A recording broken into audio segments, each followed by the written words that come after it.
Hello everyone, welcome back to my channel Fanfiction Oddcast. Today we will start a new journey of what if Zoro was Bell's captain in Danmachi. Before we start, please like, share, subscribe, and comment in the comment section if you want another story. The beginning. So, hello guys, how's it going? My first fiction ever, so just have a look and enjoy. In case you find any problem with anything, do comment. No problem with criticism either, since that is human nature. I'm a fan of the series of One Piece and Danmachi, and I've seen some fictions, though none satisfied me, so I decided to make my own. Zoro is my favorite character in One Piece, so he'll be coming over, not through some otherworldly power, but rather due to him messing with natural phenomenon and his own power. You'll see. Also, it doesn't matter in case you haven't watched One Piece, because you will still enjoy it. I'll try to do my best to portray everyone's characters how they should be. But before starting, I would like to point out a change I'll be making. They wouldn't be called gods, rather celestials. Everything else is the same, just the change in title and wordings. I'll even explore their lore, how they came to be and their objectives and whatnot. There will be love interests, but not sure to go with which route, harem or single. I'll decide as the series progress. Another thing to note, this hello is thought while this hello is spoken. I know most probably already know, but just to make sure. First chapter would mostly be focused upon Zoro, on background and whatnot, but everything will fall into place starting from second. So, without any further ado, let's begin.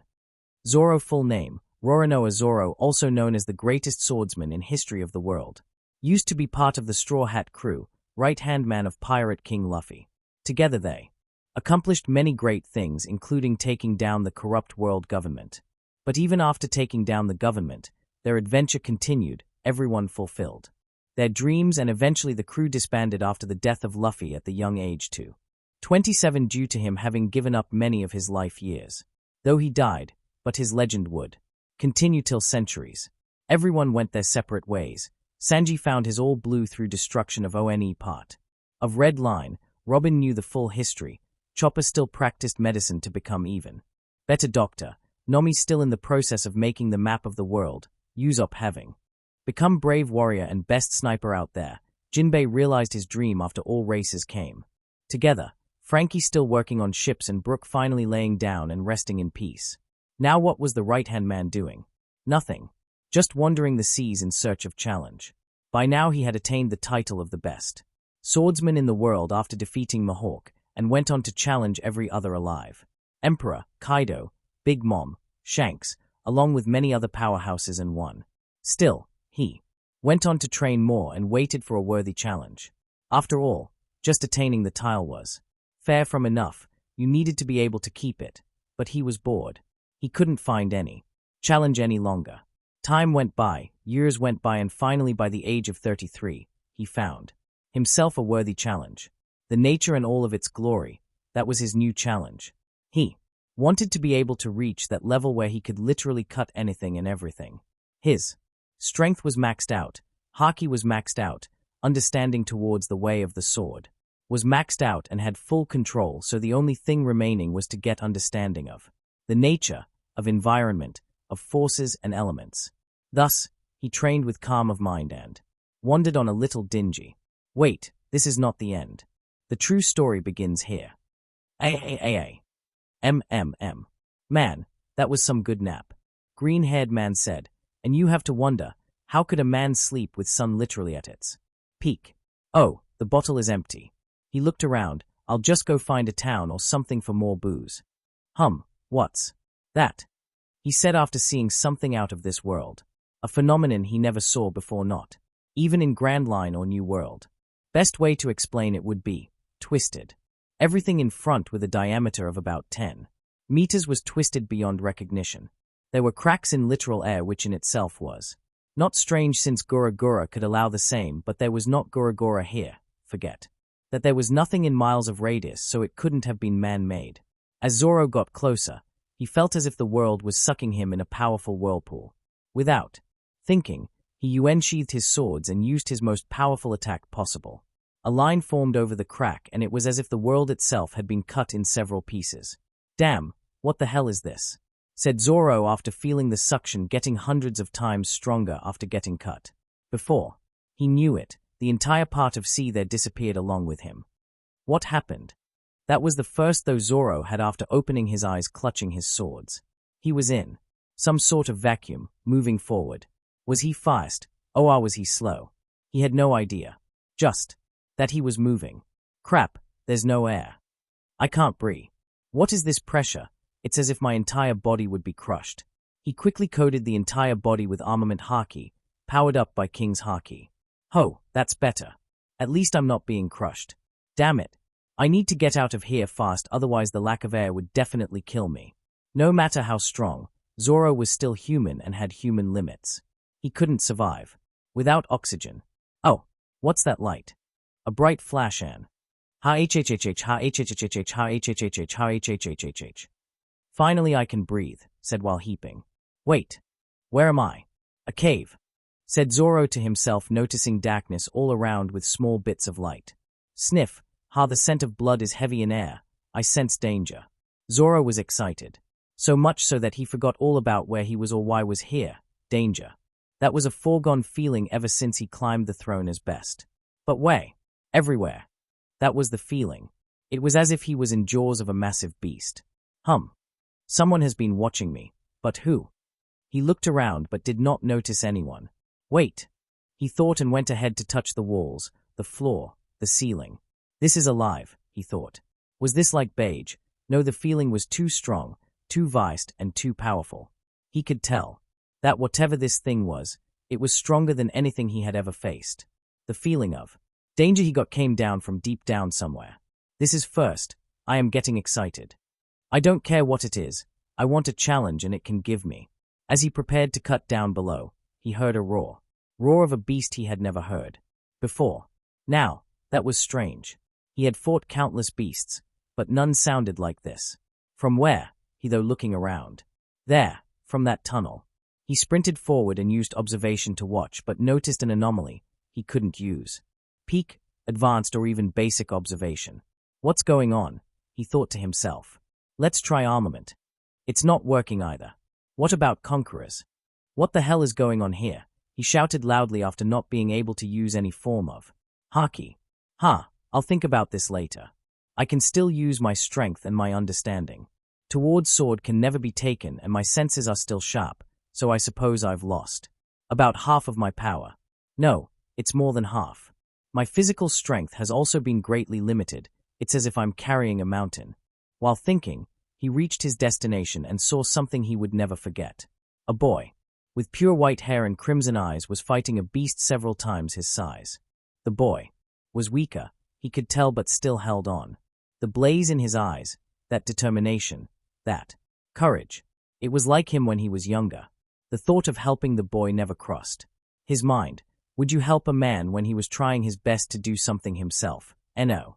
Helping him now would only hurt his self-esteem and pride, and there was nothing more important than that in his books. Not even one's life. The boy fought bravely and courageously and finally managed to slay the beast using lightning fire and a dagger. Though it seemed to have taken a toll on the boy, thus he stood there conscious, blind to everything, deaf to everyone. That back, although small, somewhat resembled the back of another great man who died standing. Wonderfully done, he heard from the side.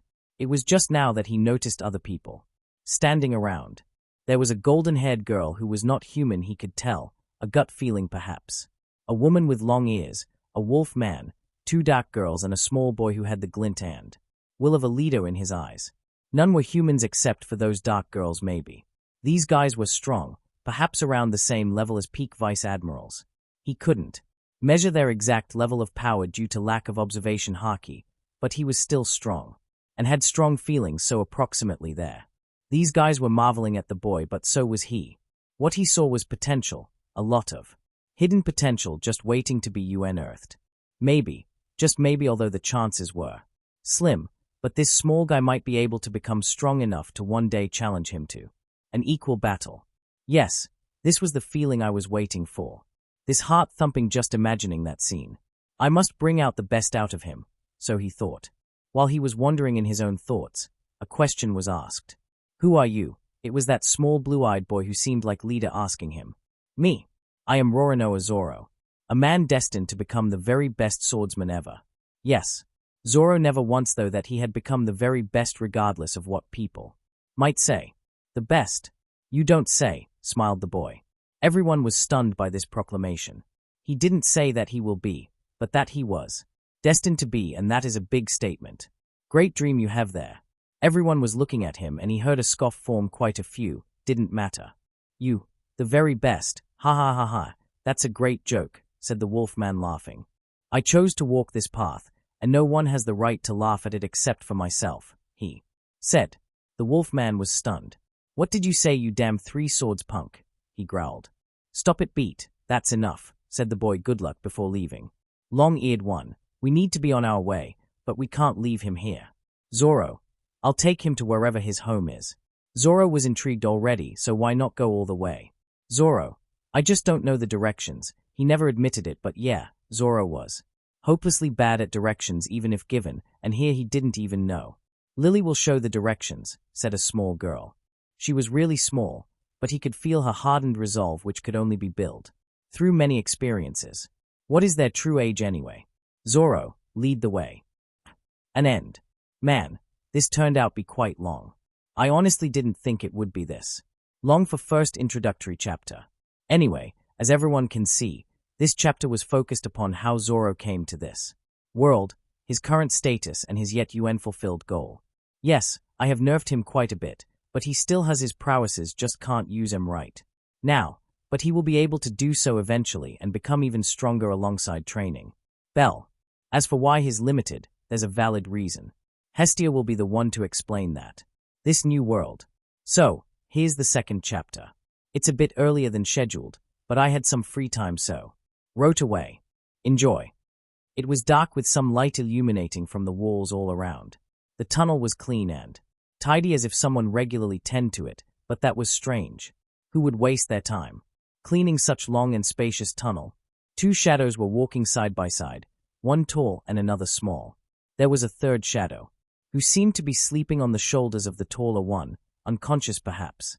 Thank you very much, mister, for helping us, but why are you helping us? Asked Lily, in suspicious manner. She had met her share of people who seemed like helping others on the surface but held other intentions. Lily didn't believe anyone other than Belle would be willing to help without asking for anything in return, especially in dungeon where killing and looting was a very common thread. Naturally, she had her reservations towards this stranger. You're not wrong. I do have other intentions, but rest assured I won't bring you or this companion of yours any harm. Zoro naturally felt her suspicion, and he couldn't really blame her. A stranger comes out of nowhere and offered his help without asking for anything, especially in this dark, damp place. Where am I anyway? He thought. Lily doesn't get it, but she will trust you for now, and thanks once again, or so she said, but the way she looked at him was intriguing, as if trying to find something written on his face. Zoro was a veteran, so he could feel she was lying about trusting him, especially as she put her hand on that crossbow as if preparing for the worst. I wonder, what kind of life has she lived to have that kind of personality, thought Zoro, and chose to ignore her actions. So your name is Lily, was it? What is this place anyway? Where are we? Asked the taller shadow named Zoro to the smaller one. Lily's name is Lilalukar Ard, and this, wait. You don't know? Asked Lily in a very clear, shocked and confused tone. What do you mean, and why so shocked? I simply asked a regular question. No, there's nothing regular about that. I mean, you are walking in dungeon and yet you don't know where we are at. If previously she felt threatened, then now she only felt strange. Was he trying to fool her? But who would do so in such manner? Is it that he truly doesn't know, or is he perhaps trying to get me to drop my guard? But no, that couldn't be, since in that Kai, he wouldn't have asked something so stupid and out of ordinary. Her confusion was evident and quite realistic as well. Let me test him. So, if you don't know, then how you came here and why? She asked. Zoro felt like he shouldn't tell her the truth. His circumstances were strange, and even he himself wasn't exactly certain of everything. Perhaps he would have told her if she could help him understanding all this, but he felt like she wouldn't know, and thus he used one sentence he never wished to use ever. I got lost. Wait, he exclaimed, didn't she say something about dungeon? Is this some sort of prison? No, that couldn't be either. He remembered those fancy amours and weapons those people were wearing and holding. Which prison would allow that? While he was in doubt, Lily was immersed in her own thoughts. Lily POV. Nothing made sense here. First, that Minotaur just came out of nowhere as if it was implanted. There. Then Mr. Bell fought it, refusing others help, though she couldn't blame him either. After all, he wanted adventure and he got one, so why would he ruin it? It was also good since she had felt an instinctive fear the boy had, especially towards the Minotaur. He was frozen there for a couple of seconds. Maybe some past incident had carved a fear deep into his being. He shouldn't have that fear now since he fought it and won. It was good for his growth. Though she wished he would have growth towards aspects like emotions and feelings and whatnot. This was a good start. Then the boy was praised for that fight by Finn himself. Although she never admitted it, she was jealous of him. After all, someone from her race, which is the weakest, had reached the heights she would never reach. At least not her current self. Now that I think, what was that glint in his eyes when he looked at me? Was he smitten by Lily? No, that couldn't be true. Perhaps she reminded him of something, or perhaps he simply felt pity towards her. Well, who cares? None of my businesses. Lily sighed and turned towards the man walking by her side, though he seemed to be immersed in some thought. Now, what is the deal with this green-haired man? First, he says he has other intentions and then contradicts it by saying he won't harm them. Did he contradict himself? Whatever the case, she was not going to put her trust in him. She was ready for any suspicious activity to shoot. Just in case, she also held that magic short sword of hers, just for emergencies, though she wished she wouldn't need to use it. It costed her quite a bit after all. But is really strange. She had heard of his proclamation about destined to be the very best at swordsmanship. What does being the best at swordsmanship even mean? She didn't know and found not understanding him at all. His motivations, his drive, goals and ambitions, nothing mattered to her, but what did matter to her was the strange question he asked of her. Where is this, he asked, and then when she asked him a counter-question as a sort of test, his answer bewildered her even more. Lust. She did not expect that kind of answer. He was saying he came to dungeon simply because he got lost on surface. Did he not see that massive tower? Did he not see all those people and yet lust? Is he blind and deaf? No, what am I even asking myself? Of course is not. No, wait. Maybe, just maybe. Let me ask him. And thus, she asked, Mister, are you lost because you do not know the way back to the surface or to some other floor? Yes, he might have planned to go to some other floor, or perhaps he couldn't find his way back to the surface. He should be a newbie then, but what is a newbie doing all the way to 9th floor? Was he asking to be killed? End POV. Zoro was awakened from his thoughts and suspicions. The girl, no, he should call her Lily. Lily had asked him a rather strange question. Floors, surface. What does that mean? Oh, perhaps this place has many floors. After all, that sense of danger did come from somewhere down below, but it was very deep, so there should be many floors in this alive place. How weird does that sound, calling caves alive? But then again, everything in the universe has a certain rhythm.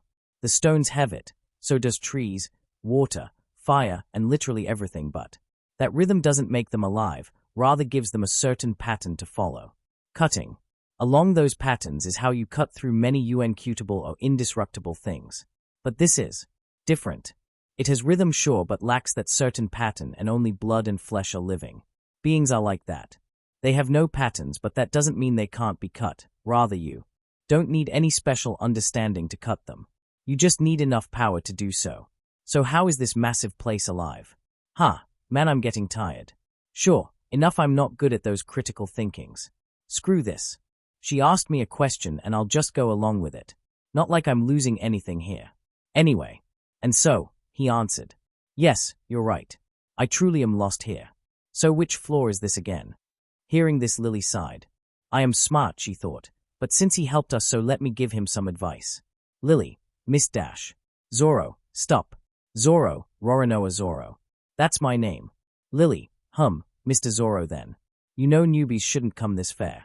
You were lucky to have found Master Bell fighting and bumping into us, otherwise you could have easily gotten yourself killed. Zoro, Master Bell? Is that his name, and why do you call him Master? Are you perhaps his slave or something? The world Zoro came from was once plagued by slavers. They caught and made slave anyone, why? Because they had power as well as backing of the corrupt world government. though that system had been destroyed by now due to them taking down the government, and he hoped for those times to never come again. He himself never experienced slavery, but he had seen the conditions of those slaves. Lily, how rude. I call Master Bell because Master Bell is Master Bell. Oh, his full name is Bell Crannel, and I am no slave. Master Bell saved me, so I call him that, nothing else. Zoro, good for you then, and which was this floor? Lily, oh sorry. This is floor 9-inch. Zoro, and what was that thing Bell was fighting? Lily, you truly don't know anything, do you? This is why beginners get themselves killed. That was a Minotaur. It's a powerful level 2 monster, but this one was an anomaly since they don't usually spawn here. Zoro, oh he be told, everything went over his head. Monster, Minotaur, spawn, level 2? What was this gibberish? Wait, spawn, not given birth. He asked, do they come out of Earth or something? Lily, not even the most basic learning HNN. Yes, spawn. You could say these walls around us give birth to them, though I've heard that in middle floors, they pop out of even the ceilings and the floors, but we don't have to worry about that happening here. Zoro, that's unbelievable, even though he was from a world full of crazy and strange powers, but this was a first for him. Walls giving birth, who would believe that scenario, but here it is happening. Wait, I didn't see any such things you just described. We've been walking for some time, but I haven't seen any of those monsters popping out. This was very interesting. Screw the logic. He wanted to see such a spectacle. Creatures coming from ground. That would be a blast. Lily, well of course they are not coming. The Minotaur probably killed all of them, and that's good. I don't want to face any monsters coming out right now, but that's a wishful thinking since they should appear from 8th floor onwards. Hey, you mister, even though you're a newbie, but seeing as you're holding 3 swords, I don't know why 3, but still you should have gotten Falna and should be good at fighting. Although I cannot sense, but I can tell that you're probably not weak and should have quite a bit of fighting experience, so hand over Master Bell to me and get ready. I can only support and am not a good fighter. They had arrived at a corridor. We're going up to the 8th floor. Zoro, oh, so we'll see them popping out now. I just can't wait. My hands and swords have been itching for a fight, no matter how insignificant they might be. Zoro was clearly very happy and expectant, completely disregarding the Falna thing he talked about. Lily, insignificant HNN. Look, I don't care who you are, but do not underestimate the monsters. You're a newbie and probably a LVL1, so just try to run in case you can't handle. Zoro, never in my life have I ever underestimated an opponent, no matter how strong or weak they might be. Lily, that's good then. Now, get ready and here we go, she said with pure determination on her face. Carnage, slaughter, destruction, decimation, and much more. That's what the front scene represented. She was shocked, speechless, unable to move or even squeak. What was all that? Who was the monster here? Should she pity them? Those were the thought Lily was having. After all, this man named Roronoa Zoro was an absolute beast. One attack, just with one swing of his sword, without using any skills or magic, she assumed. The walls were cut alongside monsters they were just about to face. Yes, that's all he did. He was slaughtering monsters left and right without a care in the world. His attacks were destructive but very precise. Once she told him not to hit their chest, the monsters lost their heads. He was excited, she could tell, not because he was killing but because he was fighting. It seemed as if he enjoyed the act of fighting. She had seen this scene many times before. They were at 2nd floor now, and she had seen the same scene again and again in repeated manner.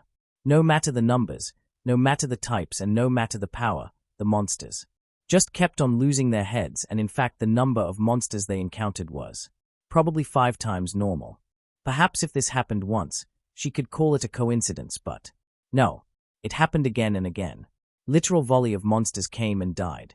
The number of stones she had collected had already filled her bag to the brim. Never once had she, though. This since her bag could easily house a person inside. She wanted, and yet not even an inch remained inside for anything. But still, why so many? Was the dungeon provoked or something? Then again, it was possible, since he decimated the walls at least 10 times by now, not because he lost control, no. Simply because, as he told her, there was a monster on the other side, and that's it. That was his explanation for decimating dungeon walls. She no longer understood anything, What was a guy like him doing on the upper floors? The way she saw it, he was at least as powerful as LVL4s since those thick walls meant nothing to him. One thing for sure thought, his swordsmanship was absolute. It was as if he was perfectly one with his swords, as if he had blended with them. He was a perfect swordsman and fighter, but he did have a rather strange flaw. First time for her seeing someone with that kind of flaw. This happened at 4th floor, while she was collecting stones and drops from monster bodies. She gave him a direction. She requested, "Go straight and take first right where you'll find a monster bee nest. The honey from there is to die for, the absolute best and goes for a lot of money." Yes, she was shameless. She wasn't satisfied with the sea of monster stones. She also wanted honey. After all, the more, the merrier, as they say. Then she simply focused upon taking out monster stones. After a long time when he didn't come back, she worried not for him but for herself and Master Bell, who was still unconscious. After all, if he had abandoned them, no way to say what would happen since killing among adventurers was normal. She looked around everywhere and after some time, heard the noise while standing near the entrance to the 5th floor down. She went down and saw the guy running around cursing, killing monsters left and right. His exact words, "Why did she not give me clear directions? Where am I now anyway?" That was the peak of ridiculousness. He was cursing her. She felt like, go hit him, but then again it wouldn't be a laughing matter if he killed her or abandoned her, so she calmed her anger and went to him. She didn't ask anything, just led him back. Now, why did she not ask him, how did he got? Hey, simple. The guy had a lot of self-esteem, and she didn't want to hurt that pride of his, so she just ignored it, but she still couldn't wrap her head around the fact of him actually going down when all he had to do was to go straight and right. How hard is that to understand? Forget it. But who is he anyway? Which familiar and which level is he at? I'll ask him later. And thus, the carnage continued. It was a bright sunny day. Sun was at its peak when a guy came running to the guild. An adventurer, no doubt, but the guy looked strange. He was in a hurry, and the first thing he said shocked the entire guild. A minotaur was seen attacking a white-haired guy on the 9th floor.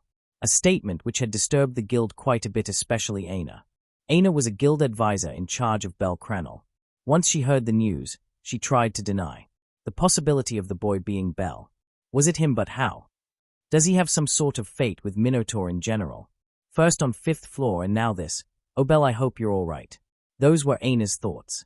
She worried for the guy, but there were no romantic feelings here. She just thought of him as a little brother or something, and while she was worrying over this, a new news came about. There are too many monsters spawning. This guy was a veteran and was quite known among the few to have mastered the first 8 floors, and yet now he was saying there were too many monsters spawning. Just what was happening today. Naturally, the guild immediately tried to take care of said situation when another fellow said, "A man is hunting like crazy down there." Another news which offsetted the first one.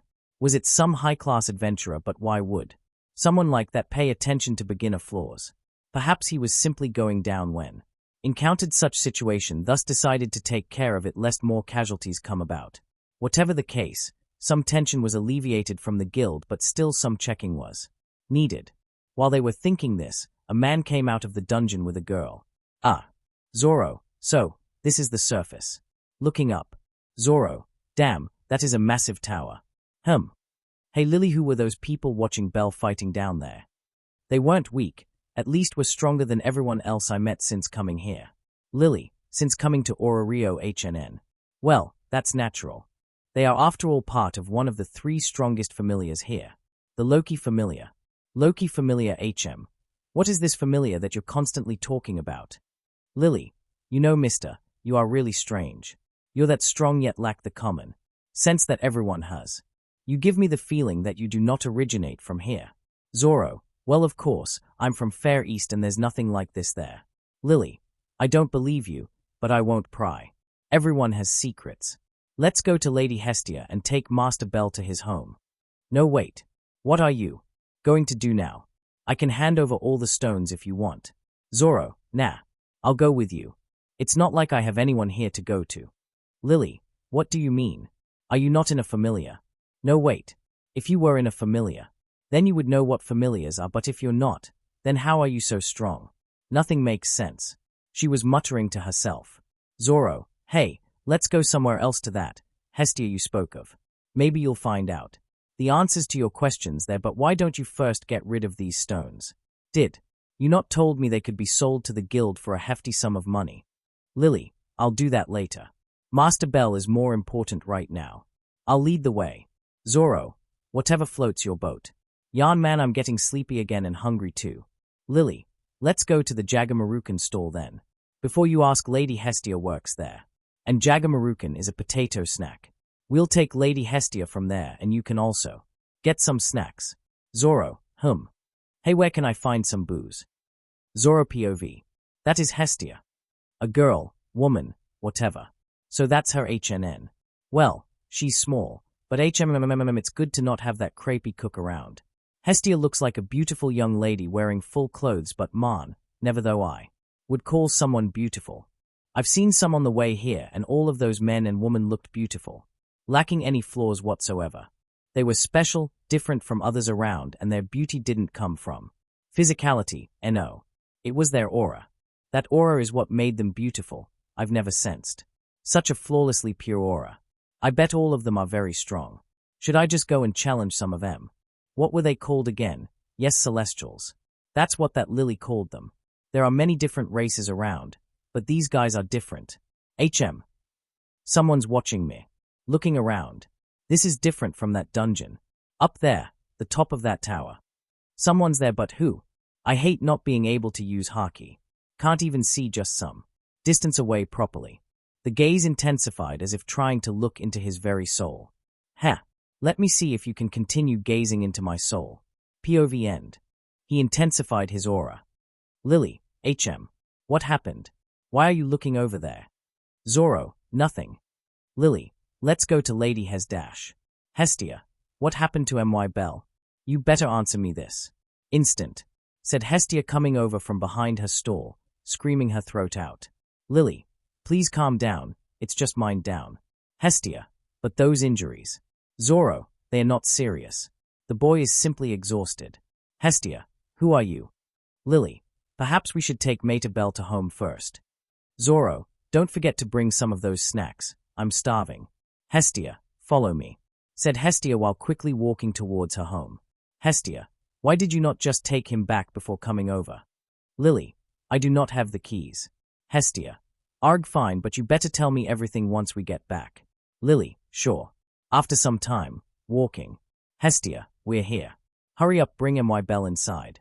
Lily, yeah, yours. Zoro, this is where you live. Hestia, any problem with that? Zoro, just a bit run down. Hestia, I'll deal with you later. Yes, there. Put him on the bed.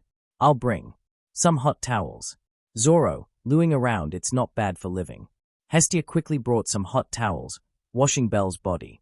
Bell was for the most part healed due to that long-eared woman. They call it magic. It reminded Zoro of some early days of his adventure. Zoro, what's going on? Said Zoro while looking at a small mirror at a corner hung to the wall. Lily, what's wrong? Zoro, nothing, I just look a bit younger. Lily, younger. Zoro, yes. Hey, how old do I look to you? Lily, around 18 to 20 range. Zoro, what? Yes, Roronoa. Zoro, a 33 years old guy, suddenly looked a decade younger. Is this also an effect of his travel? Cut. Second chapter is also complete. Look, yes, I had said and had even thought that this chapter would be about his interactions with Bell and Hestia, but hey, there was a journey from 9th floor to the surface, so I thought, why not? This way it wouldn't be as if he automatically knew everything about this new world. Rather, he talked with Lily during the way up and came to know many things. In this way I've displayed Lily's character along with his own, so it works in my book. Now what will he do? Would he join Hestia Famelia, or maybe some other, or perhaps he won't join any familiar at all? And look, some of you might think the pacing to be bad or slow, but first 3 chapters are about context. I'll pick up the pace after the next chapter, so enjoy. Oh yes, I do not like those skimpy outfits, so everyone including the Amazoneses will have full clothing. Although the clothes won't be baggy and will have full open arms and about half the legs would be revealing. Also, do leave any comments or suggestions you might have. I am literally depending on you. fellows, for new ideas and themes to explore, so do help me please. Next chapter, next week. Lore and family. So here's the third chapter. Enjoy. Babel, a massive tower located right at the center of the city, Rio. Many a times, Rio is known as the center of the world. That is just a metaphor. It doesn't mean that the city is located at the dead center of the entire world, or even the continent rather. That almost all races can be found here interacting with one another, in hostile or hospitable manner. Yes, almost not all. There are still some races out there, although few in numbers, but cannot be found here. Perhaps the reason being too weak, or too introverted, or perhaps too proud to interact with others. There could be many a number of reasons, but just because they don't interact doesn't mean they don't exist. Rather, many know of them, but mostly through olden tales, and thus are perceived as nothing more than a stuff of legends. Anyway, the city is still very popular and known to an entire world. You could call it famous for most wealth and technology, or you could call it infamous due to innumerable deaths piled up over time, or some few preferred to call it the city of romance. Why? Because of tales that have been written here. Tales of legends and tales of ordinary. Tales of heroes and tales of villains. Tales of bravery and tales of cowardly. Tales of rich and tales of poor.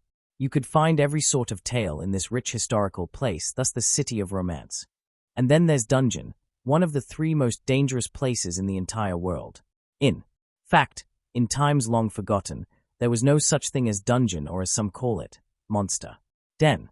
This place did not exist, but the other 2 have been in existence since times primordial. Yes, they have existed since times even before the current celestials came into being. In those times, these people preferred to call themselves gods, and had people worship them as such, but perhaps that is the reason for them losing not just their throne but also their entire existence. This one word God isn't something cheap. It holds power and weight. And those people couldn't handle such weight and thus were crushed beneath it. Then with time, new ones appeared, but these new ones made it forbidden for anyone to call themselves gods, including themselves, and thus took the name of celestials, as in powerful beings but beneath and under the universe and thus its creator. How they came into being? Well, that is a story of another time. We were talking about the dungeons and the other 2 places. In fact, the dungeon was made as a sort of training ground to strengthen the then weak races so that they could deal with the threat from other 2 places. These other 2 places are as dangerous as dungeon, if not more so, since they too possess equal power. Then why is it?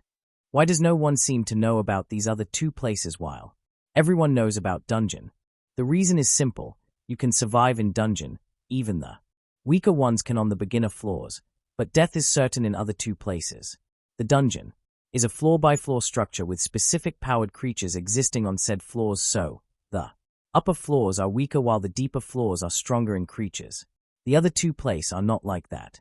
You could encounter the strongest being just by stepping foot inside in case of bad luck. But then again, there's no such thing as good or bad luck. Luck is just luck, so in a way by such encounter could be considered lucky, since you would be saved from the many horrors you would face otherwise. So, the question is, how are those 2 places silent? If they are as dangerous and possess such creatures inside, then why is not much of a mention of them among the people? Another question would be, if the dungeon was supposed to be a training ground, then how did it become so powerful and equaled in danger to the other 2? These 2 are the stories of another time. Babel is a tower, or more like a lid on the massive gaping hole in the ground known as dungeon. This was a truly gargantuan building standing at the height of about 2300 m. The foundation of the building is 40 meters deep. It was built with 298 columns being put into the ground at and surrounding the gaping hole, with each column being 77 meters long, thus the massive size. The one who built this tower was truly a once-in-a-lifetime genius, since not only did it completely closed off the mouth of the dungeon, but also stretched upwards to insane heights. This tower now served as a sign or a Rio. As you would expect, the ones living inside such tower are no ordinary people. This tower also served as both the guild headquarters as well as a living space for those working in it, as well as a resting spot for adventurers coming out of dungeon. Other than that, the prices to live inside are great, and only familiars, powerful families, were allowed to have a floor inside. You could have all the money in the world, but unless you were a part of a strong familia in Rio, couldn't even rent a single room. Right now, at one of the highest floors of Babel, the one known for her beauty and elegance, was taking a seat looking outside through the glass-like wall. Yes, this wall was not made up of glass but rather a similar-looking substance which was made up of many of the toughest resources found deeper inside the dungeon. The beauty looked incredibly bored as well as exited. She was bored since nothing interesting was going on now but was excited due to the news here Captain gave her. The fact that the boy took the beast down by himself. She couldn't believe it. She never even expected such a result. She only wanted the boy to have a chance to overcome his fears and grow up. She wanted him to fight and knew that Loki Familiars was going for an expedition, thus she chose this timing. She knew they would not let the boy die, especially the one with the golden color. She gave the boy a chance to fight till his last breath himself, and then someone else to finish off the bull.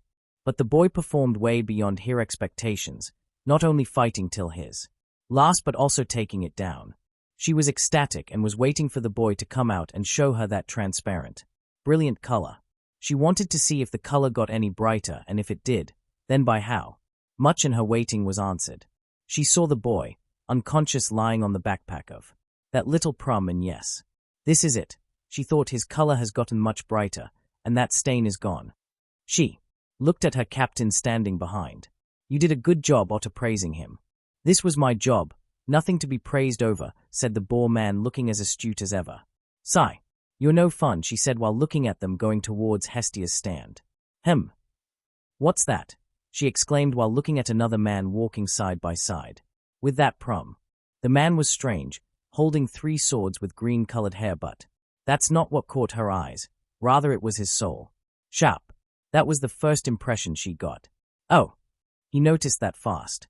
Let's see again. No color. No. All colors. No. It was as if the man had all the colors in the world while none at the same time. Is his color in the process of changing, or is it that I can't see clearly, thus can't differentiate? She thought. Ouch. My lady, what happened? Asked Otter very clearly in an agitated tone. Freya, nothing. Nothing at all. Don't worry, just some stuff. It felt as if thousands of blades were aiming and cutting at me. Was that just an imagination? No, something else, just that I can't seem to be able to put a finger on it. Whatever it is, very interesting. Hestia sure has a knack for gathering strange people, or is it the boy? She whispered, looking at them going towards that old, run-down church. Zoro was in a strange mood. First, he came somewhere clearly not his original world, and second, he regressed, or so it seems. But if he really did regress, then why does he have all these memories? Perhaps it was just his body that had regressed, not mind. Is it due to that tunnel? Remembering that dark, strange tunnel through which he came over. These celestials could be of help since they are considered to have lived long lives and are powerful, albeit in their own world. Is something the matter? Asked Hestia. Why are you staring at me like that? Nothing. Just has a lot of things on mind. How's the boy doing? Any chances of him waking up? Hestia. Not sure. I've called over a friend, but looking at him, it seems someone already tended to him. Since you were there, know anything? Looking at him at the corner of the eyes. There was a long-eared woman. Lily called her Revera? Yes, I think that was her name. She used something called magic to heal him. You don't know what magic is? Now she was really surprised. Who didn't know of magic? In this day and age? Nope. Not a clue. Although I have heard legends, but that's it. Oh Lily. You're back. She said, looking over at Prum coming back with one of her friends. Welcome, Mayak. Mind looking over him? Sure, Hestia. It's not much problem, said a beautiful-looking guy. Yes, beautiful, not handsome, although the guy looked good-hearted and easygoing. Most of his injuries have already been healed, his unconscious mostly due to mind down and exhaustion, said Mayak after looking Bell over. I have this potion which could help him wake up fast, but I would recommend having him rest and wake up on his own. That would be much better than any potion. Mia was a good guy. He could easily make some business here, but no. He would rather go for betterment of the patient than making some money. Oh. Thank you, Mayak, for that advice. Yes, I'll go with that. This way he could get some much-needed rest. Hestia looked relieved. Now then, according to what you said, he fought a minotaur all alone while everyone was just watching over, doing nothing. Was that some kind of circus? Why did others not help him? Hestia was really furious, and why wouldn't she? She almost lost her first and only family member. For Hestia, Belle was like a child and she herself was like his mother. When she came down, staying true to her authority, she had decided to have a big family where her role would be to guide others like a parent would, and naturally a parent would be angry at such a situation. Lady Hestia, please calm down your anger. Even though Lily doesn't want to say it, but we were in dungeon, said Lily while trying to calm Hestia down. We should be happy that no one took the advantage of that situation. You should understand, don't you, as to how the dungeon is? How are the people treated inside? Lily is just happy that we managed to come out safe. She looked over at Zoro. Lily is very thankful for your help, said Lily while bowing down. Do not ever bow down to me for any reason. I don't like that, said Zoro in a very serious tone. Lily understands. Now where were we? Yes. People had no obligation to help us, and even if they did, it wouldn't matter. Master Bell rejected the help and fought all on his own himself, so no one is to blame here. Ending her explanation. It's better this way. The boy didn't want to rely upon anyone else, so he fought and even won, so you should be happy about that. He has become a man, Zoro said to Hestia. Yes. It was better this way. Only as such can one truly shine in all their glory. I understand. I do, but just let me just vent it all, said Hestia while looking at Belle. Everyone stayed silent for a moment until Hestia herself broke it. I can understand, Lily, but why did you help him? She asked, looking at Zoro. Yes, Zoro had no reason nor any obligation to help anyway, so why? Lily too asked him the same question, but his answer was strange. He said he had an ulterior motive. An ulterior motive, said Hestia while looking at Zoro. Let's hear it out. I simply want to train the boy and have him reach his full potential, nothing else, said Zoro, laying the truth bare to everyone. You're telling the truth, but you're hiding something. Are you not?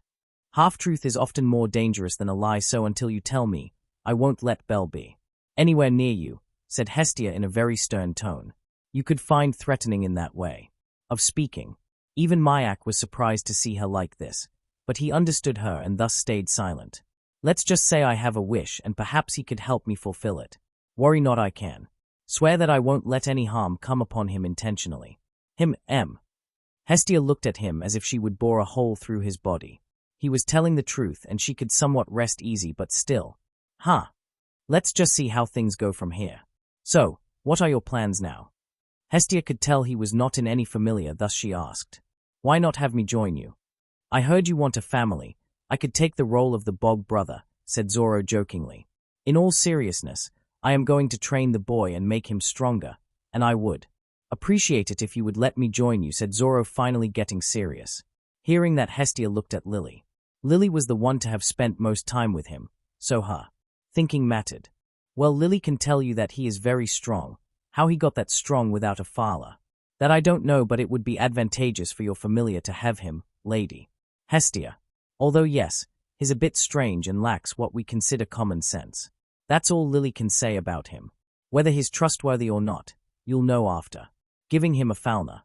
You have a point, Miss Supporter. Fine, I'll let you in. Go over there and lie face down with your shirt off. I'll be taking my leave, Hestia. Naza would be angry if I delay any longer, said Mayak, taking his leave. Oh, yes. Thank you for coming over, Mayak, said Hestia, waving goodbye to Mayak. Alrighty then, looking over. Why are you still standing there? Come on, do it. Fine, said Zoro, lying down with his top off. It might tickle a little, but bear with it, said Hestia while taking out a drop of her blood, with a small pin, pouring it on Zoro's back. Zoro, don't get too surprised. What do you mean? Oh, your Falna is manifesting, said Hestia in a confused tone, while looking over her new child's fauna and stats. At the same time, she got a ton of information in her head regarding this new child. What? What is this? What's going on? Just what are you? Hestia was not just surprised, she was right out shocked, speechless. After all the information she got could start up a massive mess in the whole world if known to others. Intelligent creatures have never-ending desires. Some control it while others don't. These desires could be anything, but they are there, so the question is, what would happen if they got power? They got very strong. Some of them no doubt would remain the same while The others could right out betray their familiar by giving out information and stuff. So, how to make sure they won't betray you? Very simple. Give them a fauna. Everything has a price, and the price for power here is information and privacy. Yes, the Celestials could easily tell what the certain individual has done by looking over their fauna, although they can't see every little thing, but they can the major ones. This way, they could tell if the certain child has gone beyond the limits or not, if someone's heart still with the familiar or not. Zoro knew it and yet decided to go along with it. Why? Zoro POV. There was no other choice. He had learned at least one thing: every world has rules and regulation governing them. The world he was from had its own, thus the creation of devil, fruits and haki, an insane amount of power simply by fighting, training, learning and perfecting. He had seen many others fare weaker than him and some who used to be fair stronger than him until he took them down. Why is that?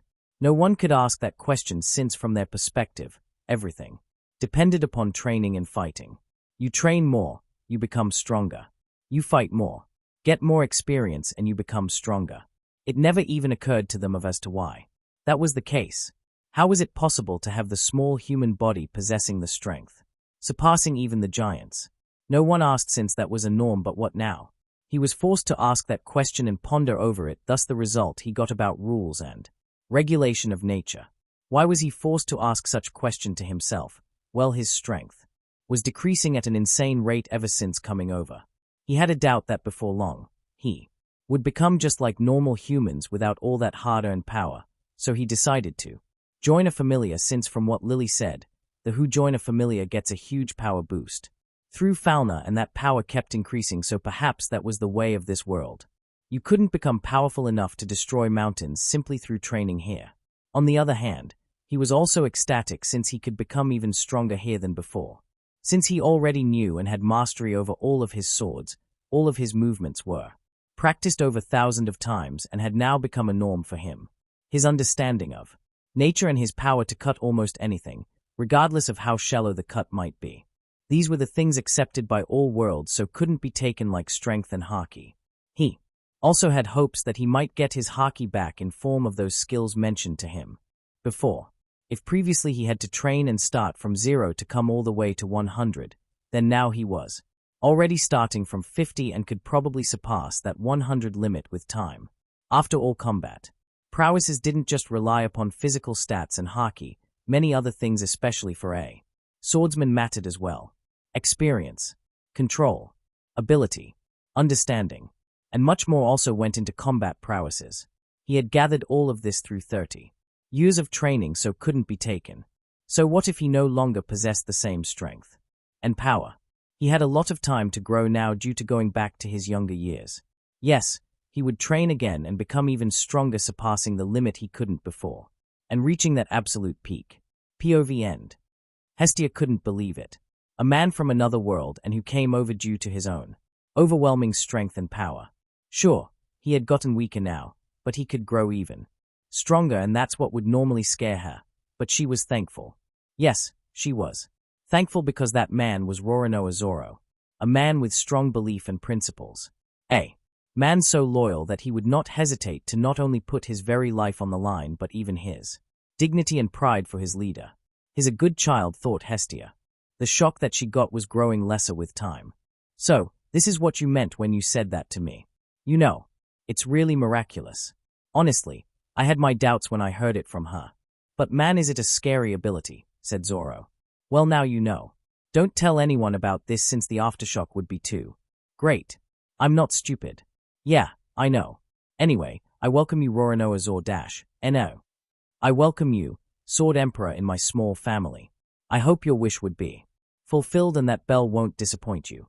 Yes, Hestia was being respectful. Even Celestials were respectful towards heroes, and today she saw one of the very greatest ones, so naturally she would treat him with respect that he deserved.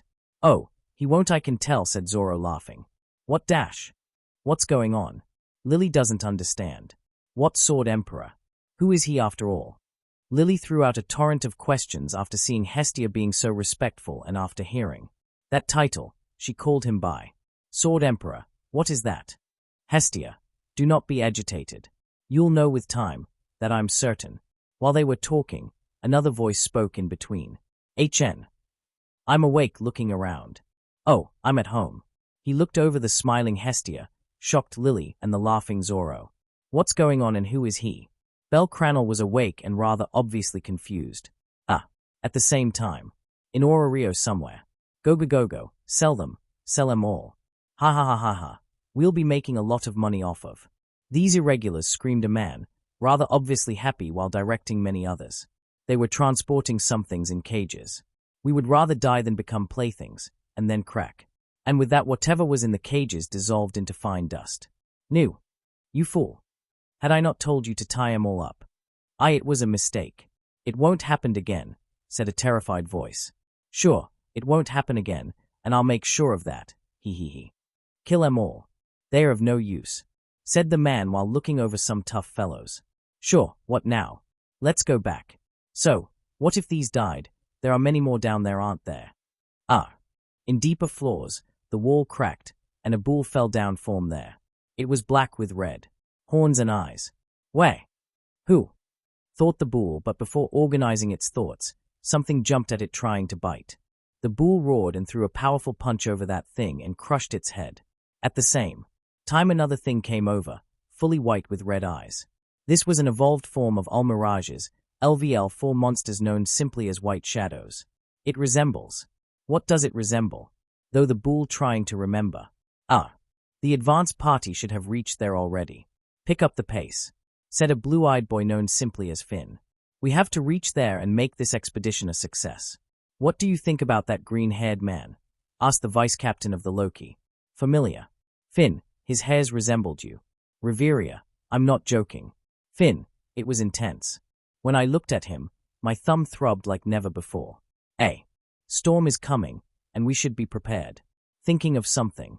Finn, by the way, you saw his stats, didn't you? Care to tell me? Reveria, are you asking me to disclose a private information? Finn, come on. Anyone could see, so why not? Reveria, S. His stats were all S. Finn, what? A newbie got all S. That's hard to believe. Reveria, up to you. Looks like the waves are going to be intense, said Finn while looking up the ceiling of the dungeon. Reveria looked at him and pondered. Did I saw it wrong? No, but how? How could anyone surpass the set limits? How could anyone have SS? This doesn't make any sense. I just hope Ace didn't see that SS in his agility. Otherwise her hunger for power could grow even further. But how did he do that? Effort alone is not enough. Perhaps a skill or something. Deep down in the dungeon, a grotesque figure stood there standing. Well, saying it was. Standing would be wrong since it was like set in there. The upper part could be considered beautiful, but the lower part was composed of some sort of trees, moss and flowers, and they had moths with sharp teeth, as if they would eat through anything. I can feel it. Yes, I can feel it. Come fast, Arya. I have been waiting for long. Do not make me wait any longer, said the thing in loud voice, so loud that many monsters were scared off. Cut. The third chapter is also over. So how was it? Do comment. Anyway, as I had said before, the first 3 chapters would be context, setting up the lore and future plot points, and now that is over with. I think I have set up enough plot points for going further for now. And now, the story is going to pick up the pace starting from next chapter. Anyway, Zoro joined Hestia. I know some of you might not like it, but from where I stand, the problem isn't herself, rather it's her personality. Sunda, or so they call it. So, I have decided to change that. In myth, Hestia has authority over the hearth fire, the home and family, so I'm going to make her mature and am going to show her as a parent for everyone in Famelia, including Belle. She would a parent and nothing else. As for those who might have a problem with Zoro being nerfed, look. This was necessary. Zoro is too strong and could easily break the power system. After all, if he were to go ahead and hunt down the dragon, nothing else more would be left for Belle, now would it? Also, I need Zoro to become more powerful, so starting from beginning is the best from my perspective. Climbing the ranks and whatnot, though he would still be overpowered among and above his level, nonetheless. And finally, No. I'm not going to focus solely upon either Zoro or Belle. Both of them would get equal chances to shine. I'm planning to add in some new original characters from myself. But that would have to wait. And now, here's the question for all of you. Would you prefer me making Zoro the leader or captain? Those who have watched One Piece know that Zoro had all the qualities to become a supreme king, but he followed another leader, so why not make him the leader this time around? Why not have him show Bell the ropes along with training him? I think that would be interesting, but what do you guys think? Now next chapter would either be by the end of this week or next week. Enjoy and good night. Status and dungeon. Enjoy. Bell was finally awake, and the first thing he saw was a smiling Hestia and a young man. No, perhaps calling him young wouldn't suit Bell, since the man still looked to be about 4 to 5 years older than himself. Who is he? He asked. Oh Bell, you're awake. How is your body now? Any pain anywhere? Hestia immediately jumped on him, patting him all over. Perhaps this wasn't dignified, but Hestia truly was worried. Despite what everyone said, Bell had still fought a very powerful adversary. Sure, he won, but she was worried the child would be left with some sort of trauma due to that fight. I'm fine. There's nothing to worry about, he said, trying to free himself from her grasp. Although it was a bit uncomfortable, but he liked this feeling. After all, this was one of the reasons he came to Rio in the first place. To find a place to call home and to find people to call family. Someone he cared for and someone who cared for him. Hestia sometimes reminded him of his deceased grandfather, though their characters couldn't be any more different, sometimes even contrasting, but still. Now that he thought about it, Aina was probably about to give him a lecture of a lifetime, since he did what she strongly advised him not to. That said, he had his own convictions, and he couldn't do anything but fight in that sort of situation anyway, so there's that. Perhaps I should prepare myself to have my ears eaten by both of them, he bitterly smiled, but he couldn't blame either Hestia or Aina for the scolding, so better be prepared. He looked all over his own body, trying to sense any pain or discomfort. Did someone heal me? He assumed, since even the best of medicines couldn't heal him this fast without any side effects. The stronger the medicine, the greater the accompanying headache, but he was feeling none of it. It doesn't look like you're left with any trauma, so that's good. Ah, yes, he was forced out of trance. What am I going to do about you? You just dive headfirst in such troubling situations. You could have died out there, can't you understand that? Hestia said, but in more of a depressing tone than angry one, which surprised him, since he thought for sure that he would be scolded. He didn't say anything. There was silence for a while. No need for excuses. I've heard everything that's happened and that you simply had no choice. After all, not helping Lily would be against your morals. I guess what I want to say is that, try to be rational next time. If possible, try to escape, or at least do not reject others' help when needed, Hestia said in stern tone, although one could feel sorrow as well. I'm sorry for making you worried. I'll be careful next time. Bell simply lowered his head, but not in shame or because he felt like he shouldn't have rejected the helping hand, but rather because Hestia was right as much as he himself was. There was no wrong here, just two perspectives, but neither could be called wrong, so there was no point in trying to explain anything. Well, now then, that's over with, let me introduce him. Hestia pointed towards Zoro, who kept silence during the whole sequence without disturbing them. No need. Let me do so myself. He would rather do these things himself. There was no need to trouble anyone else. Step by step, Zoro approached Bell. My name is Roronoa Zoro, and I come from a faraway land. Stretching his right hand for a shake. We're going to be together from now. It's going to be fun, Zoro said, smiling. Bell looked towards Hestia, who confirmed it with a nod. Oh, nice to meet you, Mr. Zoro. I am Bell Cranolan. Bell was at a loss of words. He was never really all that good at this, especially with someone he just met, but he finished his greetings by shaking hands. So, before anything, how did I get here? He remembered the last time losing consciousness inside dungeon and then waking up here, so who brought him here? Let Lily explain that. How is your wound, Lily? You finally remembered the poor old me, Mr. Bell. No, I was just... Bell tried to talk, flustered. Forget it. Waving her hands, here's what happened after you lost consciousness. I am truly thankful for all your help, Bell said, kneeling on the ground in front of Zoro. Do you fellows have a habit of kneeling down to everyone? Just forget it, kid, and stand straight like a man should. Zoro forcefully jerked Bell to stand up. Anyway, if you're truly thankful, why not prepare some food? I've been starving since earlier. I'm not goo. Not asking you either. Why not eat outside and celebrate it? We did get ourselves a new family member and I can see Miss Supporter carrying a lot of monster stones. They should make up a lot of money, Hestia suggested while looking towards Lily's backpack. It truly was full. Good idea, so where is it? Oh, and it should also have some good booze. Hestia, you do know there's a miner here. Zoro, he doesn't have to drink. Belle, I know of a good place. Hestia, the hostess of fertility. Yeah. Let's go, Lily, to exchange the stones. Anne. Not so fast. Since you've gone through such a tough battle, why not update the status? First, Hestia took out the same pin. She knew and understood Belle quite a bit by now and, just as expected, hearing the status update, the boy literally jumped up in excitement. Ooh, I almost forgot about that. Yes, please do it fast. I want to see what I got. Keep it down a bit. Come lay down here. Once he did, Hestia used the pin to draw out a drop of her blood and have it fall upon Belle's back. Once it did, the Falna lit up. Falna is the grace, often referred to as blessing, given by the Celestials to their familiar members. Those given this Falna can then go out and do stuff.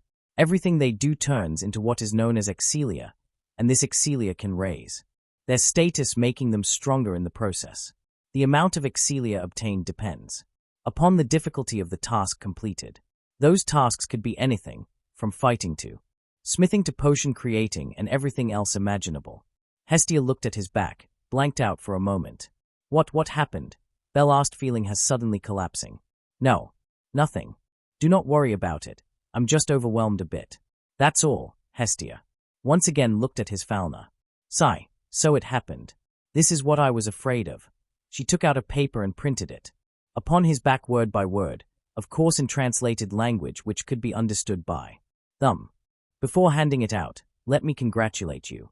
You have worked hard, and this is the result. What do you? Ah, I leveled up, Belle said, not believing what he was seeing. Yes, Belle Cranel had leveled up, and this is exactly what Hestia afraid of. Of course him. Leveling up was a happy occasion, but it was too fast. It had barely been about 5 months and yet here he was, leveling up. So far as she knew, he was the fastest and had left the previous one fair behind in pure speed, half a year behind to be exact. Perhaps this half a year won't matter at higher levels, but for a level 1 to reach level 2 was a completely different story. She even knew that there were many who had taken less time to reach level 3 than it took for them to reach level 2. The reason being, no experience. Usually, whenever one was starting on this journey, they would lack experience to deal with monsters, and it would take time for them to adjust. More than half aren't even able to adjust, thus stay as LVL 1 for their whole lives, while others take years to finally adjust. Reaching LVL 2 from LVL 1 in just 5 months was too fast, but stuff had happened and nothing could be done. But wait, why are all of my stats 0? Belle was bewildered. What had happened to all those stats of him? Don't worry, they are there. You just can't see them. Whenever you level up, your previous stats become hidden and make way for you to gain new stats, thus you start from 0 every single level, said Hestia, explaining. I think I get it. Good. That's enough. Oh yes, I almost forgot. Here Zoro, this is your stats sheet. Have a look. Let's see. Belle Cranel. Stats, end level 1. Strength, SS 1091.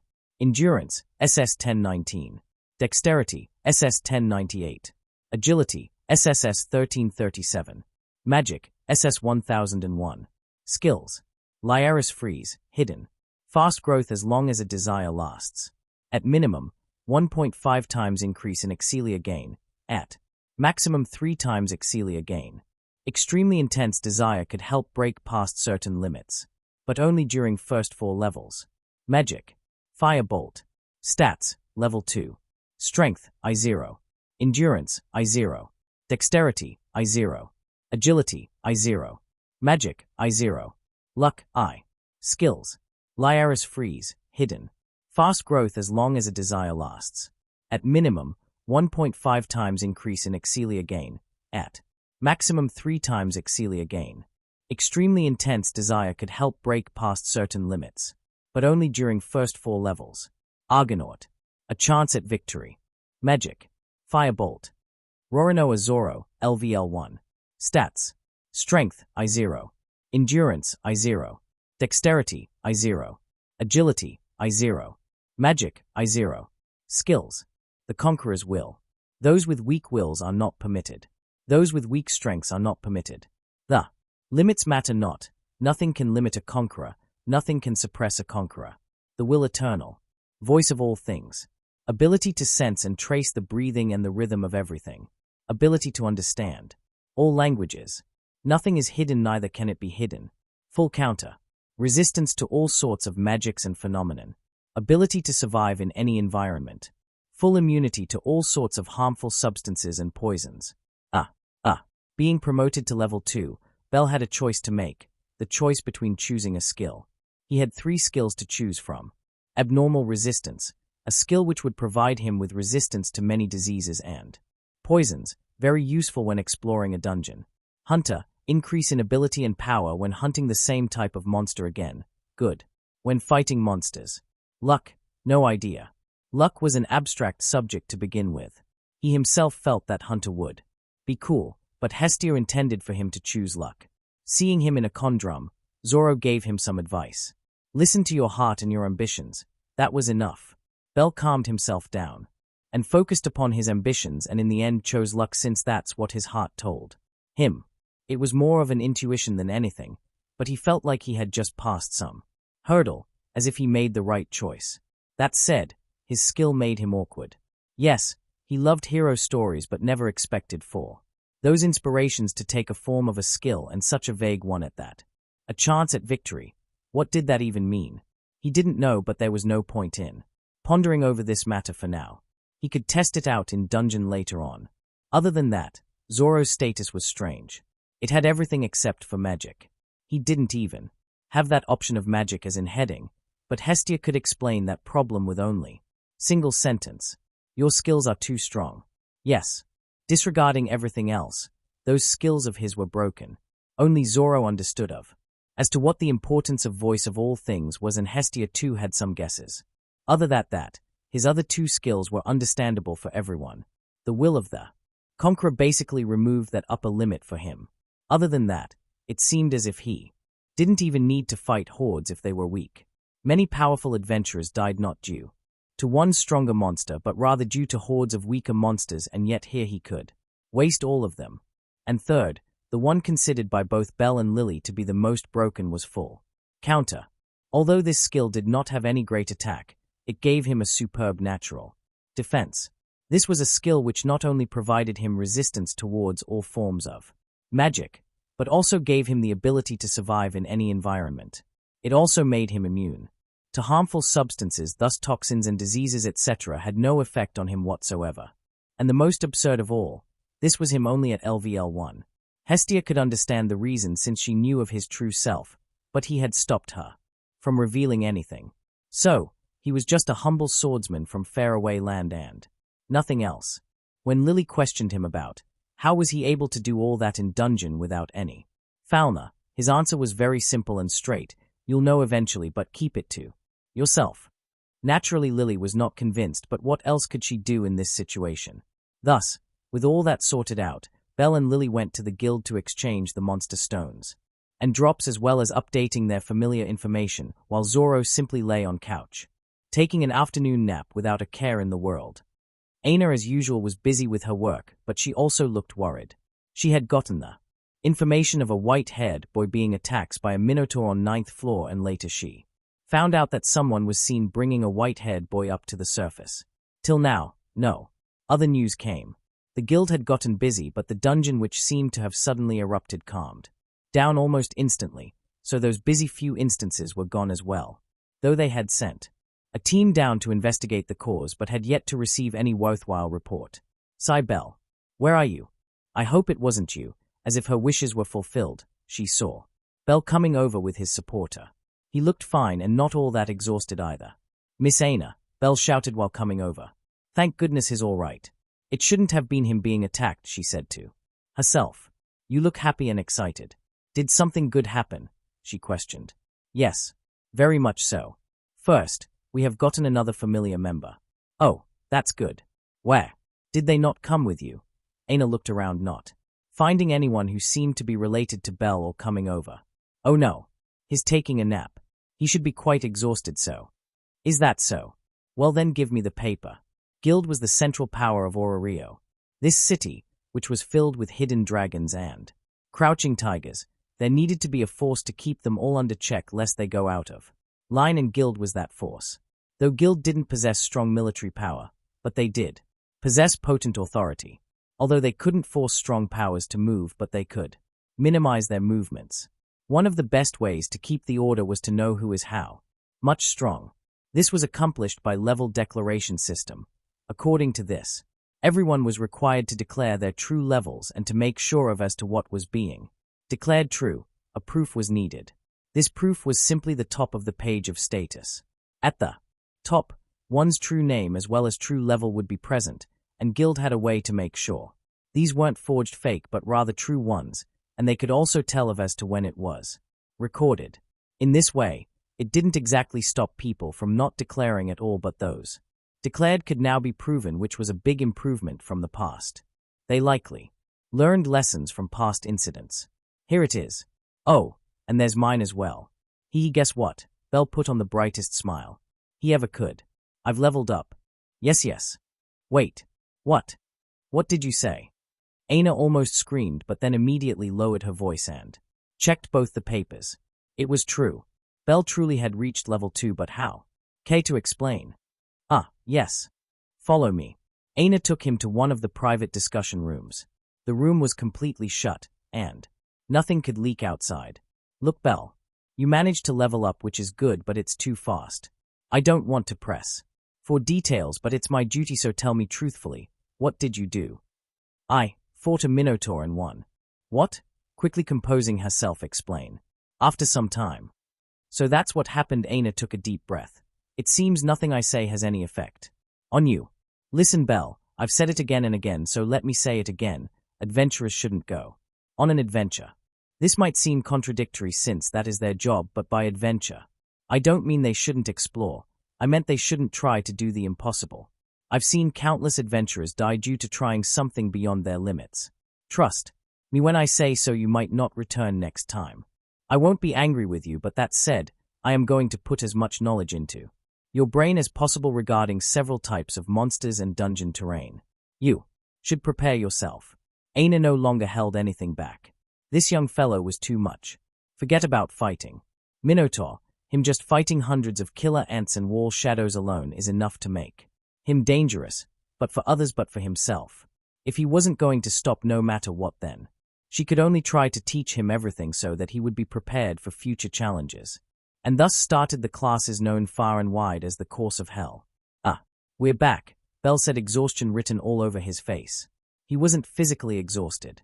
As much as he was, she wanted to help him, but this was pure torture.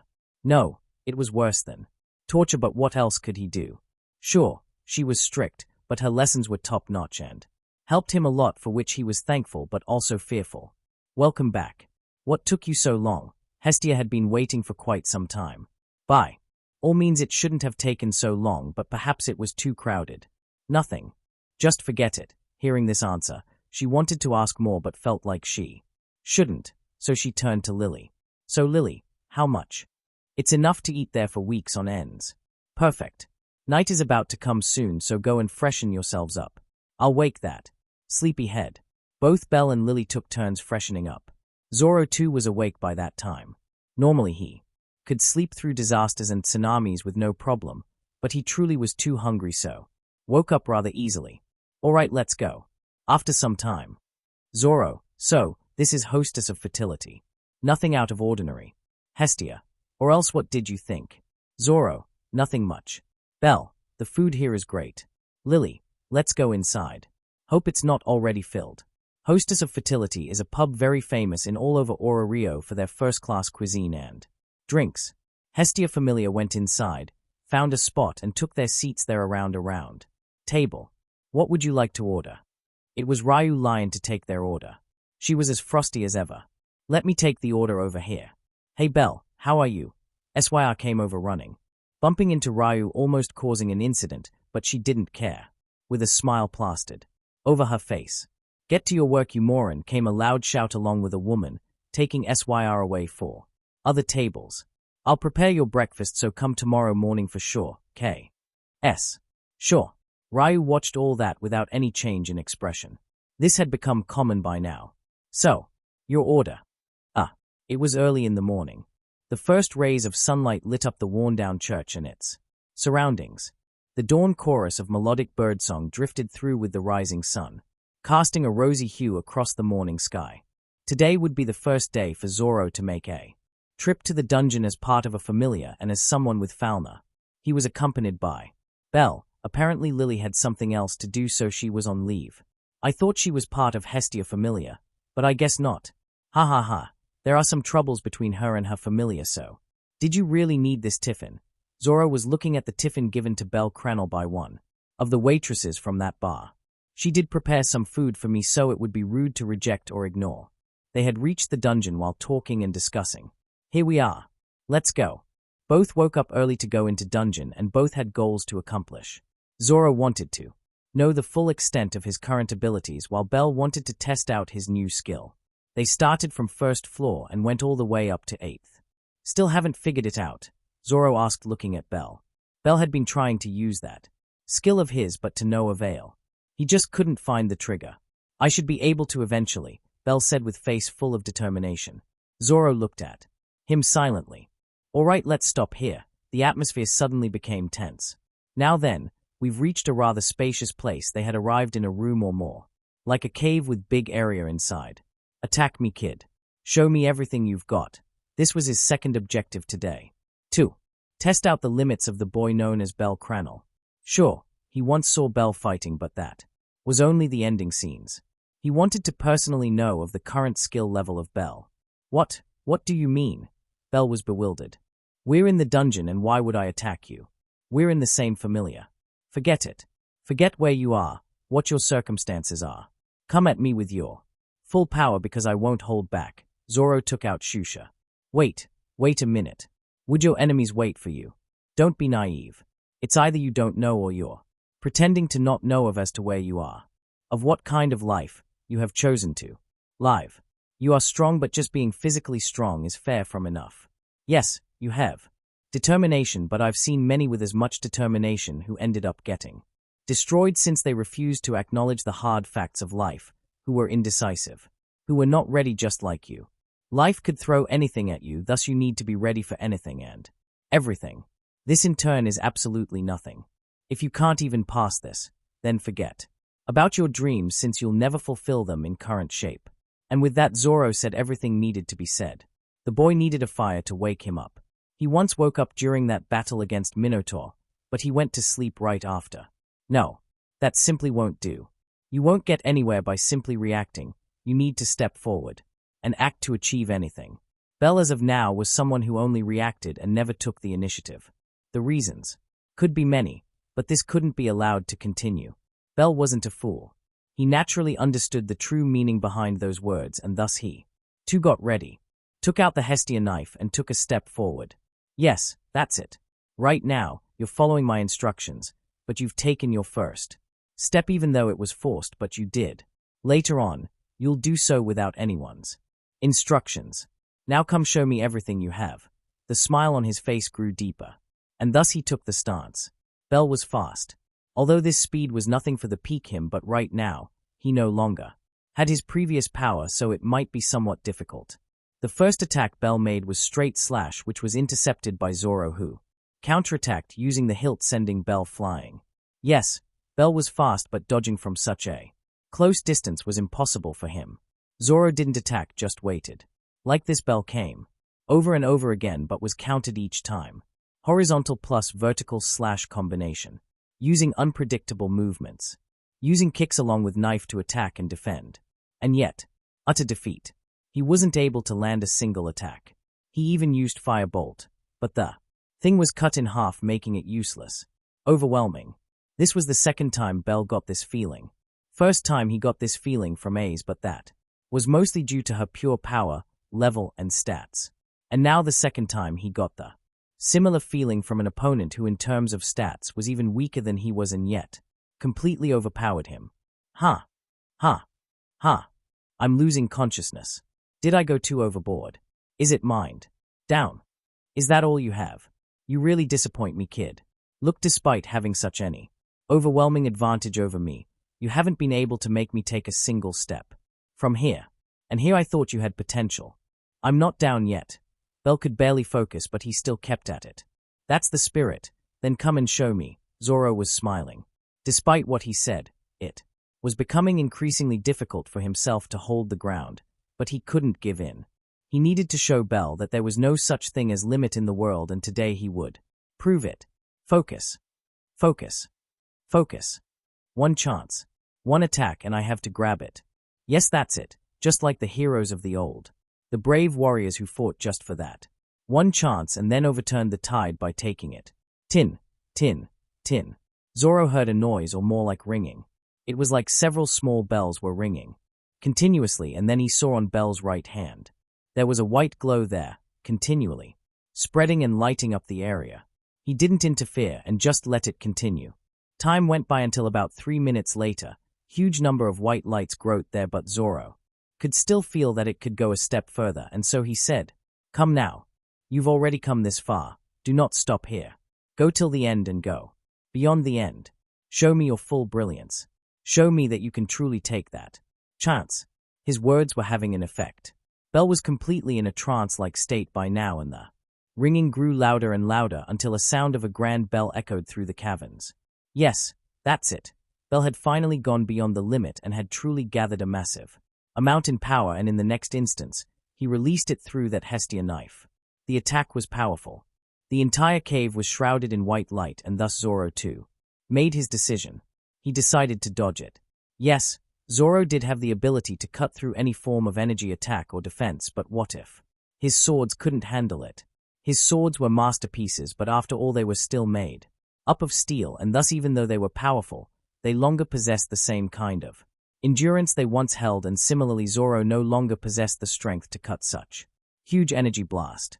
Yes, no doubt Zoro could cut it, but the question here is how deep. This deepness depends upon strength, and right now, at least without armament and advanced Conqueror's haki, Zoro didn't possess strength to make his cut as deep as before. Zoro could cut diamonds, but again not too deep now. Anyway, that attack was singular and powerful enough to blow up an entire section of the cave. Once the blinding light dissipated, Bell remained there unconscious due to overdrawing. But Zoro found something interesting. He found a tunnel, and this tunnel was very different when compared to dungeon walls. It resembled dungeon, but if dungeon was natural, then this tunnel was artificial. This is interesting, but whatever. The kid needs immediate attention, so I suppose I'll be going back to the surface. She's really going to chew me down now, all right, but at least I got some worthwhile results. Bell was talented, perhaps not in swordsmanship, but in other aspects. Talent is talent regardless of where it's concentrated on. If this is his talent, then I'll simply bring out the best of that. Well then, let's leave and come back on a later date. Zoro traveled the dungeon for quite a long time, even meeting and fighting many monsters along the way. Eventually he reached a strange place. He reached this place after moving through a massive hallway and crystal walls. He walked further and further until he reached a city whose signboard said, "Welcome to Rivera." Without even knowing or wanting, Zoro had managed to reach the under resort on 18th floor. He was very clearly lost. What to do now? An end. So here is the 4th chapter. I apologize for being late, but was just quite busy, so couldn't do it on time, but here we are. Last time I had asked a question. Should the captain of Hestia Famelia remain Bell, or should I make Zoro the captain and have Bell learn from his leadership? Because, honestly, even with a giant flaw, Zoro is far better of a leader than Bell. In fact, Bell doesn't even fit the role, and without heavy luck, the entirety of Hestia Famelia would have been wiped out over a dozen of times by now. I could make this story as the rising of the greatest hero, Bell Cranel, and the greatest leader, Zoro. What are your takes? Please do comment in case for any suggestion. Also, as you fellows have already seen, I suck at writing fights. I might get better with time, but till then I'll write fights in a rather simpler term. Also, Hostess of Fertility scene was short, but that's because I want to expand those characters in much more depth later on, so bear with me. Also, some of you might be confused as to why his fast level up didn't cause a stir. Well, it will in coming chapter. As for those who didn't like how easily Bell lost, Well, I have a perfect reason. Belle too is. Confused about the same fact, and I'll elaborate it in next chapter. Till then, have a wonderful week. The journey. Enjoy. This morning was never going to be a peaceful one and would probably be written in history books. After Zoro and Belle left for the dungeon, the news of someone having reached LVL2 in only half a year was spread fair and wide, causing shock everywhere. Once they had thought that Otter was incomprehensible for reaching LVL2 in only a year and a month, but then that speed had been surpassed by AIS, who did the same but in only a single year. As if that wasn't enough, someone had appeared who did the same thing in only half a year. How he did that, no one was certain, although there was a rumor of a LVL1 defeating a Minotaur in head-on collision, but no one believed that. How could they? A Minotaur was an apex creature among level 2s, and even lower LVL2s could only die when facing one, and yet a LVL1 defeated it. How? Naturally, everyone was curious of the validation of these claims, and more than anything, the Celestials were the ones truly amazed and amused by this development. Most of them had come down here for only one purpose: to amuse themselves and to discover the impossibilities, while some others came due to various other reasons, like Hestia, who came down for fame, since not many knew of her, or Loki, who came down to play, or Myak, who came down to heal, and much more. Now, of course, many of their views changed with time, after getting their own familiars, but that bit of playfulness remained. That said, there were many who simply wanted to poach the boy, especially after learning of him being a member of a very newly built familiar with only 2 official members, both of whom were low level. One reason was because the boy was special and was growing fast while maintaining exceptionally high level of battle potential, while the other reason was simply because they wanted to rub it on Hestia's face. Yes, Hestia had many friends, but there were also many who were envious of her, while others simply wanted revenge.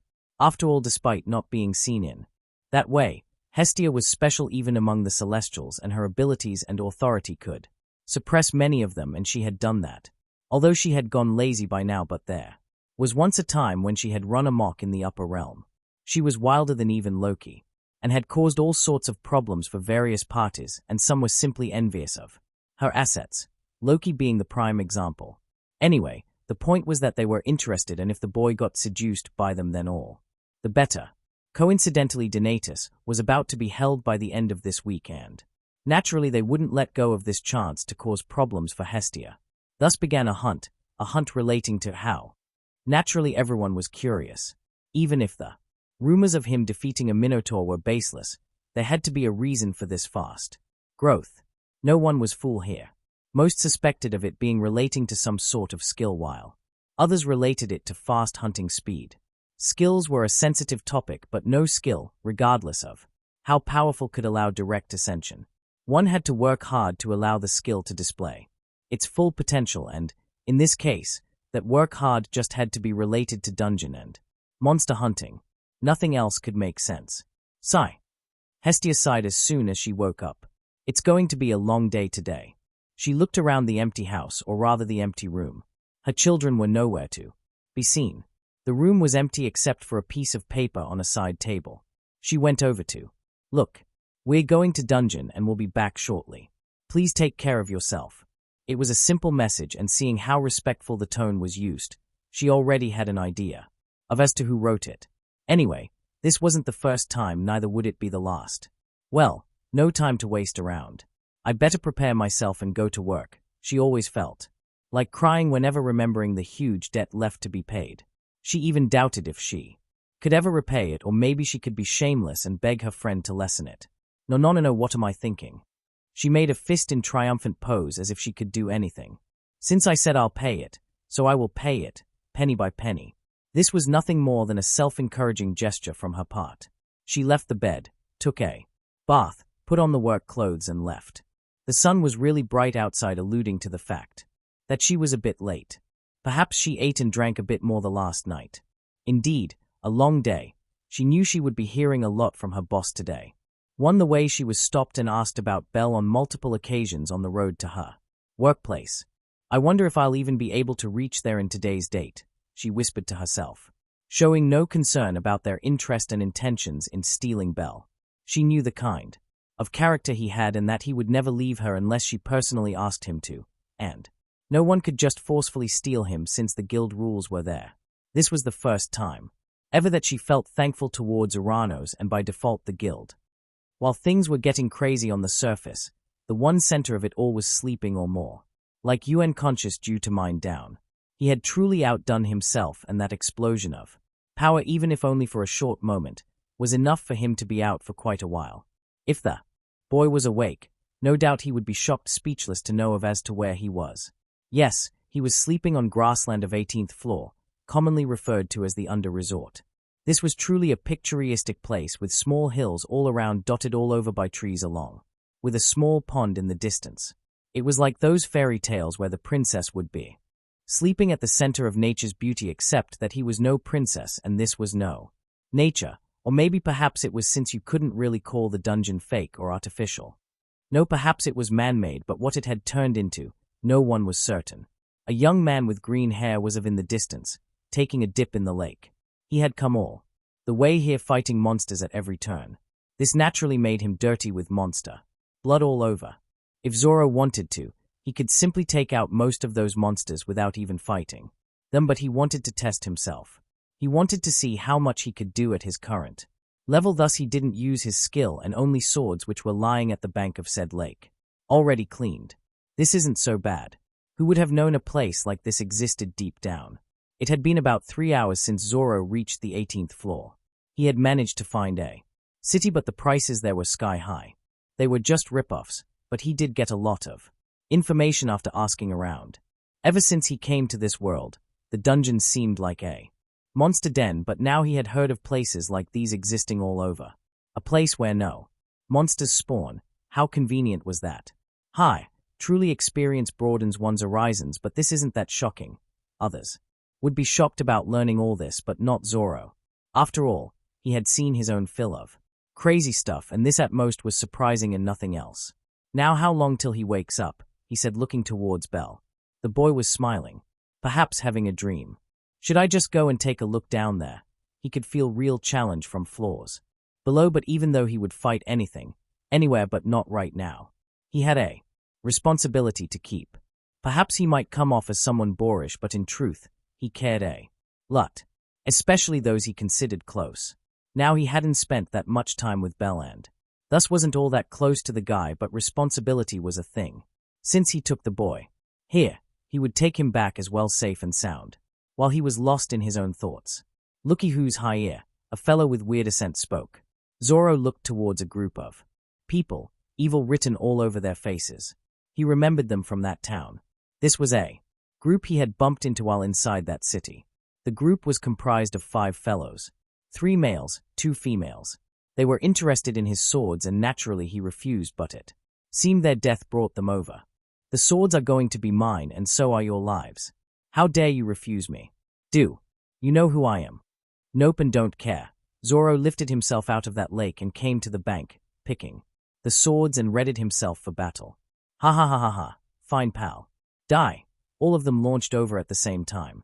One went towards Bell, another took aim with a bow from distance, while the other 3 took out their melee weapons and launched them over. Every adventurer had developed an instinct after fighting in this hellhole for so long. They could tell of who was strong and who was weak. And Zoro seemed dangerous to them, but like they say, birds die for food while men die for wealth. The same logic was applied here. Sure, he seemed dangerous, but so what? Every monster, even weak ones, seemed dangerous but were still hunted down, and even if he turned out to be stronger than expected, they still had a trump card to rely upon, so all is well, or so was thought, but those thoughts froze, and 5 bodies plummeted down with a thud with one thing in common. None had a head. Nothing fancier happened. Zoro simply took a sword drawing stance, and once they were in range, used his full body to draw out the sword with full force. The 3 of melee immediately lost their heads, while the projectile attack landed onto the other 2, taking their lives as well. There was once a time when Zoro hesitated in killing a woman, but he wasn't like Sanji. He had eventually managed to overcome this weakness of his. After all, if a woman took out a weapon to fight and kill, it was just right for them to be prepared to be killed themselves. This was a simple logic which applied to everyone. Weak, perhaps only LVL ones. No, maybe one was level 2. Ah, whatever, Zoro simply used a cloth to clean the blade and put it back in its sheath. Come out. I know you're there. Whoever it was had hidden themselves deeply. Even he couldn't sense them, but once this party of 5 attacked him, he could feel someone about to help him, but the party died beforehand.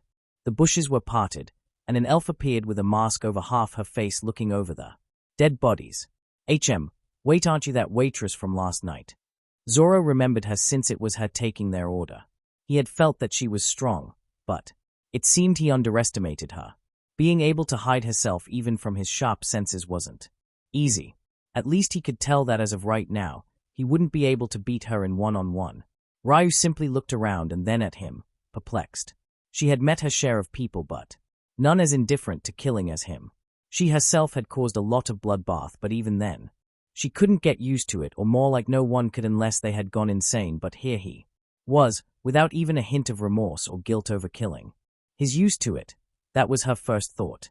Last night, she had seen him with her friend's future husband. She had felt he was weird, but who wouldn't? The guy was holding 3 long swords, and rather obviously none were spare or backup weapons. Does he belong to a warring nation? This was another thought, since only in that way would his indifference make any sense. Why did you join Hestia Famelia? That was her first ever question. She had interacted with Bel Cranel, and the boy was as innocent as it would get, and that Famelia itself was completely new, so why would someone like him join there? Even if his low level, just his body and apparel should allow him to get into a rather well-off Famelia. What does that have to do with you? That said, how long have you been there? Indeed, this had nothing to do with her. She simply asked out of curiosity and nothing else. Just passing by, that was her answer. What happened to him? She asked, pointing towards Bel. Obviously she could tell of this being mined down, since no physical wounds could be seen. He just went a bit crazy and is down now. Oh, that was her only response. Well, excuse me, and she took her leave. That was strange. He looked towards the bodies lying around. What to do now? There was a thought at the back of his mind to let it be, but then again, you couldn't directly shoot for stars now, could you? There was a procedure, and Bel just wasn't ready to see all this. The boy was like a clean slate, and it would take time for him to get used to all this. Should I just bury them, or perhaps find a monster to chew on the dash? What am I even thinking? Even though they weren't exactly righteous, but something like that just wouldn't be right. Let's just bury them. There's a lot of plot here just for that. And thus, he got to work. On the surface, Hestia was worried sick. It had been midnight, and yet there was still no news of her children returning. Hestia was worried sick. It had been midnight, and yet there was still no news of her children returning. Where are they? She had been working till midnight, and once she got home expecting to find her children here, they weren't. Naturally, she got bad ideas, but she was also somewhat relieved.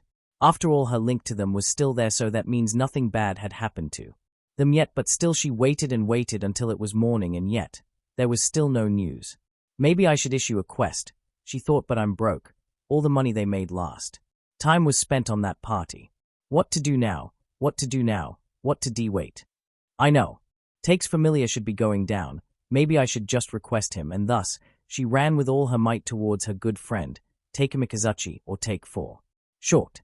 He was one of the few she could really trust, and also someone who helped her from time to time.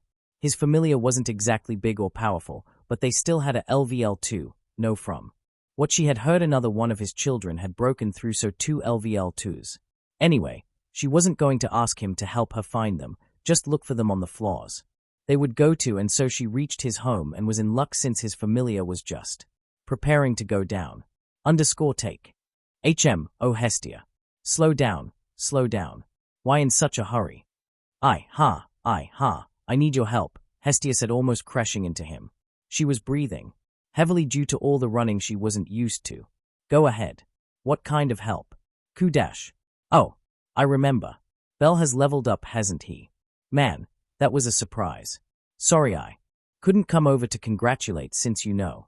Yes. Anyway, this is about Bel and Zoro. She looked over at his Famelia members. I might come off as rude, but could you please ask them to look for my children? They've been gone since yesterday, and no news since then. Perhaps they got lost or some other reason, but could they just look for them on the floors they are going to explore? Is that so? No problem. After all, if we won't look after each other, then who would? He then looked towards his familiar captain, a buff dude named Kashima Uka. We'll try, but we won't go too down below. Uka was expressionless. He too had met Bell once and was shocked after learning his fast level up. That said, his own familiar mattered. Much more so he wouldn't put them in an unnecessary danger for someone else. That's fine, that's fine. Thank you, and I will repay it, even though the chances were low. She still hoped for these fellows to find Bell and Zoro. Then we will be off Takemikazuchi-sama, said an enthusiastic black-haired girl named Mikoto, and the group headed towards Babel. Bell had woken up not too long ago. The first thing he saw was jungle all around and a lake not too far away. Woke up. He saw Zoro coming over with some strange kind of fruit and water. How long was I out for? And dash. He looked around perplexed. Where are we? He couldn't remember any such floor full or vegetation. It's been a long while, more than 24 hours in fact. What? That long? It was hard for him to believe that, but since Zoro said that, it should be right. He didn't seem like someone who would joke around. What do you expect? The energy you expended was tremendous, so naturally you would be out for quite a while. Zoro handed that fruit and water over to Bell. This was a strange-looking fruit possessing extreme amount of sweetness, but was enough to fill the stomach for now. So sweet. What is this? I've never heard of thigh dash. Bell suddenly remembered one of his lessons on survival with Aina. Aina had taught him about many things and ways to survive inside the dungeon. Naturally, that included the foods. After all, to survive for long inside this place, you would need a lot of food and water. From what Aina told him, a strange kind of sweet fruit growed inside dungeon on 18th floor. He looked around, and once he saw the top, couldn't speak anymore.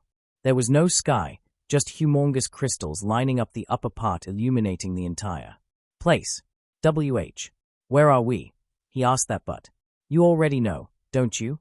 Why ask then? Just for confirmation. So, this is the 18th floor, so beautiful. Bell had heard about this place, but seeing was believing. Even though he was inside the dungeon, deep below the floors he used to be at, but still couldn't help but admire the scenery, though there was a hint of fear in his voice. He was afraid, and why wouldn't he? How did we get here? He asked the most logical question, but I just felt like going down to take a look, and that's how. Got the most illogical answer. Wait, now that he thought about it, Lily had told him about Zoro's weakness, if it could be called that. He's bad at directions, that's what Lily had said, and Bell didn't take her seriously. Even if she was right, then how bad could it be? Now he knew. Did you by any chance get lost? Zoro just looked at him and then ignored him. So, he is lost, he screamed inside. But still, he managed to get down here. There should have been a lot of monsters on the way, and yet, his incredible. This was Bell's very first evaluation. Truth be told, Bell had gotten over his head after that level up. He also knew that he had broken the record, and thus he had subconsciously started to think of himself as special, but that point of thought was destroyed. After he lost. He lost against someone who had just gotten his Falna, and that someone had managed to make it all the way down here on the very first try. Bell was overwhelmed but also exited. Since someone like that was actually part of his familiar. Well, if you're ready, then get up. Go and take a bath, and then we'll be going back. Hestia should be waiting. Yes, his train of thought broke.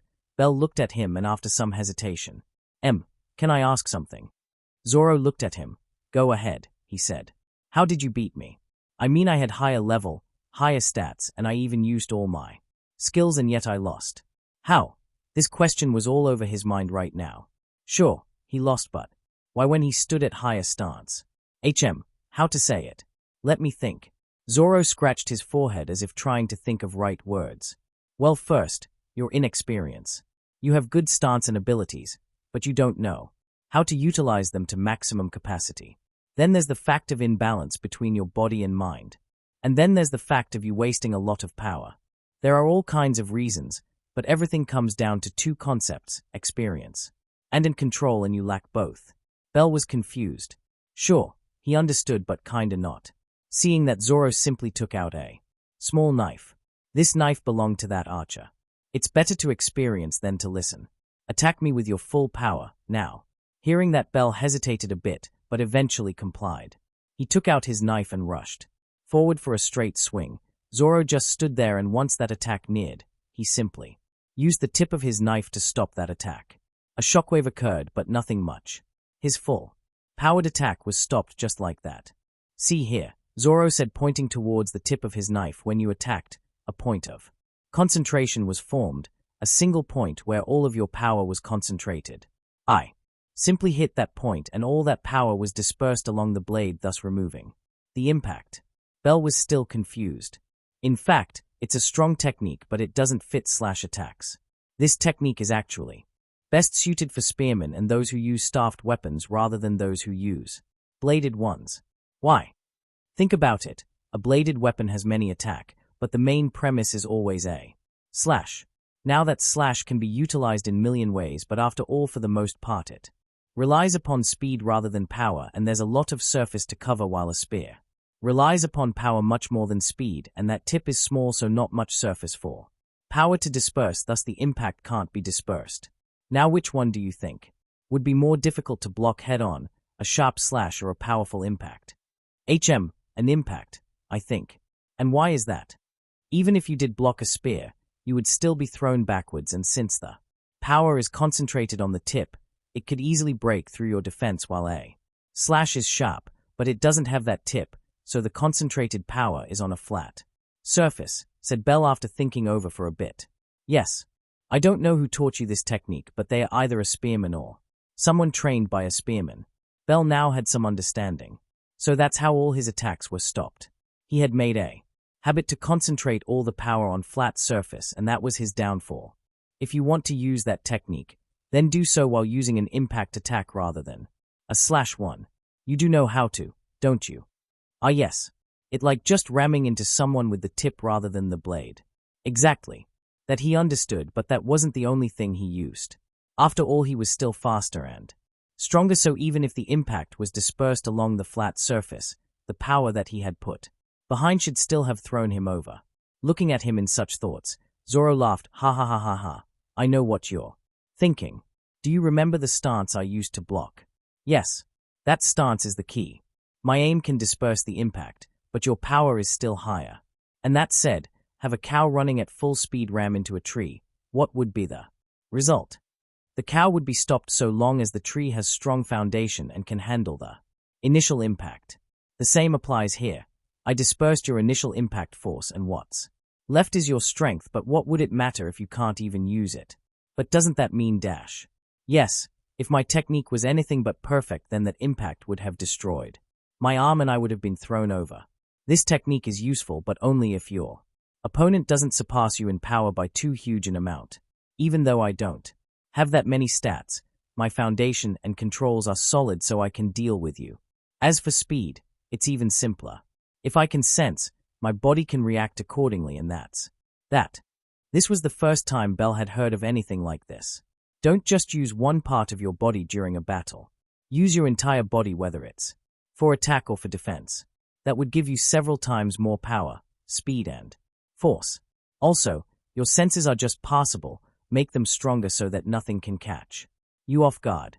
Yes, Bell said respectfully. He felt as if he was listening to a combat teacher. He had learned under A's, but that was more of battle learning than was never this comprehensive, and perhaps she never would be. After all, her character was just like that, aloof and distant. Anyway, enough talking and get ready. We're moving and going back. Just then Zoro remembered something. Whose emblem is this? Said Zoro, showing Bell a familiar emblem. He got this emblem from that LVL2 fellow from those who attacked him. Bell looked over, and after some time, where did you get it? You know whose it is? Yes, a crescent moon with a wine jar at the center, there's no doubt. This belongs to Soma Famelia. Soma Famelia. I think I've heard of it somewhere. It's the Famelia Lily is part of. Oh, that little girl. Yes, I think I heard it from her. So where? Go take a bath and get fresh. We'll be going back. Bell still wanted to ask, but Zoro had avoided the topic twice now, so he simply stayed silent and went towards the lake. Though he had an idea of as to how Zoro got this emblem, since he did saw some mounds, as if someone was buried there. Maybe, he thought, and took of his clothes and entered the lake.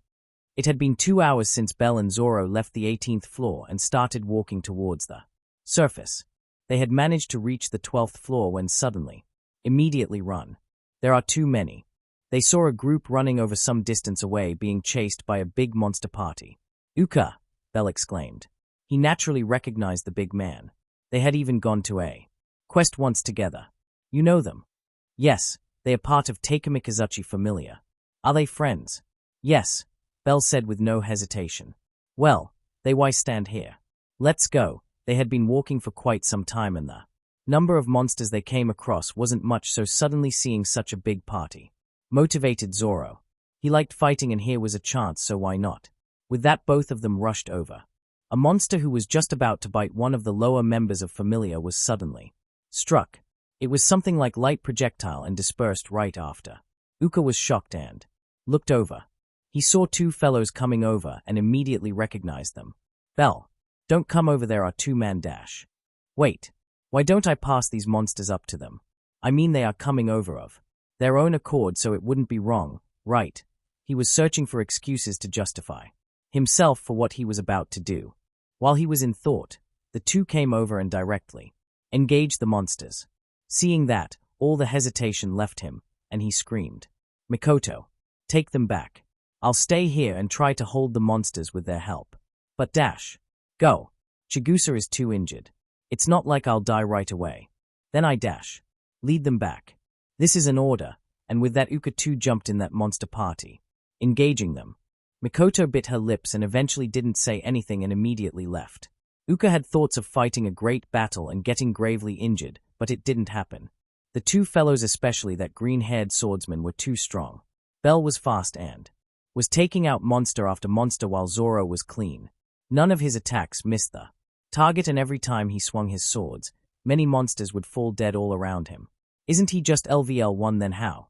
That was his first thought, but then he forced himself out of it and started fighting as well. It didn't take too long, at most an hour, before the entirety of the monster party was killed off. They are too strong. Uka too fought but didn't do even close to as much as them. Perhaps he really did kill a Minotaur at LVL1. Uka was looking at them as if they were monsters.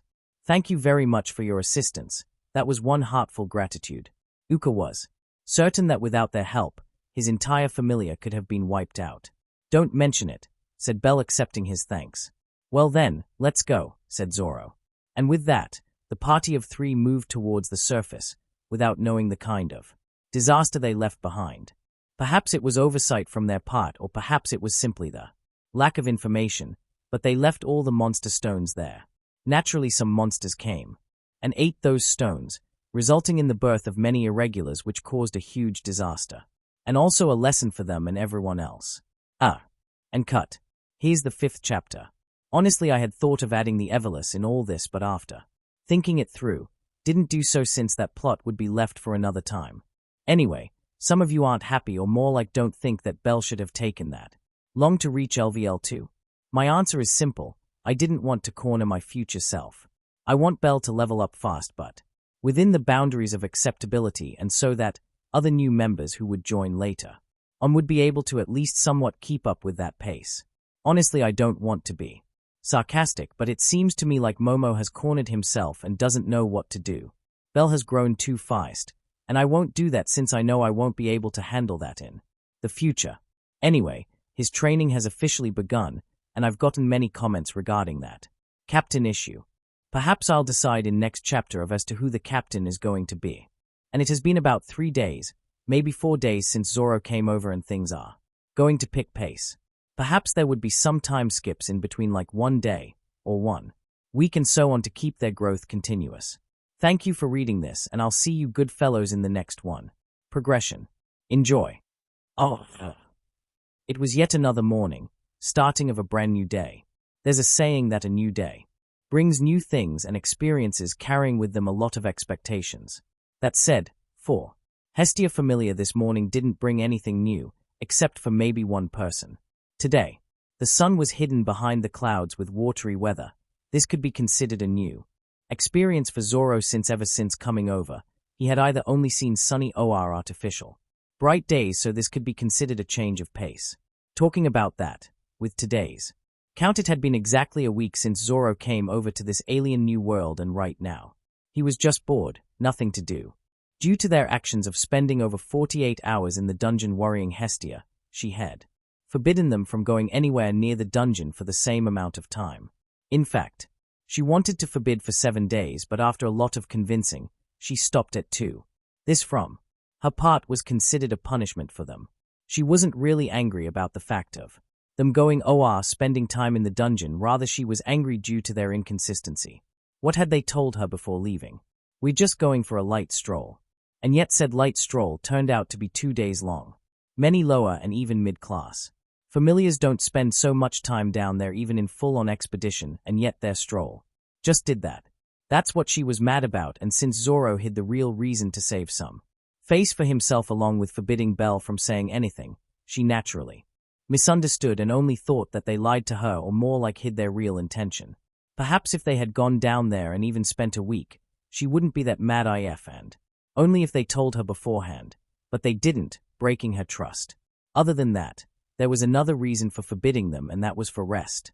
The boys had spent 2 days in that dark, damp, dangerous place, so it was just right for them to take it easy and rest a bit before continuing their adventure.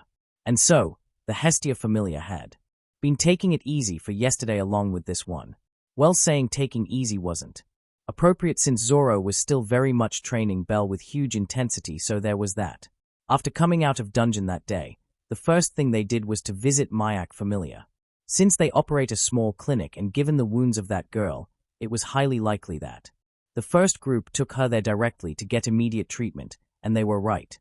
It didn't take long for Takemikazuchi and Hestia to run over as well after getting the news. Hestia didn't berate them in front of other people, but once they left and got home, she chewed off their ears through a long session of lecture and interrogations, and it was also during this time that the 2 days agreement was made and accepted. Today was the second and last day of said agreement, and Zoro was simply lying on his couch, since there was nothing for him to do. Belle, on the other hand, had gone to get himself a new armor since his previous one was destroyed. Zoro didn't go along since even though he had a lot of knowledge about bladed weapons but none for armor since he had never used neither was he going to use for now. After some time of lying, he got up with a yawn and looked around. Hestia was nowhere to be seen since she had left for her job as well, so he was all alone. Although he liked this loneliness, but only because it helped him sleep, but right now he wasn't feeling any such urge. Despite trying for over an hour so, I should just go for a stroll, and he left. Belle was out and about strolling the marketplace looking for a good but cheap armor. He had once come to this marketplace with his advisor Aina and chose a very good light armor, perfectly fit for himself, and right now, he was searching for the same piece. He had come yesterday as well looking for same armor but just couldn't find one, and upon asking the shopkeeper got an answer of new stock not in yet, so he had left. Today he came once again, searching for the same thing but couldn't find it. Perhaps he would need to wait for a bit more days. As he was leaving in dejected mood, "Hey you there, white-haired?" He was called out by someone. It was the shopkeeper he met yesterday. Why yes. Belle stuttered and looked around. Why was the shopkeeper shouting at himself? "Come over. You wanted to buy Pionkichi, right? Well, the new stock just came in." Belle was overjoyed hearing that. The name was strange, but the armor itself was very good. He immediately went over to look. "Have a look." Shopkeeper beckoned and passed the box containing said armor to him. The armor was pure white, like virgin snow, the color of his hair. Along with that it had red lines running over to the sides, all connecting on the center in circular bead-like shape. Belle tried it. "Yes, it's the same size and fits me perfectly." The armor was truly made for him and no one else, or at least that's how it seemed to him. "Yes. Is the price same?" he asked the shopkeeper, seeing as the armor had yet to have a price tag on it. "Ask him. It is his piece after all," and with that Belle was introduced to a red-haired man. He was tall, perhaps around 175 centimeters, 5 feet 9 inches, with broad shoulders and slender overall build. He had been standing there all the time, just hadn't been noticed by Belle, who was fully focused on armor. "Oh, nice to meet you, Mr. Welf." "Welf Crozzo," said Welf, pointing his thumb at himself, and before Belle could say anything else, "Heard you took a liking to my piece. Come, let's talk over there," pointing towards empty seats over the other side. Welf was looking at him from top to bottom as if examining him. This naturally made him nervous, but yes, and they moved. Welf was talented and an accomplished smith, or at least that's how he would have liked to introduce himself, but the truth was, his work wasn't selling all that much. He had been in the forging industry since childhood, but only recently did he introduce his own work on the shelves only to get bad reception. It wasn't that no one took a look or bite his crafts, just that most who decided to buy would usually return it to him for unfathomable reasons. Welf could confidently say that at the same level, he was perhaps the best smith out there, and this wasn't due to arrogance but simply facts and results he came up by comparing his work with others of the same level, and yet this was the case. That said, there were those who did buy his items but didn't come a second time for more purchases. Up till now he had successfully sold 3 pieces, and that 2 with great effort, so once he heard yesterday that someone actually came over to specifically buy his armor, he was overjoyed and immediately worked on his craft to an even better efficiency. He could say with confidence that this was the best piece he ever made, and now was the time he got to see the one who took a liking to his work. His like a rabbit. This was his first impression. The boy didn't look that outstanding.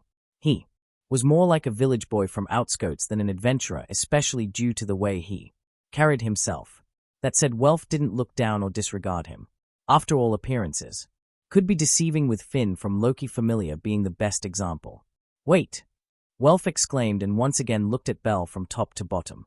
He had heard rumors of a boy defeating a Minotaur at only LVL1 and leveling up to LVL2 in only half a year, breaking all previous records. The appearance described by those people matched his. No doubt. Could it really be? And with that, Welf invited Bell to empty seats. He wanted to know the validity of said rumors and also discuss some business. So, what did you like about my armor? This was the first question, since Welf couldn't really think of anything else to talk about. Well, it's lightweight, my size, cheap, and more importantly tough enough. This was a practical answer, and it also meant the boy wasn't buying simply because it matched him in appearance. Well, I'm glad to hear that. So, your name was? Oh, sorry. I didn't introduce myself. I'm Bell Cranel from Hestia Famelia. Bell Cranel? So are the rumors true? I mean the stuff about you soloing a Minotaur at LVL1 and breaking previous records. Records? Bell seemed confused. He had no idea about his speed actually surpassing everyone before. I did defeat a Minotaur, but it was very close, and said Minotaur wasn't exactly in its top condition, so he scratched his cheeks in embarrassment. This sounded like him boasting. So, the rumors were true after all. Ha ha ha. Who would have known the famous record holder would actually like my stuff? Hey you geezers, see. This is my moment. Welf said, boasting shamelessly. Others standing around listening on side and left to see. Others. This was his original intention behind those remarks, and the objective was met. Bell simply watched on without saying anything. Anyway now. So, let's talk business. Welf had gotten serious, and Bell too gulped and waited. Would you like to partner up with me? An unexpected proposal for Bell. Lily was humming on the road to back home. Yes, she was outside of Orario to deal with personal matters. Usually, Orario stopped powerful people from Orario from going anywhere outside, since they were just too strong. A single LVL 4 or 5 could spell disaster outside if he had evil intentions. So, how was Lily permitted to go outside? Simple, she was just too weak to raise any flags. Those at LVL 1 had free passes. They could go outside anytime they wished to, so long as they went through proper inspections and clearly stated their objective, and so Lily could go outside. Now why did she go outside? Simple, to take care of and pay some debts. Nothing else. Lily was born to a couple in Soma Familia. They didn't hold any high positions nor any connections. On top of that, they were highly addicted to Soma wine. All in all, they were just typical Soma Familia members. They could hardly handle themselves, so why give birth to a child? Simple. They just wanted someone they could trust, and also someone who dealt with stuff for them. Someone who after certain age could be useful. Yes, for them, this child was less of a being and more like a tool to be used at appropriate times. But all that changed with her birth. Perhaps it was simply due to affection of a parent for their child, or just devotion, but they did fall in love with her, and through that their own personal relationship grew close as well. Now they just wanted to have their daughter live a safe and clean life, away from all this dirt. for that they started saving money to free her from Soma Famelia. In this familia or more. Like most familias in the world, a child born to two members in the familia was also part of said familia, and this notion was especially strong in Soma Famelia, so Lily was given a fauna. At that infant age, despite her parents' protest, they were given a choice to have things stay as is or pay a certain amount to free her. They worked day in and out in dungeon, constantly fighting and gathering money. They kept their daughter away from Soma Wine and Familia itself, renting a small apartment to keep her in. The prices in Rio were off the roof, but what else could they do? Thus, years went by and eventually they did manage to gather and save up a lot of money. Enough to free her, but it got stolen. Who stole it? They had an idea, but no proof, so forced to start from bottom once again. Their addiction to wine didn't went away just like that, but they were able to somewhat control those impulses, and now rather than making money, they worked towards having position. Authority was what truly mattered, so they now went on deeper in dungeon, taking greater risks but also getting stronger to the point that only a great achievement was remained till they could break through, with all of their stats being in C or above. In order to level up to next level, one needs to have at least D in all stats or C in one stat, along with some great achievement, so they were very close to leveling up. No doubt had they succeeded, the entire Soma Familia would have seen a change, not only in power but also in atmosphere, but they failed, or more like stopped. The captain, LVL2, then felt extremely threatened by their presence, so he ambushed them in dungeon along with some other members, the result being all dead. The two of them already possessed higher than average stats, so those at LVL1 of Soma Familia couldn't match them, and Captain himself could be dealt with if they both joined together. The battle was fierce, but eventually they couldn't hold out and was struck heavy. Captain wasn't in great shape either, while his partners were either all dead or gravely injured. He didn't check to see whether the two were alive and just left, since dungeon was a dangerous place, and he couldn't stay at the same place for too long, especially not in his current conditions. Too bad he failed halfway and was devoured alive by monsters. That was truly the most miserable way to die. On the other hand, the two parents, who were named Saffron and Rose, heard a voice as they sunk deeper into the darkness with a deep obsession.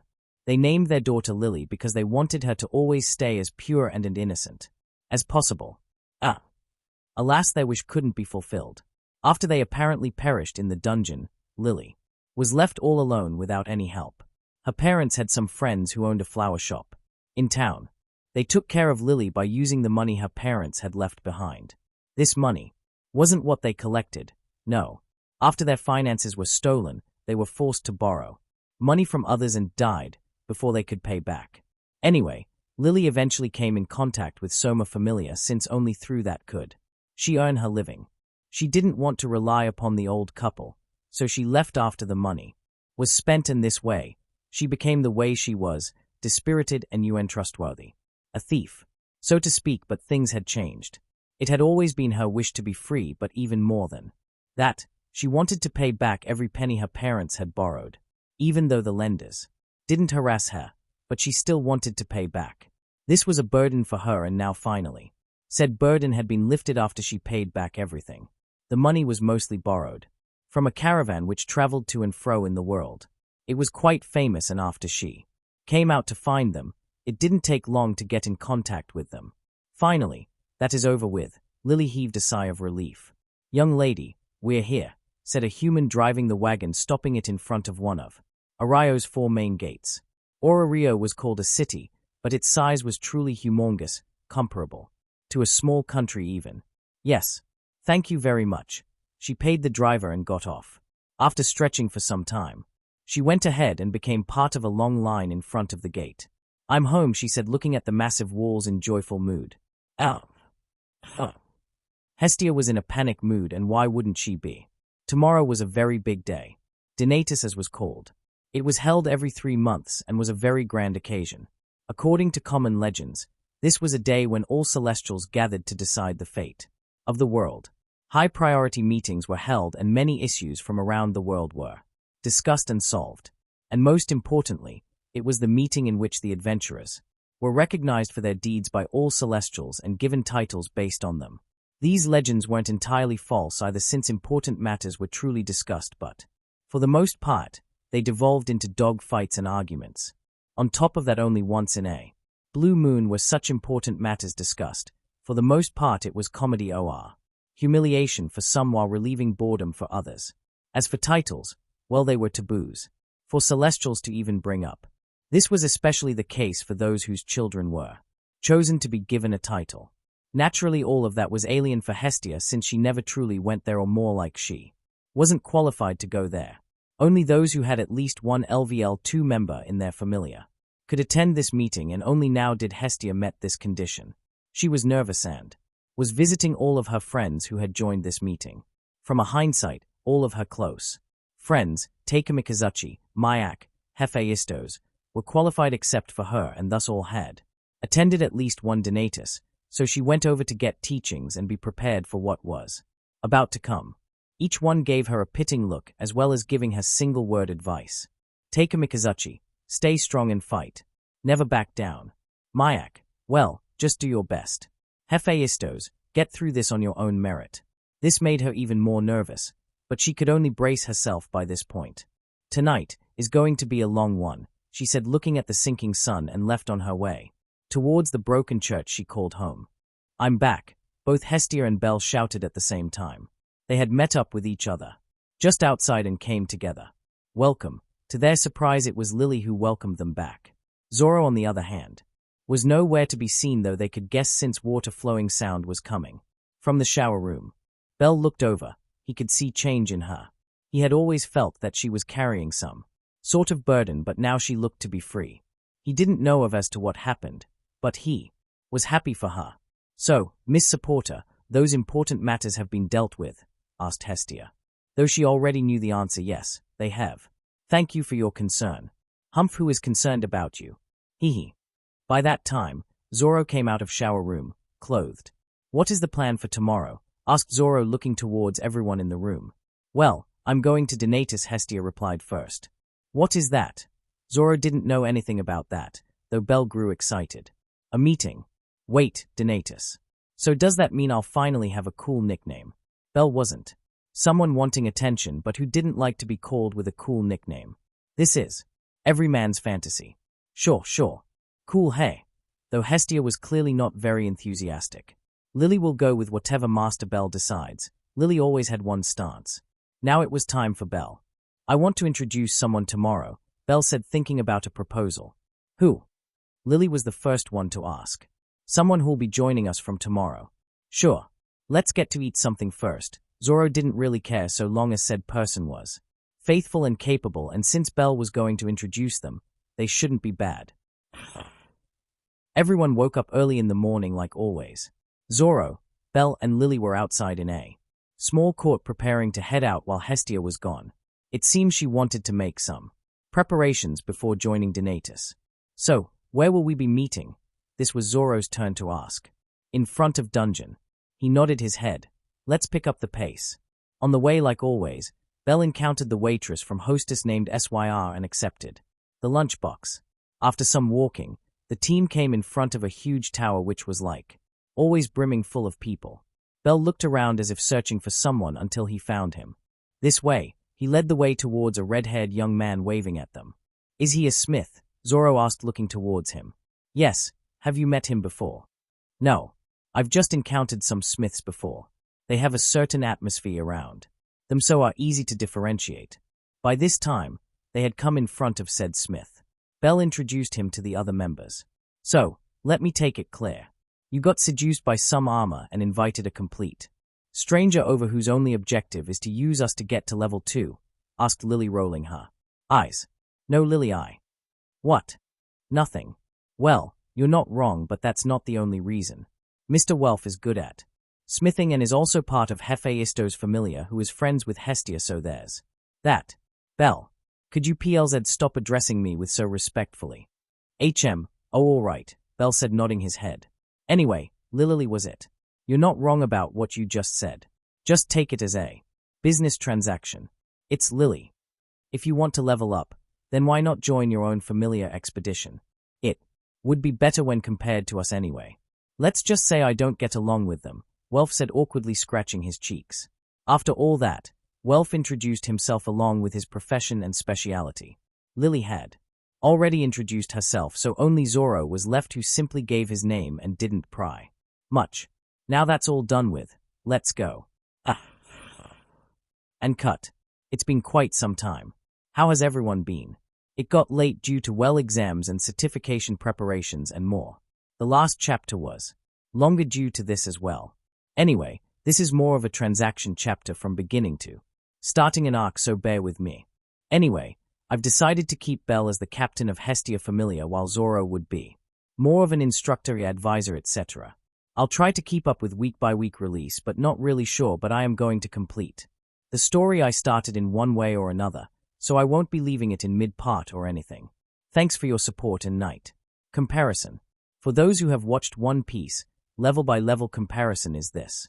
LVL 7 equals commanders, 1st, 2nd, and 3rd. LVL 8 equals admirals. LVL 9 equals emperors. LVL 10 equals peak Roger, peak W.B, peak Luffy, peak Zoro, peak Joyboy, in no order. Chapter 7. Enjoy. Scent of blood and sweat was heavy in the air, with sound of fighting coming from a fair corner of this grand hall. The hall itself was more like an open field filled to the brim with fog. This was the 11th floor of dungeon, also known as the Land of Mist. Fog was heavy here all the time, so much so that you wouldn't necessarily be able to tell one hand from the other. This was also known as the newbie graveyard, since many LVL 1s and in certain cases even LVL 2s perished here. The only thing one could rely on here to fight was senses other than sight. That said, it was a relatively popular place for beginners and veterans alike. This was the place where many adventurers, even high-class ones, came from time to train. Fighting in this sort of environment was the best sort of exercise to sharpen one's sense. The 11th floor as a whole was only one grand hall with passageways on two sides, one connecting to 10th floor while the other one connecting to the 13th floor, with center being the monster spawn. The monsters that spawned here ranged from kobolds, orcs, ogres, killer insects, and more, so it was a relatively good place to gather large amount of experience and performing enough feat to level up for LVL 1 adventurers. This was also the reason the party of Hestia Famelia had stopped here. This place by itself had been chosen by Zoro since for him, this place was better than any other to gain some valuable experience in all fields of fighting for low levels. Right now, Bell was protecting Welf and Lily, who served as the vanguard fighting monsters. Both Welf and Lily had been adventurers for a very long time, Lily for about 8 years and Welf for about 5 years, but due to what they focused on, they were stuck on LVL 1. Lily was a supporter who only helped from time to time and mostly for trimming and collecting purposes, so her stats were still low, not enough to level up. Welf, on the other hand, was in a completely opposite situation. Welf could level up anytime he wished, since he had already achieved the stats requirement. In fact, he surpassed it. For a blacksmith, or literally anyone who had fauna but had main job something other than fighting, there were two paths to LVL up. One was to fight and gain great achievement. Second was to make something which could be considered great achievement. For either, minimum stat requirement was absolutely necessary. Welf had one stat in S, the dexterity. He was a blacksmith of the highest caliber among LVL 1s, someone who could make armors and weapons for LVL 2 adventurers, and he had achieved such by continually practicing and making more and more until eventually he managed to max out his dexterity. He could LVL up anytime he wished, simply due to achievement of making LVL 2 foot equipment while being at LVL 1. His dexterity played very central part in this case, since the greater the dexterity, the greater the quality of equipment, so be it blacksmiths or medicine makers, all of them focused mostly on dexterity stat. There could be two blacksmiths with same LVL and same ability and technique along with same materials, but the quality of their equipment could be miles apart, simply due to the difference in dexterity. Welf had long since reached the LVL of creating LVL 2 equipment, but it was considered to be the very bottom among LVL 2s. Recently he had managed to create mid-tier LVL 2 equipment, and only then did he introduce it to the market. That said, his dream had always been to make an equipment standing at the top of LVL 2 since. Only with that could he hope to eventually reach his patron and his love interest's LVL. Now of course, even with that his chances weren't even 1%, but there would at least be said chance, so He was working hard. Now the question was how. He had already maxed out his dexterity, so how could he make something even better? He recently got an answer after he managed to make mid-tier LVL2 equipment. The answer was strength. Yes, a blacksmith relied on two things to make any sort of equipment: their ability or technique and strength. He had enough ability and great technique, which he inherited from his family along with maxed-out dexterity, but lacked enough strength. Right now, he could work with normal metal and steel, but he couldn't bend it completely to his will since he lacked the strength to do so. Thus, he offered Bell the contract so that he could come down beyond 10th floor, since only there could he raise his strength. His goal was to achieve A or higher in strength, since that was the only possibility. Thus, he took the vanguard spot. Man, it's hard. Welf had been fighting here for quite some time and nearly died several times if not for immediate assistance from Bell. He was quite astonished by Bell's speed, since it was unrealistic for a newly promoted LVL2 to possess such. Bell looked more like a veteran fighter, despite not giving such impression on the first glance. Still, that guy's the real monster. He glanced at Zoro, who was rather easily not only cutting down any unfortunate monster but also constantly giving Bell directions along with words of advice, if they could be called that. It was incomprehensible for Welf to believe of him as just LVL1, but since he was already registered with Guild and Hestia Famelia didn't look the sort of hide such stuff, so he had no choice but to believe. Was he an instructor somewhere? That's the kind of vibe he got from Zoro. Regardless, he was definitely a first-rate fighter if such thick fog couldn't obstruct him in any way. Bell was also getting constant reminders and advice. If not, he would have been injured by now. While Welf was lost in such thoughts, an arrow lodged itself in a monster about to attack him. Welf immediately swung his great sword at the monster's head, killing it. Sorry, I was a bit careless. Humph. This little girl named Lily didn't like him. He could tell that from their very first conversation, though he had no idea why, or maybe he did. Perhaps for her he was a parasite who only joined to make use of them. Get down. Welf shouted and immediately went and killed a bat-type monster about to attack Lily. These bats were really annoying due to their sonic attacks, so it was better to get rid of them before they could use their ability. We are equal. Sure. Lily was obviously not going to thank him or anything, since she too saved him once. As for Welf, he clearly didn't care. I don't sense anymore, so rest for a while. Good food and rest are necessary to keep fighting. Zoro looked around, not sensing any monster in their immediate surroundings. They weren't the only team here. There were other adventurer teams around, though everyone simply went on with their own business, since why they would help others in this environment when they couldn't even guarantee their own safety. The team went ahead and sat right there, partaking in food they brought along. Zoro-san, could I see your swords? I take my words back if it's offending. Welf spoke out, clearly very interested in Zoro's katanas.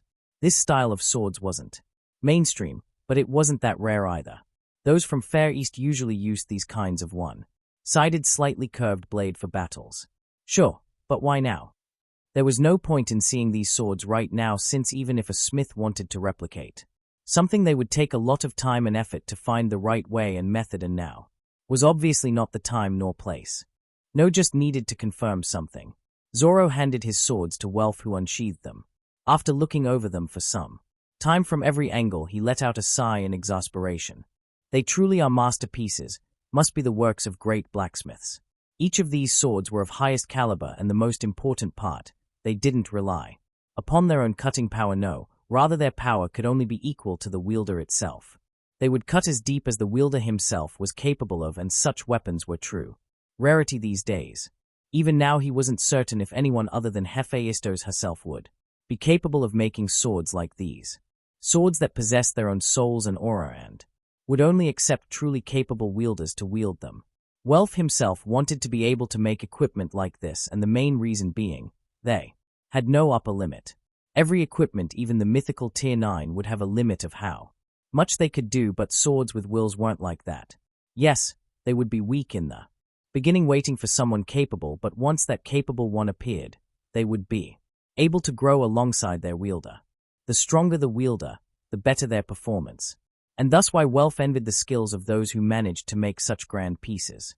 But, that said, he was also motivated, since these swords did not exude the aura of celestials, meaning they weren't made by one. They exuded the aura of humans, so were most likely made by mortal craftsmen, and if so, then that means it was possible for him to be able to do the same. His fighting spirit was ignited, and now that he had seen the hope, he would go all out. Ha ha ha. I like those eyes. Brat, you will go fair. From appearance, both Welf and Zoro looked to be about same age, but Zoro's mentality was of a middle-aged man, so for him, Welf was only someone young with great dreams and determination. His determination was no less than Bell, so Zoro liked him. Get ready. More are on the way. Zoro could sense more monsters coming their way, so he got ready along with other three. And with that, the team once again threw themselves in the band of monsters. Today was Donatus, and Hestia had promised Belle to secure a good title for him, though she herself wasn't sure how. This meeting was going to be her first, and yeah, she wasn't completely sure of what to do or how to present herself, but one thing she was certain about was that she would definitely get a lot of attention due to Belle being the record holder and all. Yosh, let's go. She gave a last glance at her clothes and then the gate right in front. It was big, at least from common standard, as if highlighting the majesty of this meeting. Donatus was held in Babel, on the top floor every time. No one was allowed to live here ever since Babel was first made. Beyond the large door was a massive hallway with walls decorated with statues and pictures of the old heroes, along with elegant paintings. In fact, the entire hallway itself was painted in ancient style. Right at the center was a big round table with over 300 seats surrounding it. Many were already seated, and Hestia too looked around, and once she found Take and Hephaistos waving at her, she simply went ahead and sat adjacent to them. There was no proper arrangement of who would sit where. It was freestyle. One big seat was reserved for the host, and no one could sit there except for the presenter. Every time, a different person did the presenting depending upon who had what information they wished to share and discuss. Everyone was chatting and laughing with no care in the world. Yeah, I heard after getting warning from Guild, Somakuan was rid of his only interest. He's really down in dumps, seeing how the captain and some strong members of his Famelia just upped and died. I heard too. Who killed them? No clue, they disappeared in the dungeon. So, his lost qualification. I'm reminded. It seems Rakia is preparing for another war. That blockhead would never get tired of this useless endeavor. Oh hey, quite a long time no see. Where have you been, Hermes? Oh well. Oh, hey look, Freya is coming over. Why? She doesn't show up often. Perhaps something is going to be discussed in this meeting. Heard Hestia is coming too. Been quite famous, it seems. Both of her children are that record holder, and have you heard about that three-sword guy? I am getting bored. Let's get this over with. Hey look. Everyone was discussing random things, jumping from topic to topic. It's lively here. Don't look at what is on the surface. Each one here is just waiting to cause chaos. Hephaistos had attended Donatus multiple times by now, thus no one other than her understood how things would become later on. You at least should be careful. Thought I doubt I need to remind you given your situation. Hephaistos warned Hestia. Other than her having the record holder, another one of her children was getting a lot of fame among adventurers.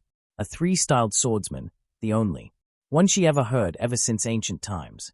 So far as she heard, he was extremely skilled and powerful and had no equal on the same level.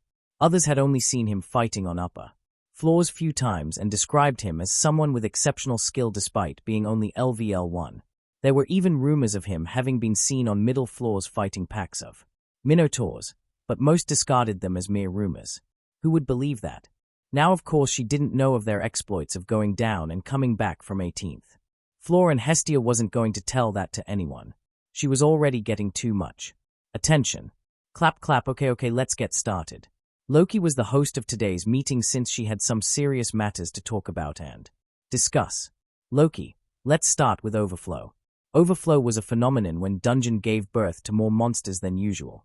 It was occurring quite a lot recently, definitely a bad omen.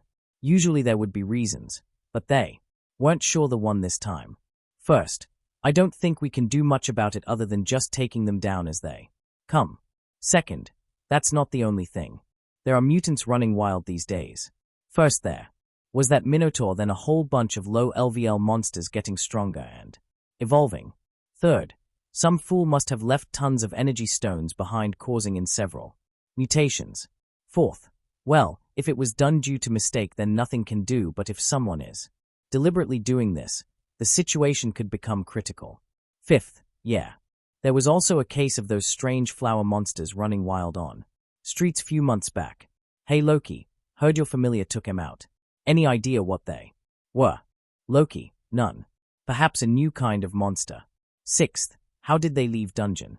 Loki, still investigating. Hey Hestia. What's wrong? Take looked over at her, who was sweating bullets. Nothing. Just nervous. Of course, she was. The matter of appearance of mutants and even overflow should be related to Zoro and Bell. They had told her about how they were forced to leave energy stones behind due to lack of space. This must not be known. Some other issues were discussed as the meeting progressed. Hestia was relatively new, so she didn't participate much in that. She just sat there calmly observing everything, waiting. You're calmer now than before. Why the sudden change?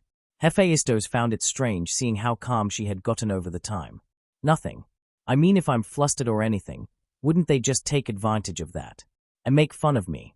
That was her conclusion, since she knew everyone's nature here. On top of that, many here, such as Apollo, disliked here due to her ability to command the sacred flame. She just didn't want to give them any chance. You're not wrong. Anyway, like I said before, don't expect any help from me here. Yeah. Hestia was clearly not in good mood despite how calm she seemed on the surface. All right, that'll be enough. Let's move on to the main dish, the naming ceremony. With that, the atmosphere took full 180. Most suddenly had evil grins, while some were despairing of what was about to happen next. The documents should have been passed on to you all. Let's begin.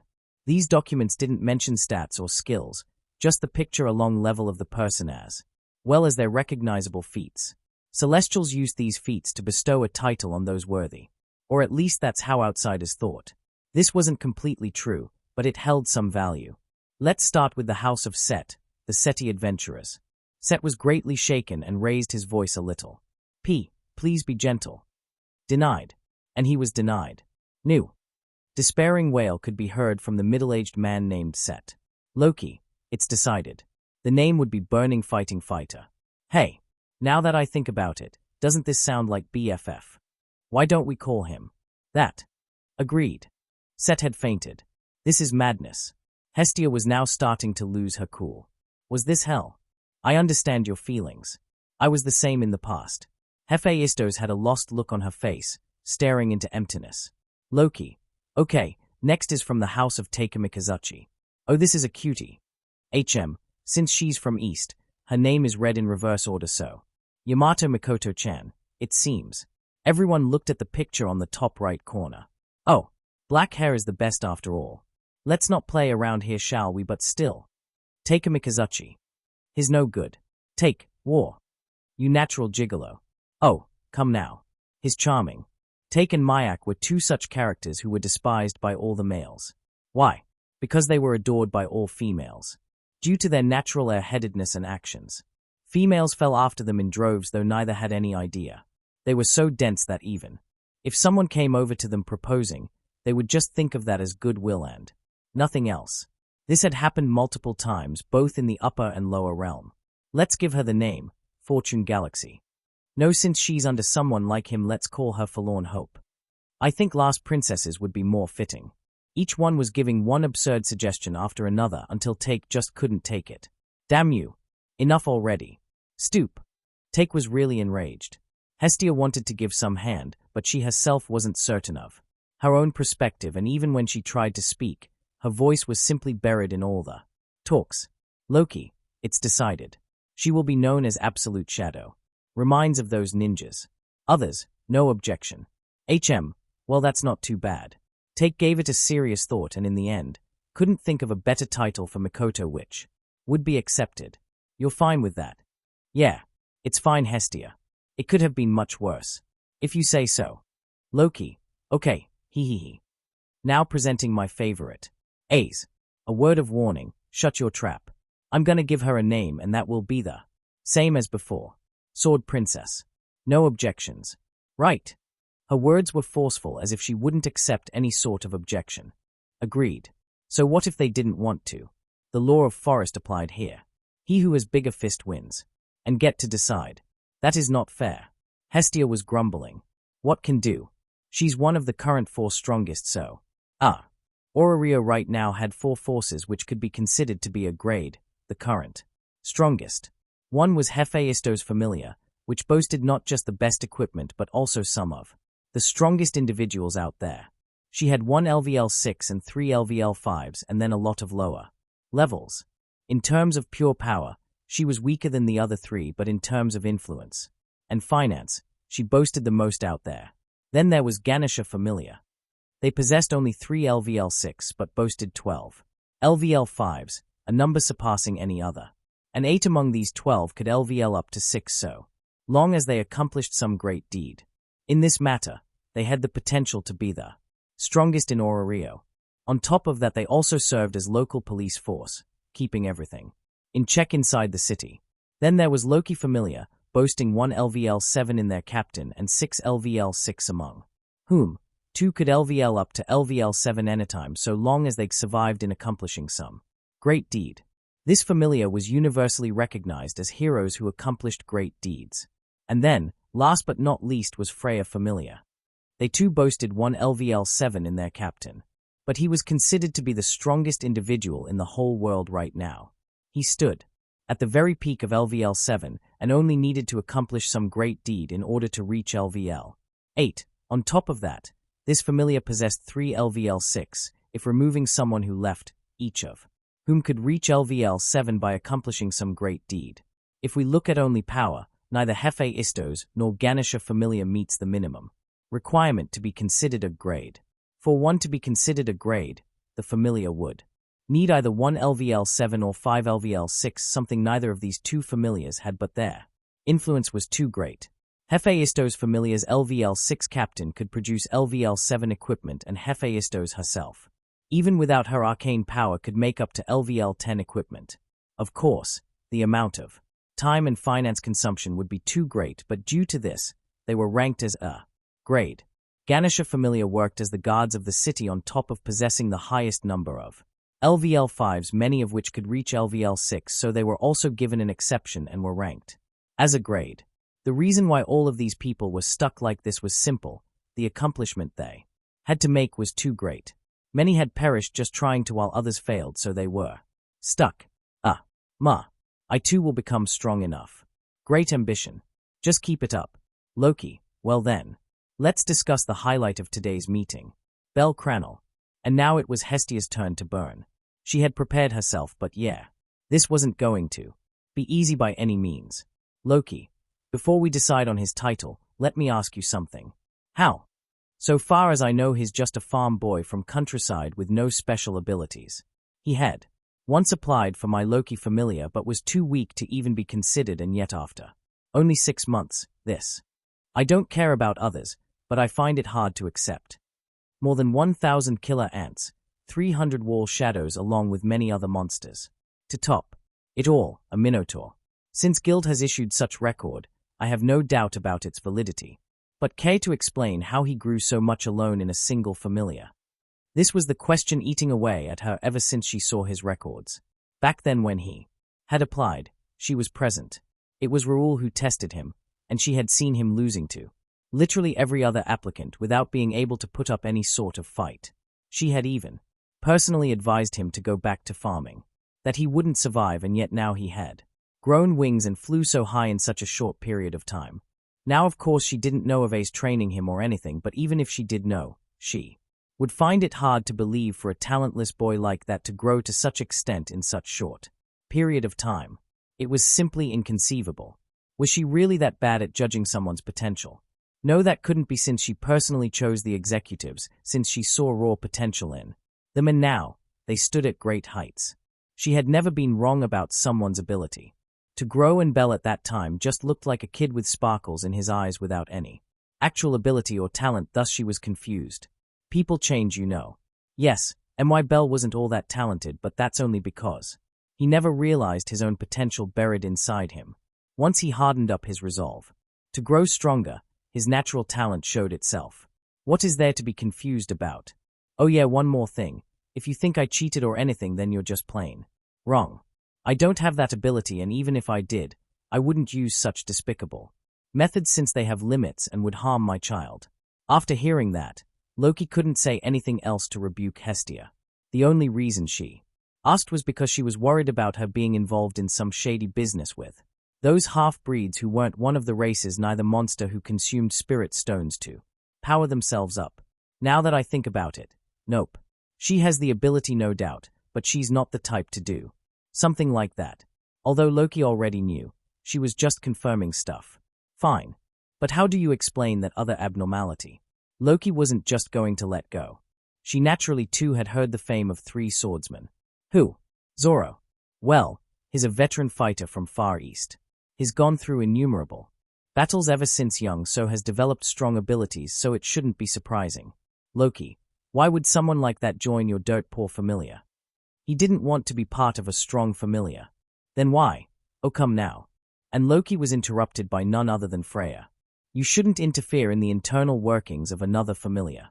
Why not set this matter to rest and decide on a title? I'm getting bored.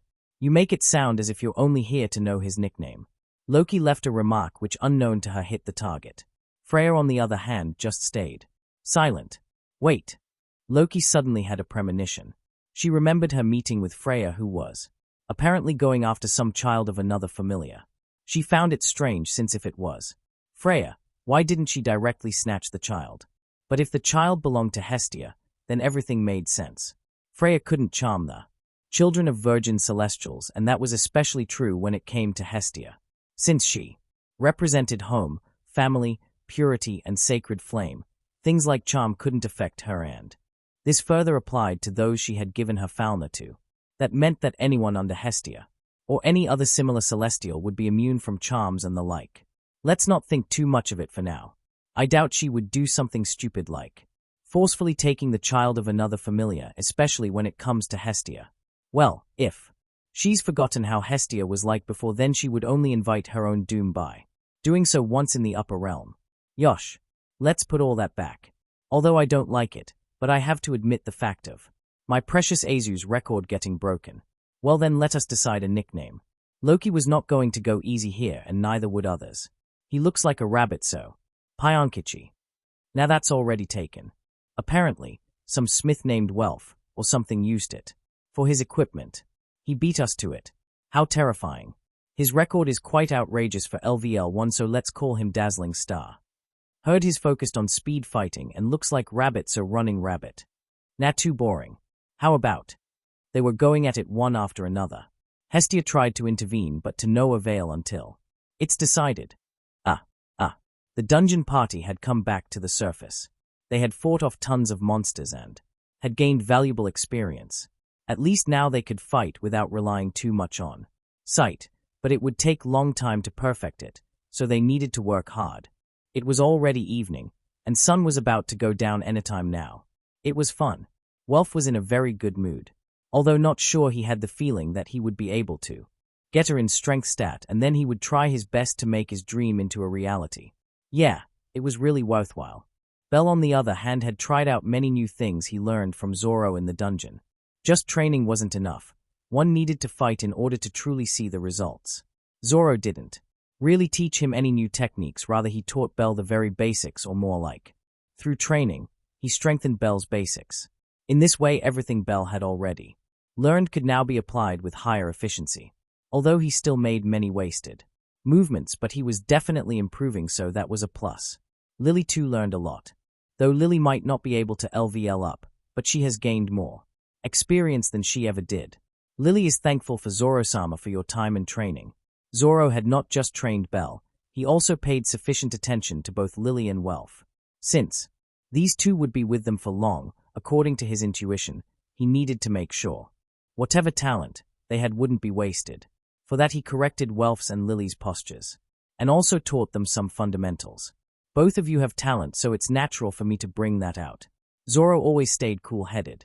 Yes, Lily and Welf had potential, but in two completely different fields of fighting. Regardless, he would do all he could for them, to help them grow. But only if they didn't lose this determination to keep improving. So, I needed to tell you something. Originally, I should have told you before, but it slipped my mind. Yes. Lily looked towards Zoro, who took out an emblem from his yukata, showing it to her. Do you recognize this? Yes, Lily does. Where did Zoro-sama get this? Lily was clearly shaken since this emblem belonged to her familia, the Soma Famelia.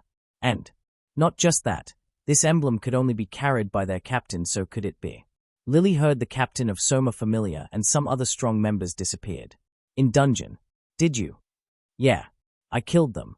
Zoro said so as if it was nothing big. The one who was shaken the most by this was none other than Bell.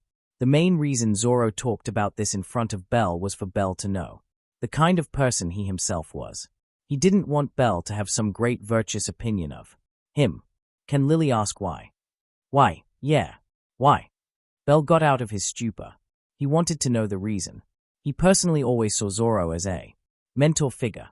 It hadn't been long since they met, but Bell already treated Zoro as a hero since. He had personally seen how Zoro saved many others with his sword even though there was no need to.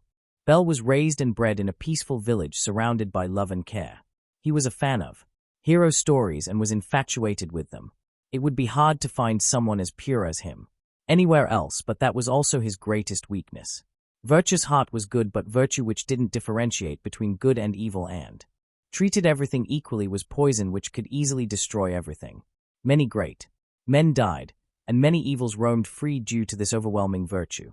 Bell, remember this. For me it doesn't matter if someone is good or bad, so long as they pick up their weapon not to fight or spar but to kill me or those close to me, to hell with them. I won't hesitate to carve out their flesh and blood with my swords. That was the philosophy Zoro lived by. Naturally he helped those in need, but for those wanting to kill, they should also be ready to be killed themselves. That's how Zoro saw it. I'm not asking to you live like me, but remember, the true monster lives in the heart of those intelligent. For those who have awareness, who can differentiate between good and evil and yet break laws of morality for their own gain and greed, such people are the true monsters who cause chaos and destruction. One day you too will come across such evil. Do not hesitate to act. Even if they grovel for you to spare them, just remember their past deeds, their evils, and serve justice. Zoro wasn't a talkative man by any means, but he knew that Bell needed to be ready since in a world like this, coming across those kinds wouldn't be rare. If at that time Bell hesitated, he would no doubt die a gruesome death, and even if he survived, the regret would linger on with him no matter how small. So, with that he threw the last ball. To punish the evil regardless of who it is and bringing true justice to those oppressed, is that not the hero you so desire to be? Bell was in deep thought hearing all that. Welf and Lily stayed silent. Both had seen their share of such people, so they had nothing to say on the matter. Bell should make his own decision. Bell, what if I came across someone who committed some kind of evil but could be saved from that life and be brought back to the right path? What to do then? Bell glanced towards Lily. Lily was a thief and stole from many adventurers, but the adventurers she stole from truly deserved it, so did she do the right thing or wrong thing? Zoro, well, that depends upon their circumstances and the kind of evil they committed. Remember this, if someone stayed within limit and didn't cross that final line, should be stopped from ever crossing it. Of course, that is only if you think they can be stopped, and you have the ability to stop them. But if they cross that final line, then regardless of their circumstances or motives, they have to be punished. Even if you think they can come back to the right path, they still will have to pay for what they did. Bell, what is that final line? Zoro, that is up to you to decide. Bell was once again in deep thought. Just remember this for now. If someone tries to kill you, then they are ready to be killed themselves. So, if you come across such situation, do not hesitate, since that hesitation would be fatal. Bell was suddenly pulled out of his thoughts from Zoro's words. I will remember. Whether he would act on it or not was another matter. He himself wasn't certain if he would or not. Haha, anyway, I'm getting hungry. Hestia should have come back from that. Detanius. It's getting late. Let's go. It's Donatus. Lily, would you come along? If Lily isn't causing a problem, then come. Bell had a lot to think tonight. Perhaps he might not even be able to sleep properly. So, are we going tomorrow? Welf asked after everything had calmed down. Yeah, we will. Let's meet again on our appointed time if you're not busy. I'm not sure if I would be able to make it, since I'm going to start working on improving my work if I succeed in getting her in strength. Good luck. and they parted ways. While on the way home, Lily suddenly remembered something. Yes, today was Donatus. Bel-sama should have gotten a nickname. Yes, you're right. Bel fisted his own palm as if suddenly remembering something. Let's go back. I can't wait to hear my nickname. Officially, nicknames would be announced tomorrow morning, but Hestia should know his, so he was very excited to find out. Is it really such a big deal? Zoro too had been given many nicknames throughout his life, such as Pirate Hunter, King of Underworld, the Dark King, Best Swordsman, etc. That said, he never found any use for them. The only use he could think of was intimidation and nothing else. No, perhaps since these titles were given by Celestials, perhaps they would hold special meaning and powers, Oregon, so he thought. Bel was excited like a child and literally sprinted towards the old church they called home. An end. This is the longest I've written so far, and this chapter in general was about, well, you know. Anyway, what nickname should Bel be given? I honestly can't decide, so help me out. Please. Also, you should have noticed the change in writing style. Yeah, I did so deliberately. I wanted to try something new since I just didn't find my previous style appealing enough. Anyway, I'm the kind of writer who writes on whims. You could call me free writer or brain storming writer. I write what comes to my mind when it comes to my mind without any prior preparation. You should have noticed how I've literally copied about 5 lines from manga. I just didn't know how to add characters to name them on the whim, so I took M from manga. Anyway, due to the way I write, even myself have no idea of what I would do or write in the next second. It's also due to this that there's inconsistency in my writing length of chapters. Some are small like the first and previous one, while others are large like this one. The ideas that I've introduced in here, especially by the end, just came on a whim. I wanted to end it with something short, but it became philosophical, and what I've written is my own point of view of how I truly view the world. I just kept on writing, and by the time I stopped, it had already gone past my initial word count. Anyway, do tell me if I should keep on with this style of writing, or should I go back to my previous style? Till next week. Regards. Freedom. Ch8, Freedom. *********. It was a dimply lit room with a man sitting on an extravagant throne. He was a tall, handsome man with blonde hair that looked as if sunlight had been condensed together with bright and wavy locks gliding over one another, and a smile described as equally brilliant. He donned expensive robes with glittering rings adorning his fingers. He, in every meaning of a word, could be described as flashy. Right now, this man was smiling, looking at a portrait of a young rabbit look-alike boy. For a time, he stroked the portrait, lovingly enjoying every moment. Hyacinthos, he suddenly called out in this empty room. No, maybe someone was there, standing just behind the throne. Yes, my lord. Hyacinthos bowed his head in respect to that call. He too was a tall and beautiful young man whose beauty could easily be comparable to that of an elf's despite not being one. He was Hyacinthos, the one and only LVL3 adventurer and captain of Apollo Famelia. Apollo was everything to him, and similarly he was Apollo's favorite child and servant. Do you not think he should be here, with me? A cold and ruthless gleam passed over Hyacinthos' eyes, but he didn't dare show, only bowing humbly. Yes, my lord. Shall I? No need. Just keep watch and confirm if rumors surrounding him are true. If within a month no one moves, then I will. He will be mine. And silence once again descended the room. It was yet another morning at Hestia Famelia's home, and Bel had woken up looking very excited. After all, today would be the day he would know of his title. Last night, by the time they got home, Hestia was already asleep, and they didn't wake her up. That would be just rude to her, so now was the time. Zoro was outside training while Lily was preparing their breakfast. Bel, on the other hand, had completed his training exercise and came rushing down, like a child about to get a new toy. Would Hestia, what was I given? Stars were shining in his eyes. He personally was thinking of something cool and flashy. Like. Hestia looked at him, clearly amused by his enthusiasm. She could have told him first thing in the morning, but she was stopped by Zoro, who wanted Bel to complete his morning exercise before anything else. Now was the time. Don't be so excited. Your title is actually pretty decent when compared to many others. Hestia looked at him at the corner of her eyes. Actually, the title he got suited him quite a bit, so she wasn't too against it either. We decided to call you Silver Lining. Oh, His excitement died down instantly. Hestia was surprised by this. What happened? Don't like it. Bell shook his head. No, actually it sounds pretty cool, but I don't understand. That was the problem. Even though the name itself sounded cool, but it didn't mean anything if he himself didn't understand the meaning of it. Oh, that's the case. Well, Bell, to put it bluntly, it means positive in negative. This was chosen due to the fact that you turned a hopeless situation into a hopeful one. A situation where many would give up and die, losing all hope. You stood your ground and fought until achieving victory.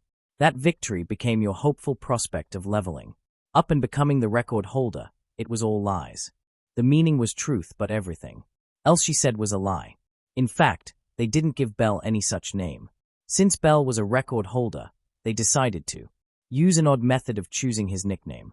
After all, for the most part, this naming ceremony was a way for them to make fun of others and torment them. Basically, it was a way for them to enjoy themselves. Each member chose a nickname consisting of only 2 words.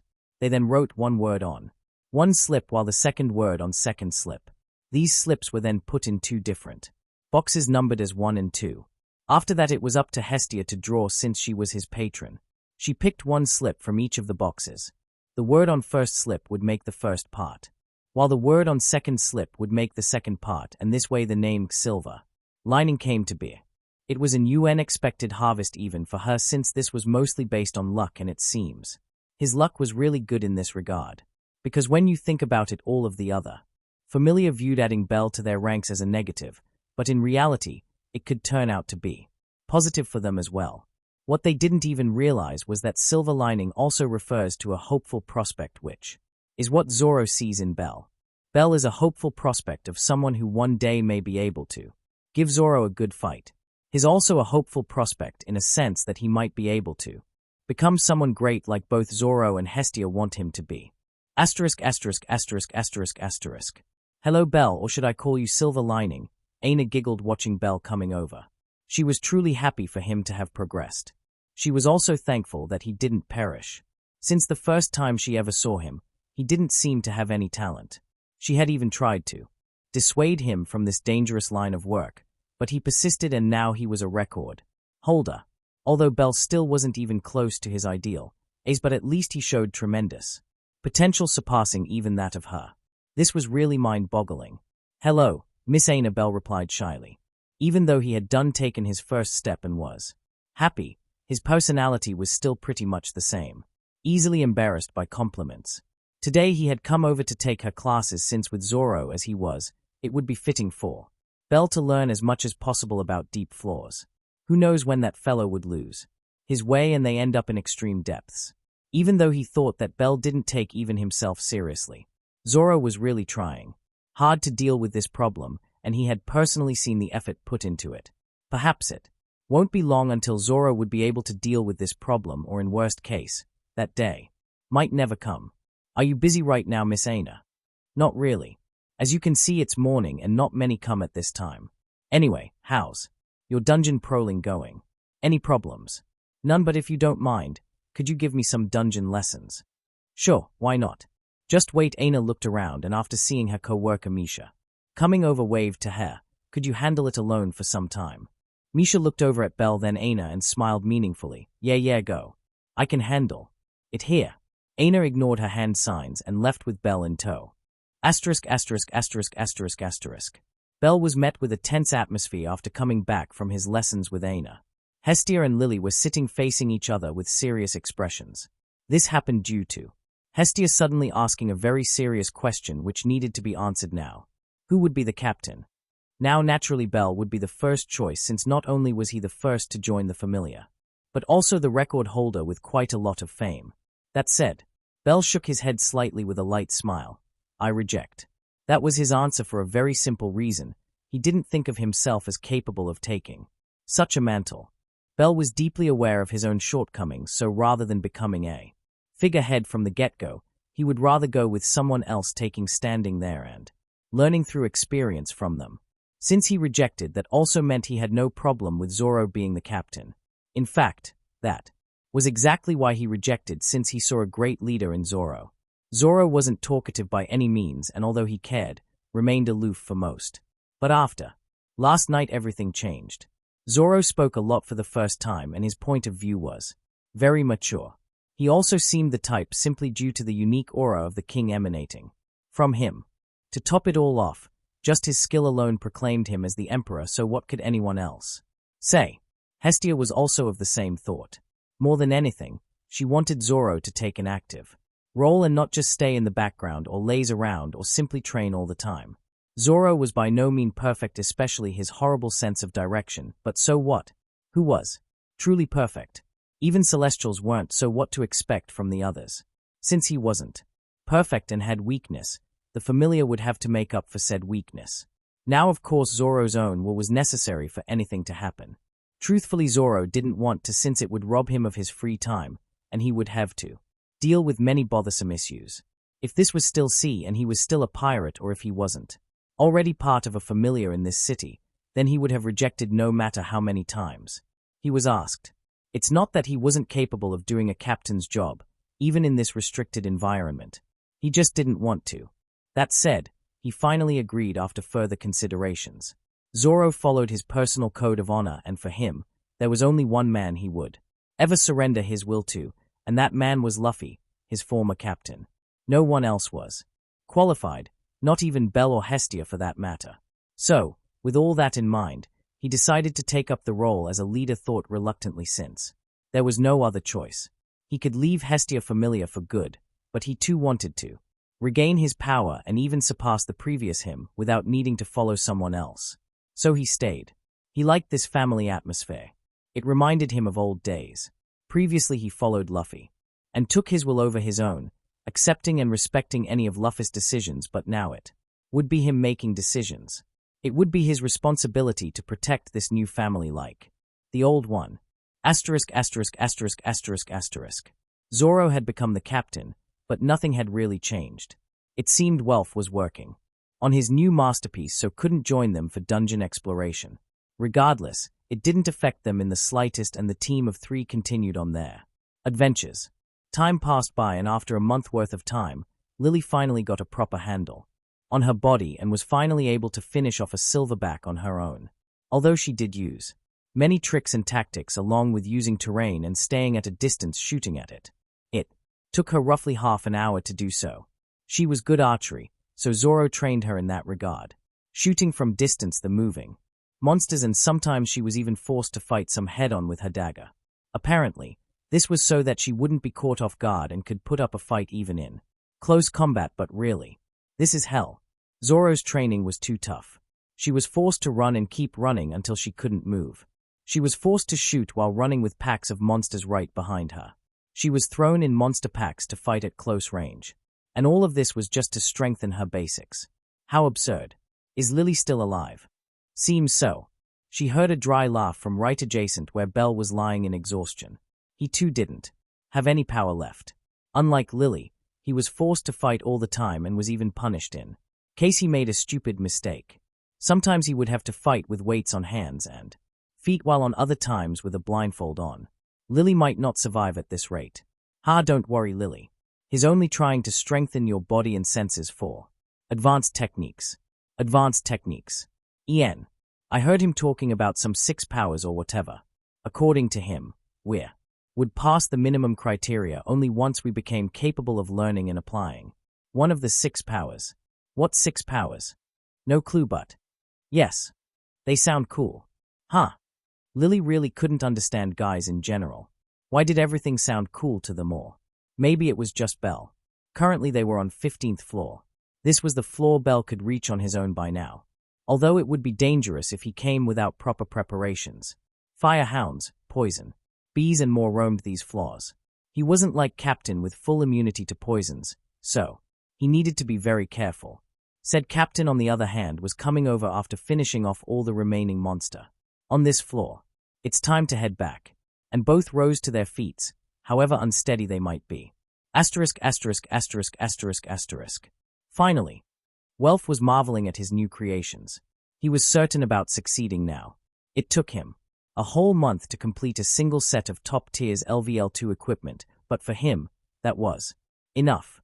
During this time, Hestia Famelia came over from time to time, especially Bell, who even helped him a couple of times in fanning the flames and keep in check the temperature. He had used up a lot of raw materials to make these since many failed during the process. These raw materials were supplied to him by Hestia Famelia free of charge in exchange for some equipment like bows and arrows along with short daggers. He was even asked to make some weight bracelets by the captain of Hestia Famelia. He didn't know why but did so. Anyway, now he was free. He could go and show his masterpiece to the woman he loved, get her praise and finally cross that river to become a LVL2, and that's exactly what he did and succeeded in achieving his partial goal of leveling up. Although she didn't look all that impressed, but maybe that was natural since the equipment she usually made and saw was of much higher LVL and quality. No matter. I'll just work hard and have her praise me someday. With that conviction, he moved towards the rundown church to give Belle his masterpiece. Asterisk, asterisk, asterisk, asterisk, asterisk. By the time Hestia Famelia returned home, someone was already there waiting. It was Welf, who apparently couldn't wait to give Belle his new equipment. The overall design was still pretty much the same as before, just more depth had been added to it. Also, it was custom-made for Belle with all of his measurements taken into account. So, unlike before, which was a good fit for him, this one was perfect. Other than a light set of armor, Welf had also made a new knife for Belle, giving out a crimson sheen. This knife had been made using the horn of the Minotaur Belle had slain as the main ingredient, along with the integration of many alloys. Whenever a monster was killed, it wouldn't immediately turn to ash and disappear, rather it would only turn to ash after either the spirit stone inside its chest had been extracted or was destroyed. That said, once turned to ash, many monsters would leave something behind. Some would leave their skin behind, while others would leave their fangs, bones, and horns. There were even those who would leave their blood and organs behind. All of these things were collectively known as monster drops and had many uses. Blood and organs were used for many experiments and medicine making, while others had many uses in making world-class armors and weapons. Wow, it's amazing. Belle stroked his new equipment, taking in the feels. He immediately wanted to try it out, but was stopped since now was not the time nor place. Zoro also came forward, taking a closer look. This isn't too bad. It calls for a celebration. He was pleased because he could feel raw dedication and hard work Welf had put into making these. This fellow was really enthusiastic when it came to blacksmithing, and this equipment showed Lily knows of a good place.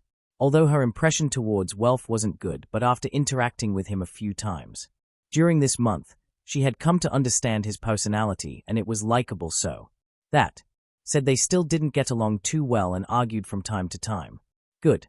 Take them there. Zoro waved at her nonchalantly. You're not coming, Zoro-sama. Nah. My swords need maintenance, so I'm going to be busy. I could help you. Welf was a blacksmith, so who would know better about maintenance than him, though he was confused because so far as he could tell, these swords shouldn't need any maintenance. Although I appreciate, but no. I need to be the one to do it. Anyway, go ahead and enjoy yourselves. Ian will do.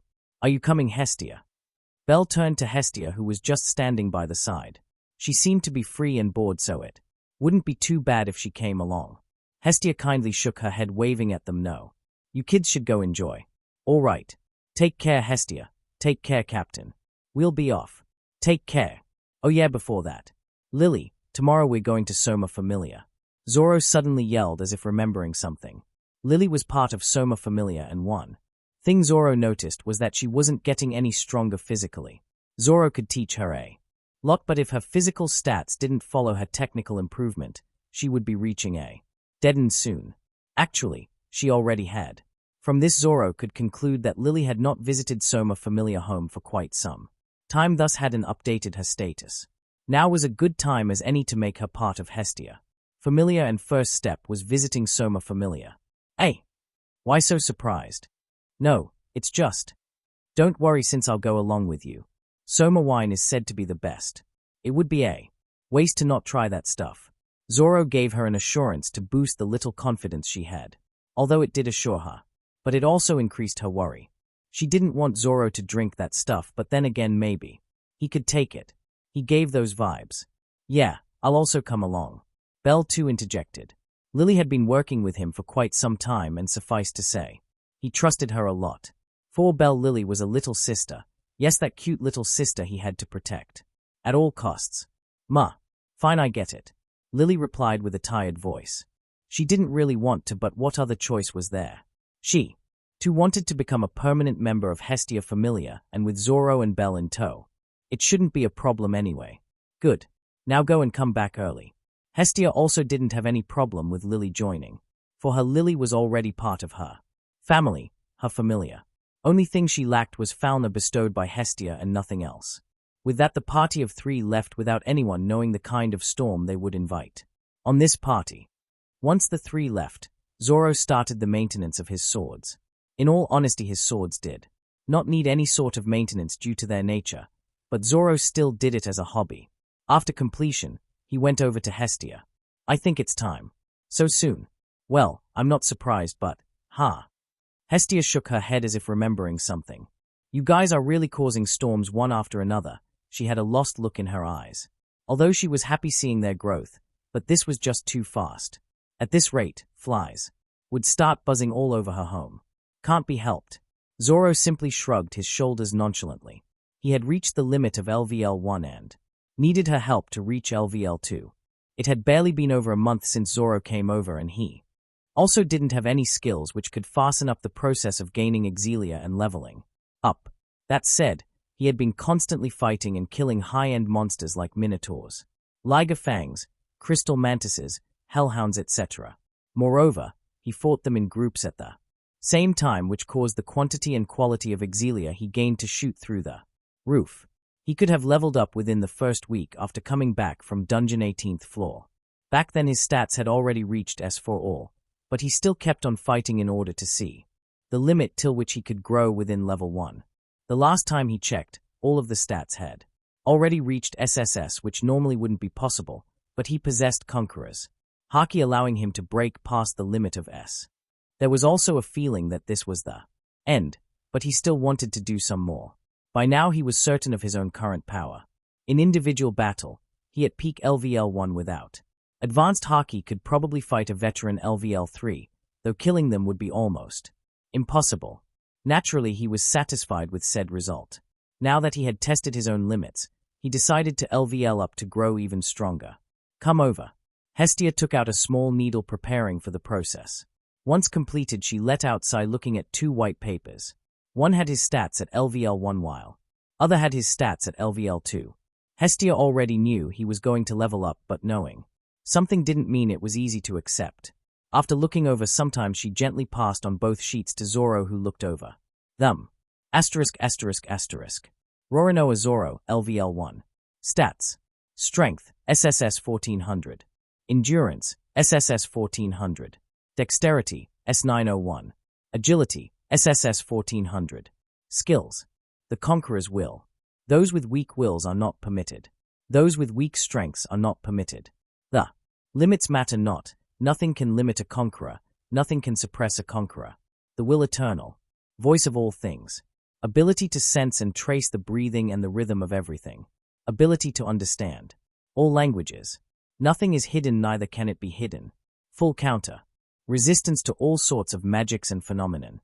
Ability to survive in any environment. Full immunity to all sorts of harmful substances and poisons. Rorinoa Zoro, LVL2. Stats. Strength, I0. Endurance, I0. Dexterity, I0. Agility, I0. Skills. The Conqueror's Will. Those with weak wills are not permitted. Those with weak strengths are not permitted. The limits matter not. Nothing can limit a conqueror. Nothing can suppress a conqueror. Voice of all things. Ability to sense and trace the breathing and the rhythm of everything. Ability to understand all languages. Nothing is hidden, neither can it be hidden. Full counter. Resistance to all sorts of magics and phenomenon. Ability to survive in any environment. Full immunity to all sorts of harmful substances and poisons. Armament Haki.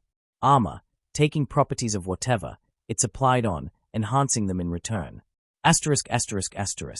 So, it is the limit. Zoro was referring to SSS 1400 in his stats.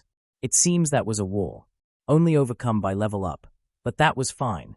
That also meant he reached the absolute peak of LVL1, and that was all that mattered to him. Next, looking at his LVL2 stats, everything was same except for his stats being reset to 0. That didn't mean he had lost all of those stats, but rather they had been hidden, making ways for new ones. Another odd thing both he and Hestia noticed was how magic stat was gone. It seems he was forever unable to use this thing known as magic, but it didn't matter since he was a swordsman, not a magician. Armament haki, this was his speciality and also what he needed the most right now. He couldn't use Conqueror's coating right now, so it didn't provide him with any individual combat power, but armament was different. It could be used to coat his blades from the get-go. Although it seems he still couldn't use advanced version yet, but still even the most basic coating exponentially increased his combat power. At least his attack and defense power would be increased by 2 times when compared to normal. So are you going tomorrow to report? Who knows? Anyway, it's quite late, so I'm going to bed. Good night. And he went to sleep with Hestia waiting for others to return. Early in the morning. Yawan. Zoro woke up with first rays of sunlight shining through cracks in the wall, rubbing his eyes a little.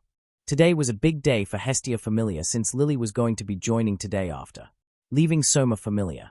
Zoro had already thought up of ways if Soma Famelia refused to, but it would be better if matters solved easily. He looked around and suddenly all the laziness left his body at breakneck speed. Right in front of him, Belle was lying on the bed, still sleeping. It was a single bed used by Hestia and Lily, while Zoro and Belle slept on sofa and floor, and yet today Belle was sleeping there. It wouldn't be so surprising if that was all, but Belle was injured. His nose and mouth especially looked crooked, as if someone had pummeled him. A punch straight to the face, so to speak. Although the injury wasn't serious, but who would do so and why? What happened? Oh, Zoro. You're awake. Hestia was sitting beside Belle nursing him while Lily was on the side heating up the water. Nothing. He just picked a fight, and this was the result. But Lady Hestia shouldn't pin all that on Belle-sama. They insulted us first, so. To explain. Yes. As you know, we went to a pub for party and then. So in short, someone provoked, and you responded, but since opponents turned out to be stronger, you suffered, and if not for that wolf, the magnitude would have been higher. Am I right? Lily nodded lightly. Yes, pretty much. He has much to learn. Zoro was reminiscing about some past events, chuckling to himself. Anyway, let him sleep for now. Lily, get ready. We're going to Soma Famelia. Right now. Shouldn't she stay with Hestia to take care of Belle? Yes. Don't worry about him. Lily looked towards Belle. Although she didn't show it, she was really angry. Seriously, he is so immature. Back then she had tried to stop Belle and Welf, but these hot-headed fellows just went with it. And this was the result. Welf too had been injured, but he left to his smithy after escorting Belle. Here. All right. With that they left for Soma Famelia. It wasn't fair, at most an hour on foot, so it didn't take them long to reach there. Soma Famelia was located in a rather populated area and was comprised of multiple buildings, including a storehouse, breweries, and several watchtowers. It was a rather well-off familia, but the living conditions of most wasn't good due to Soma only caring about his hobby and the higher-ups extorting money from everyone. So, this is Soma Famelia. Zoro and Lily were standing right in front of a big gate leading inside, guarded on both sides. All right. Zoro stepped forward and in the next instance released his Conqueror's haki in its full glory, targeting only the Soma Famelia base. Soma Famelia was comprised of LVL-1s, and the only strong people at LVL-2 had been killed by Zoro in dungeon on 18th floor. Everyone in Soma Famelia fell unconscious, shocking Lily to her core. This? Lily stared in front with jaws dropping to the ground. She didn't know what to say at this point. Suddenly right in front of her, the guards as well as all those present in the lobby had fell unconscious. She had never seen something like this before since Zoro never used it in the dungeon yet. Lead the way. Zoro acted as if he didn't see her flustered face. For him this was normal. Not now, but he would be using Conqueror's haki and lot in dungeon as well. Why? Yes, she barely squeaked. Her shock was really too great. No doubt she had heard of some powerful skills, but something like this was unprecedented. With that, Lily brought Zoro to the secret chambers, the basement of the main building where Soma himself was present. There were others guarding the door, lying unconscious. Without heeding them any mind, Zoro opened the doors and was hit by a wave of intoxication. Smell of wine was heavy in the air, so much so that it alone could have one drunk. Over on the other side of chambers, a middle-aged man was focused on making something completely disregarding everything including Zoro and Lily who entered inside. Not surprising with someone like him, but Zoro took a deep breath, taking in all the aroma from around, nodding with a happy smile. Not bad. I was just lacking some good booze these days. He visited Hostess of Fertility from time to time with Belle and Lily, but what he drank there and what was present here were miles apart in quality. Don't mind if I do, since Soma wasn't paying much of attention to them. Zoro simply ignored him and went for a bottle. Do not touch that. Don't be stingy. Soma looked deeply at him, but eventually focused his attention on Lily. He had some impression of Lily, but not too much. What do you want? I want to leave. Understandable. I have money ready. One could free themselves by paying certain amount in this familia. This rule had been established by his first ever child, and Soma didn't object. The reason was simple. Soma only cared about his hobby, but in the lower world, lot of finance was needed by him in order to make his masterpieces, and that was one of the reasons for such rule. Lily handed over the money pouch to him, but Soma rejected it. You can leave if you want. Yes, there was no need for a rule like that now, since his liquor was famous and lot of money flowed in due to it. Previous captain kept the rule for his own benefits, and Soma just ignored everything. For him, these children were just tools to help him focus on his hobby. Nothing more and nothing less. There was no sentimental value attached to them, so even if some died, new ones would replace them. Lily was shocked, and why wouldn't she be? If she knew it would be this easy, then why would she ever hesitate before? No, it is now easy since the captain is dead, and there should be internal fighting of who would be the next captain, so no one paid much attention to Lily. If that's the case, then Lil Dash. I do have a condition of my own. Soma raised a finger, interrupting her and voicing his own thoughts. What is it? Taste my wine and you can leave, so long as it does not take hold of you. Don't bullshit with me. Lily was enraged. She had always stayed away from this liquor since she didn't want to become a slave to it, and yet now he was telling her to not only drink it but also keep true to herself. This was the same as saying, you want freedom, go jump over that mountain. If you live, you're free. Why do you want that? Zoro, who was standing on the side, couldn't help but be curious. This fellow didn't look like someone sadistic, neither did Lily hold any value to him, and yet he was asking her to commit suicide to be free. There must be some reason. Soma looked down, seeming to be in deep thought. Yes, why? Why did he want this? He had no idea.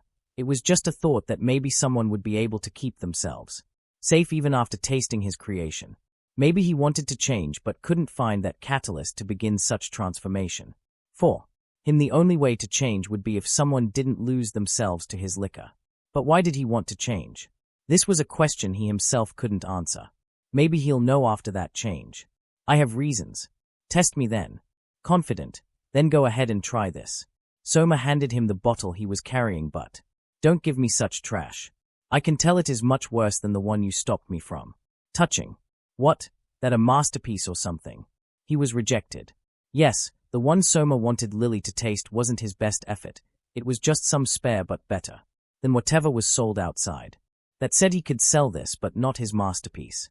He was banned a decade ago from ever selling that stuff, so he sealed it up and put him on shelves for his own taste.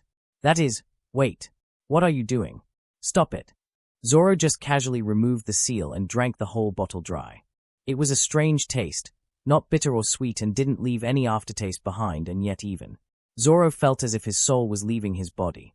His body started to crave for more and more, and yet his mind felt sleepy. This was the reason this was banned. It overstimulated the body and mind to such a degree that they would lose a connection to each other. The bodies would stop functioning and all. The nerves would calm down and enter a state of intoxication, and this effect would stay for so long as the person lived. They would go into an everlasting sleep, never to wake up again. This. Soma didn't know what to say. He had even tried to stop the guy, but Zoro-sama. Zoro fell down on his back. Lily dashed towards him but lost consciousness for some reason. The last thing she saw was purple lightning originating from his body, and then silence. I apologize for this mess. Asterisk, asterisk, asterisk, asterisk, asterisk. Chamber was completely ruined, and a smell several times heavier than before filled the air. Inside, it seemed the liquor not only affected his body, but also the seals placed inside. They had loosened, and he even had been able to release peak power of his conqueror's haki. although for just an instance in a very small range. This is unexpected. Soma didn't care about the chamber. He had finally found someone who wouldn't lose to his masterpiece, and that was enough. As for that sudden burst, he didn't care. For him only the wine and the drinker mattered, for now at least. Bring her over. Your condition. You have already surpassed that. Zoro brought Lily over, and Soma removed his falna from her back as well as opening it for someone else to mark her. Zoro picked Lily up and took his leave, would have loved to stay and enjoy but later. But before leaving he awkwardly scratched his head with a helpless expression. Oh yeah. It would be better to leave here since this place was directly hit by my haki. Even though I didn't have intention to destroy, the place should be affected. Soma watched his back as he disappeared. He turned around looking at the ruined chamber. Maybe this was better and how things should be. This chamber represented his past changed self, and now that it was on the verge of destruction, it also signified change he wanted. He looked up in empty air, whispering to himself, it is time, and thus took the first step to the light of change, leaving the stagnant shadow behind. Asterisk, asterisk, asterisk, asterisk, asterisk. An end. Now I decided to go with Zoro since I want him to be more directly involved. To make decisions and calculations. To do negotiations and stuff. He's experienced a lot, thus has good head. Just doesn't use it too often, lazing around OR training all the time. A leader for me is someone who can do all above mentioned with complete confidence. Even if they are not the best at it, they should at least be capable. Bell, let me be honest. I never truly saw him as a leadership material. His personality just doesn't fit right with what I want to do. Naturally I could develop him, but that would take too much time and story itself would be slowed down. Hestia Famelia right now needs a resolute leader from the get-go for greater expansion and for facing future challenges, not someone who would slowly develop and would be easily flustered or lose to his emotions. Yes, someone like that could hold the reins in the future. After a lot of development, but not right now, so I chose Zoro. Anyway, for name, I thank you crazy_max1 for giving me such a good recommendation. I liked it quite a bit, so added after some context. Anyway, I hope you like this chapter and the next one. I appreciate any and all comments, since for me those alone are enough to keep going with. Regards. Declaration of War. CH9, Declaration of War. Asterisk, asterisk, asterisk, asterisk, asterisk. By the time Zoro and Lily came back, Bell had woken up and was quite embarrassed about the blunder he made last night. What's the point of being embarrassed at this point? Bell immediately shook his head, bowing down. No, I'm really sorry. Zoro watched him for some time before softening his tone a bit so as to not scare him. Remember this, Bell. Some fights aren't worth fighting and some opponents aren't worth wasting your time on. Let them say whatever they want and laugh it off. The more you react, the more they'll come after you. Learn to control yourself and be proud of said control. This was the requirement for being strong. If one were to repeatedly react to simple provocations, then they could easily be led by the nose by others, something Zoro didn't want Bell to experience. Bell vigorously nodded his head, taking in every word Zoro told him. I'll try. Good. Now stop looking down. Stand up like a man should. Yes. Can't hear you. Zoro raised the volume of his voice. Yes, sir, Bell shouted on top of his lungs. That's better. Now go and freshen up. Hestia, who had been standing to the side listening, smiled a bit, nodding her head. Yes, if you understand, then good. Now leave, showing both Bell and Zoro the way out. What? What? Both Bell and Zoro were confused. What did she mean by that? I'm going to give Lily my falna, so. Oh, then we'll wait outside. With that, both Zoro and Bell went outside. This church they called home was really small. By now they had made enough sum to be able to buy a decent-sized home, but there was no need, at least not yet. Now that Lily was joining in, yes, they needed a better place to live. One big enough to easily accommodate them all as well as future members. It didn't take long. You two can come in, but just before going in someone came up, a pair of beautiful girls. These two girls were similar in height but completely different in temperament. Short-haired girl looked like a calm but strong river, while long-haired was meek like a cat. Two completely different-looking girls with completely different personalities. The clothes they wore were of great quality, so they should belong to some wealthy family or familiar. Why would someone like them be here, in this dilapidated church? Who? Zoro directly asked them their names and by extension the purpose of their presence here. Hearing that the short-haired girl looked at Zoro and Bell, "Is this where Hestia Famelia lives?" asking A with strong and cutting voice. "Yes." Hearing affirmation, the meek-looking girl came forward, and "This is," handing an envelope to Zoro. "This is." It was a letter with golden covering on top. It looked like something used for invitations. On its lid was an emblem of a familiar composed of sun with a bow and arrow. This emblem is. It was familiar one. Bell had seen the same emblem on the clothes of the guy he was beaten by in the pub they went for party. You know this emblem. Zoro didn't recognize this emblem. In fact, other than Loki Familiar, he wasn't aware of an emblem of another familiar. "Yes, this is Dash." Before he could finish though, the short-haired girl interrupted. "I am Daphne, and this is Cassandra." Zoro could sense they were physically strong, at least LVL2 for each. Girl called Cassandra came forward, fidgeting. It's an invitation. Apollo-sama has arranged for a party and has invited Hestia-sama. It's not customary, so please feel free to reject. Cassandra was chopped in the head by Daphne, stopping her from speaking any further. "Deliver it to your celestial, and lastly, my condolences." With that they left, leaving the duo dumbfounded. "Let's go." Zoro waved at Bell and left. By the time they got back, Lily was there standing holding onto a white paper. She looked happy and relieved and all sort of other emotions. Zoro beckoned to Bell, who was still quite lost in thought. At first Bell didn't get it, but immediately after went towards Lily. "Congratulations, Lily. You're part of the family now." "Thank you, Bell-sama." Lily looked happy. This was probably the first time since Zoro saw such a genuine smile blossoming on her face. "Yes, congratulations. Although I would have loved to celebrate this, but we have a problem." He took out and showed the sealed letter to Hestia. According to Bell, this letter came from same familiar he had been beaten by. There was a smell of conspiracy here. Something big was about to happen. Hestia took the letter with confused gaze but got tense after seeing the seal. She clearly recognized the emblem. It belonged to that flasher. She immediately opened the seal and her expression got uglier the more she read. "What does it say?" Her expression showed it wasn't anything good. After reading a couple more times, Hestia waved the letter like a fan. "Nothing. It's an invitation to celebration of Celestials at Apollo's mansion. Whatever, I'm not going." She looked completely unconcerned, as if previous worry was just a lie. Why would she concern about something she wasn't even going to attend? Suit yourself, but would that really be the best choice? Not really. "Okay, fine, I'll go and face whatever comes my way." It was obvious that there was no other choice. Even if reluctantly, she had to accept, since otherwise they wouldn't know the reasons and intentions of the other party. That's the spirit. Clearly that was the right choice and their only choice. "But I won't go alone. It's said to be a double invitation, so I would need to bring one of you with me." Zoro immediately raised his hands. "Take Bell. Although this smells rotten like a conspiracy, but it's better with Bell than with me, since 1, I'm not good at that stuff, and 2, you can try to resolve the conflict from last night." That was the most logical reasoning he could come up with.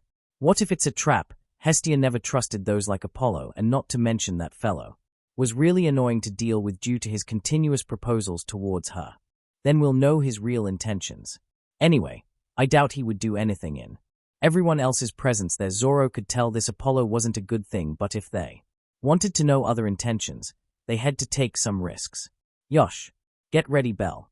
We're going shopping." Hestia immediately jumped off of her seat and started preparing to head out. Bell, on the other hand, had stayed silent from beginning to end. He wasn't a fool and had realized that all of what happened last night was definitely some kind of trap laid specifically for him, but now he was already strangled with no way to leave. The main problem was he had even involved his familiar into it. Honestly, he had no face to speak anything here and thus stayed silent. Lily was the same and shared his blame, so she too stayed silent throughout. **********. The night was young, and it was especially colorful at Apollo's mansion. Tonight, Apollo had invited many on what was referred to as celebration of Celestials. Normally only Celestials were allowed to participate, however, due to Apollo changing things around, each Celestial was allowed to bring one of their children with them, so this celebration of Celestials was truly a spectacle. Right outside the main gate, an extravagant carriage came to a halt. It was big enough to easily carry many people.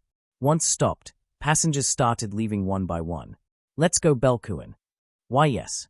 The first group to leave the carriage was Hestia Famelia. Hestia seemed pretty energetic while Belle was flustered and a bit down. Slow down Hestia. What's the hurry? Second group to leave the carriage was Takamikazuchi Famelia. Take had brought along Mikoto with him, who seemed very nervous since this was the first time for her to visit such an extravagant gathering. My thanks Hestia, Belle, for your help. Third group to leave the carriage was Mayak Famelia. Mayak had brought along his only current child Nazha with him, who seemed perfectly fine, as if whatever was going on in here was of no concern. This carriage was booked by Hestia Famelia. It was extravagant so that they wouldn't look bad in this gathering. Many referred to her as dirt poor, and now she wanted to get rid of that title at all costs. Mayak and Take had also been invited to this gathering, but Mayak wasn't going to come. Initially, while Take too had similar mindset, but for completely different reasons. Mayak Famelia was poor even with the help of Hestia and Takamikazuchi Famelias, who constantly bite off their products. They were still under some debt. Although thankfully, they had managed to clear off most of this debt, so that was better. Anyway, they weren't going to come due to financial reasons. Take, on the other hand, was well off and had no financial issues, but he didn't like Apollo at also his reluctance. Hestia wanted them to be present as a form of support. They were her best friends other than Hephaistos, and this gathering wasn't as simple as it seemed to be on the surface, so like they say, the more the merrier. Thus, she personally visited and requested them to come along and even helped Mayak where necessary.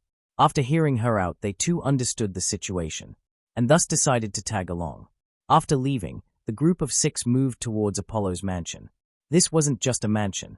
It was more like a castle than anything, comprised of many floors with one main hall at the very center. This hall was the gathering point for all guests. Normally No would invite other familiars to their own homes, but it was different here, and that difference came with security. Security here was very tight since Apollo Famelia itself possessed more than 300 members, each of whom was standing alert, stopping anyone from going where not applicable.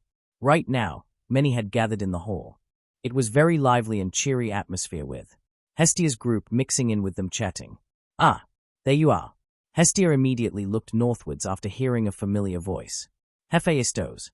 It was Hephaistos, another one of her best friends, who was being accompanied by a red-haired young man. Seeing him, Belle exclaimed, "Welf." Belle had never expected to see Welf here. Unlike Hestia Famelia, which was very small, Hephaistos Famelia was a big one with many story people, so the chances of seeing Welf here were very small, almost none. And yet here he was, standing. Why so shocked, Belle? Naturally he understood for that exclamation, but what could he do? Even he was surprised when Hephaistos chose him, much less Belle. No, nothing, although it was surprising, but nothing that couldn't be handled. Oh, you two know each other? Yes. I have a contract with him, Welf replied to Hephaistos nonchalantly. Oh, it's him. Well, not too bad. Right at this moment, another party made their entrance, making themselves be known. Oh, so this is our record holder Belle Cranel, or maybe I should call you Silver Lining. It was a man whose very definition seemed to be free-spirited. He was accompanied by a serious and intellect-looking girl wearing glasses. After coming over, she simply nodded a bit and remained silent. Che, Hummies, come now. Why so irritate? It's been a long time since we last met. I have no interest in meeting you. Don't be so cold. This was natural occurrence whenever Take and Hummies met. Hummies identified himself as Take's friend, while Take refused to ever acknowledge that. Long time no see, Hestia. Seem you're making waves. Hummies then turned to Hestia. The relationship between and Hestia was fine. They could be considered friends, but Hestia didn't want to deal with him. This guy was just too shrewd. Yeah, when did you come back? Not long, and guess what I hear right after coming back? A record holder. Can you believe that? Truthfully, I didn't, but facts speak louder than words, don't they, my little? Belle Hummies turned towards Bells, who shivered all over, feeling as if all of his secrets were opening in front of this man with none bare. This was a strange feeling, but real, nonetheless. Hummies, stay away from him. Hestia came in between Belle and Hummies as if protecting the boy. Oh, come now, Hestia. We've been friends for so long, and yet you can't trust me. Nope, direct refusal, and it held truth. Hummies was one person she didn't put her trust in, since she always felt this guy was a bad omen, as if he was always scheming. Hestia in. General couldn't stand people like that. That hurt, you know. He truly did look hurt, but Hestia ignored him, looking around for some clues. Clap, clap, clap. Hall grew silent with the sound of clapping. Right in the middle of the hall, Apollo stood in all his majesty. He had truly put in some effort to adorn himself. My friends, I'm glad to see you all here enjoying this night. While thinking of making this event special, I came up with an idea to have you all bring along your favorite children. So how is it? Seeing so many of my kins and their children gathered herein. This hall fills me with unprecedented joy and happiness I cannot begin to express. He suddenly looked towards Belle with light smile of his face. I am certain tonight is bound to be filled with many new encounters and opportunities. I have assembled the best food and wine I could, so please enjoy the night. While everyone clapped, Belle was nervous. He hadn't seen wrongly, he was certain. Even though it was only for an instant, but Apollo was looking at him. Normally he would have ignored it as a coincidence, but given the circumstances, things could be more complicated than he thought. Hestia, on the other hand, gritted her teeth, whispering to herself, he's planning something. Now, I'm certain things really were going to get complicated, and she could only wait. Belle was lost in his own thoughts. Everyone around him was talking about how Apollo had made this event interesting, and he too wanted to know the kind of man Apollo was. So far as he was concerned, Apollo didn't give him any positive vibes. So, what is Lord Apollo like? He approached Hestia, who was busy conversing with Hephaestos at the moment, but his answer came from behind him. Oh, you want to know about him, Belle? Why yes, Lord Hermes. Come now. No need to be so stiff. He turned to Apollo's direction with a glint in his eyes. Well, to put it bluntly, he's a follower of passion, someone who would go to great lengths to get what he wants. He's quite persistent, in fact, and if you don't put him in place, he would never let go. Hestia can tell you more about that. Hermes seemed amused, remembering some past events. Hestia was naturally aware of what he was talking about, but she couldn't care less. Ha ha, oh, look who's coming over. It was Freya with King Otter in tow. As soon as she appeared, everyone in the group stopped with whatever they were doing. She was just too mesmerizing and beautiful even without using charm, that any simple gesture from her could hook a man's soul away. She never appears in these kinds of events often. It's strange, it was Hephaestos who broke the silence, seeing Freya coming over. Freya was a kind of woman who would rather be by herself, and this was common even in the upper realm. She rarely ever appeared, and yet during these past months, this was already the third time for her to make a public appearance. Hephaestos couldn't help but think of that as strange. Seeing her coming over, Hestia took a step forward, frowning. Why are you here? Can I not come to say hello? I don't think we have any sort of friendship, not to mention I don't like you and you know it. My Tilda. Freya, on the other hand, seemed amused in nothing else. That is why I like you. Hestia. So straightforward. This is him. She bent a bit towards Belle, stroking his cheeks. Would you fulfill a dream of mine tonight?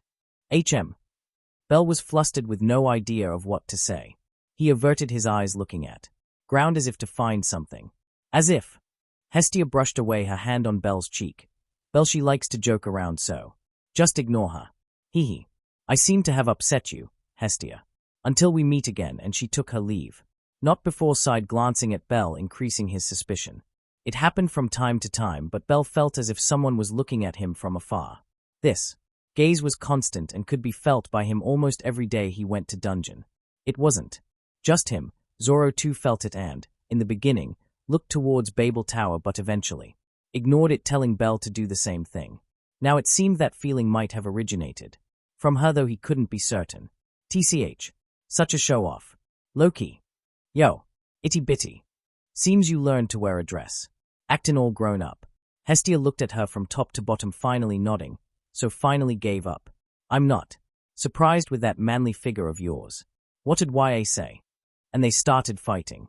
Others around just sighed, not interfering, since this was a common occurrence whenever these two met. Rather than this fight, Belle focused on who came with Loki. It was AIS. Right now, in this new get-up, she didn't look like a gallant, headstrong swordswoman or an adventurer. No, she looked more like a princess from fairy tales Belle had grown up with as a child. For him, her beauty surpassed everyone, including Freya. He just kept on staring at her, fascinated by this change. Ah, AIS2 noticed his gaze and couldn't help taking a step back, fidgeting. Even she didn't expect that feeling, as if her body wasn't under control at the moment. So cute. His face couldn't help but heat up, seeing this almost subconscious reaction from her also opened up his heart to a possibility that perhaps he might have a chance after all.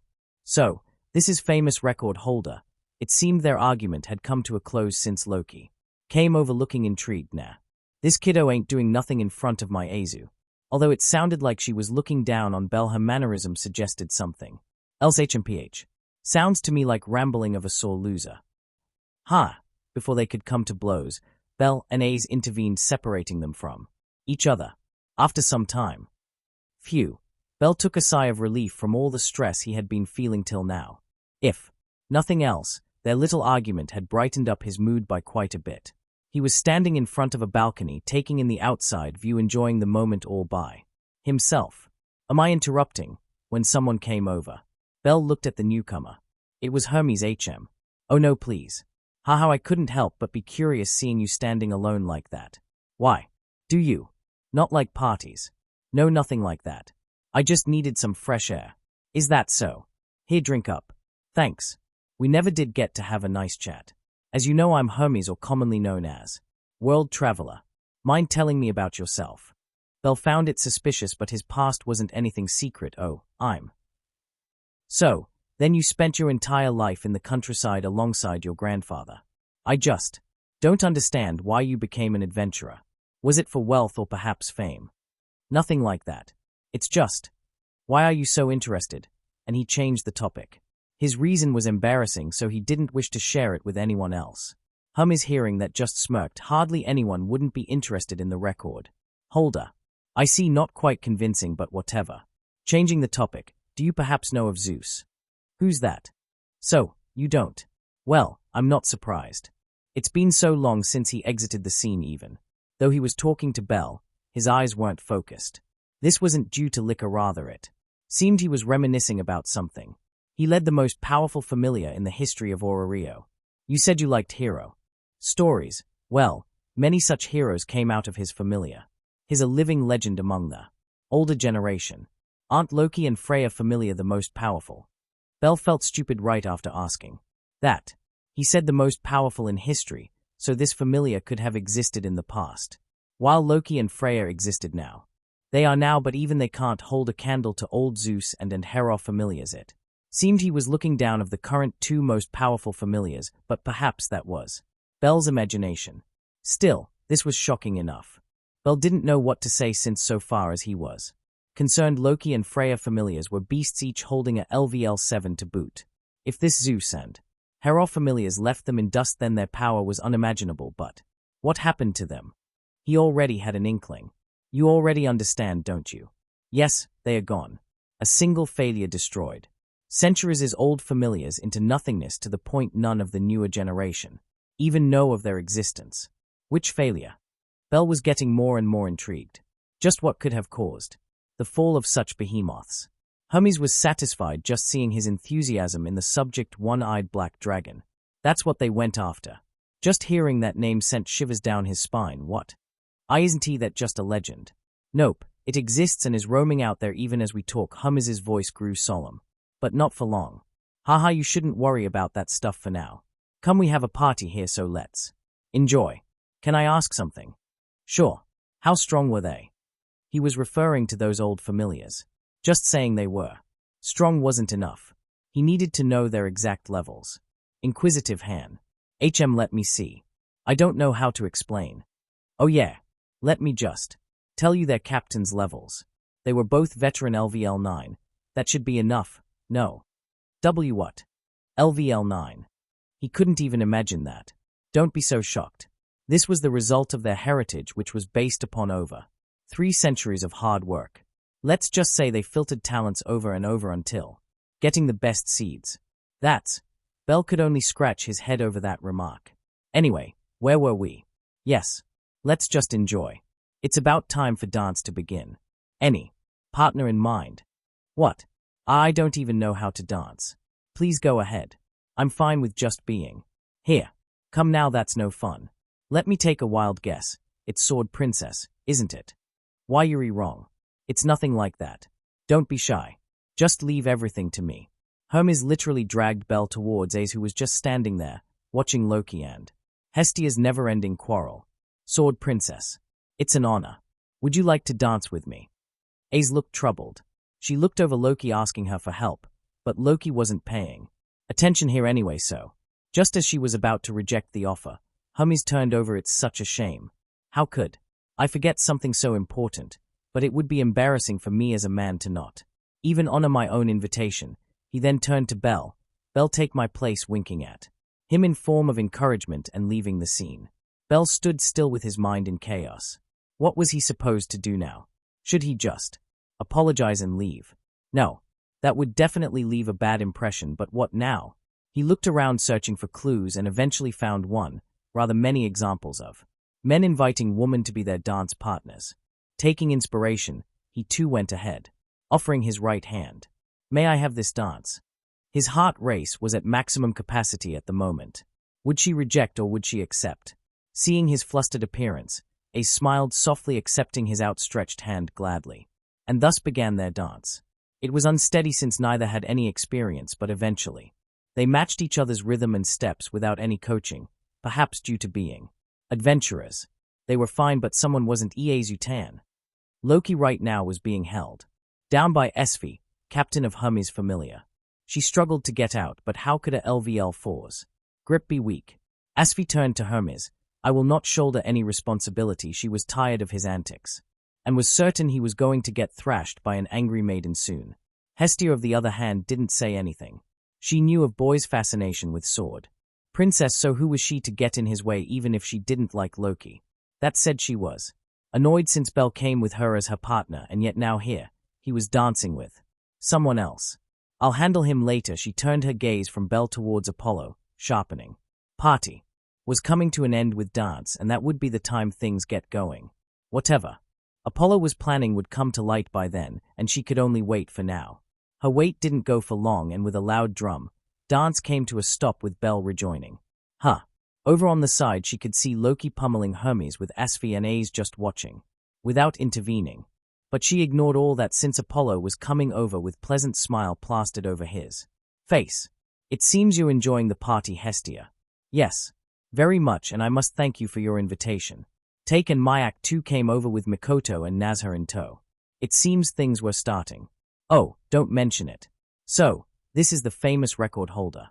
Oh yes, that reminds me of a matter that happened recently. What matter? Nothing much. Just a small fight between our children, but I must say, it was quite cruel of your child to do this. With that he motioned, and 3 men came forward. 2 were completely fine, but they were carrying a Paolum wrapped in bandages. He seemed to have suffered some grave injury. This?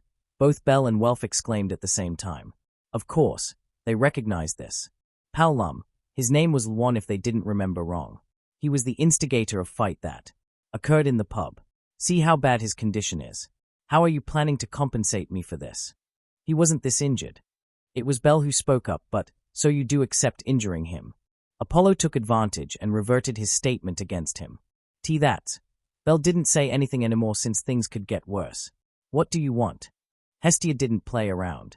She already knew they were trapped and, regardless of whatever they might say, she was certain Apollo would present many witnesses, all of whom would slander them. Not to mention, it was indeed Belle who took the first action. Welf too understood the situation and thus remained silent.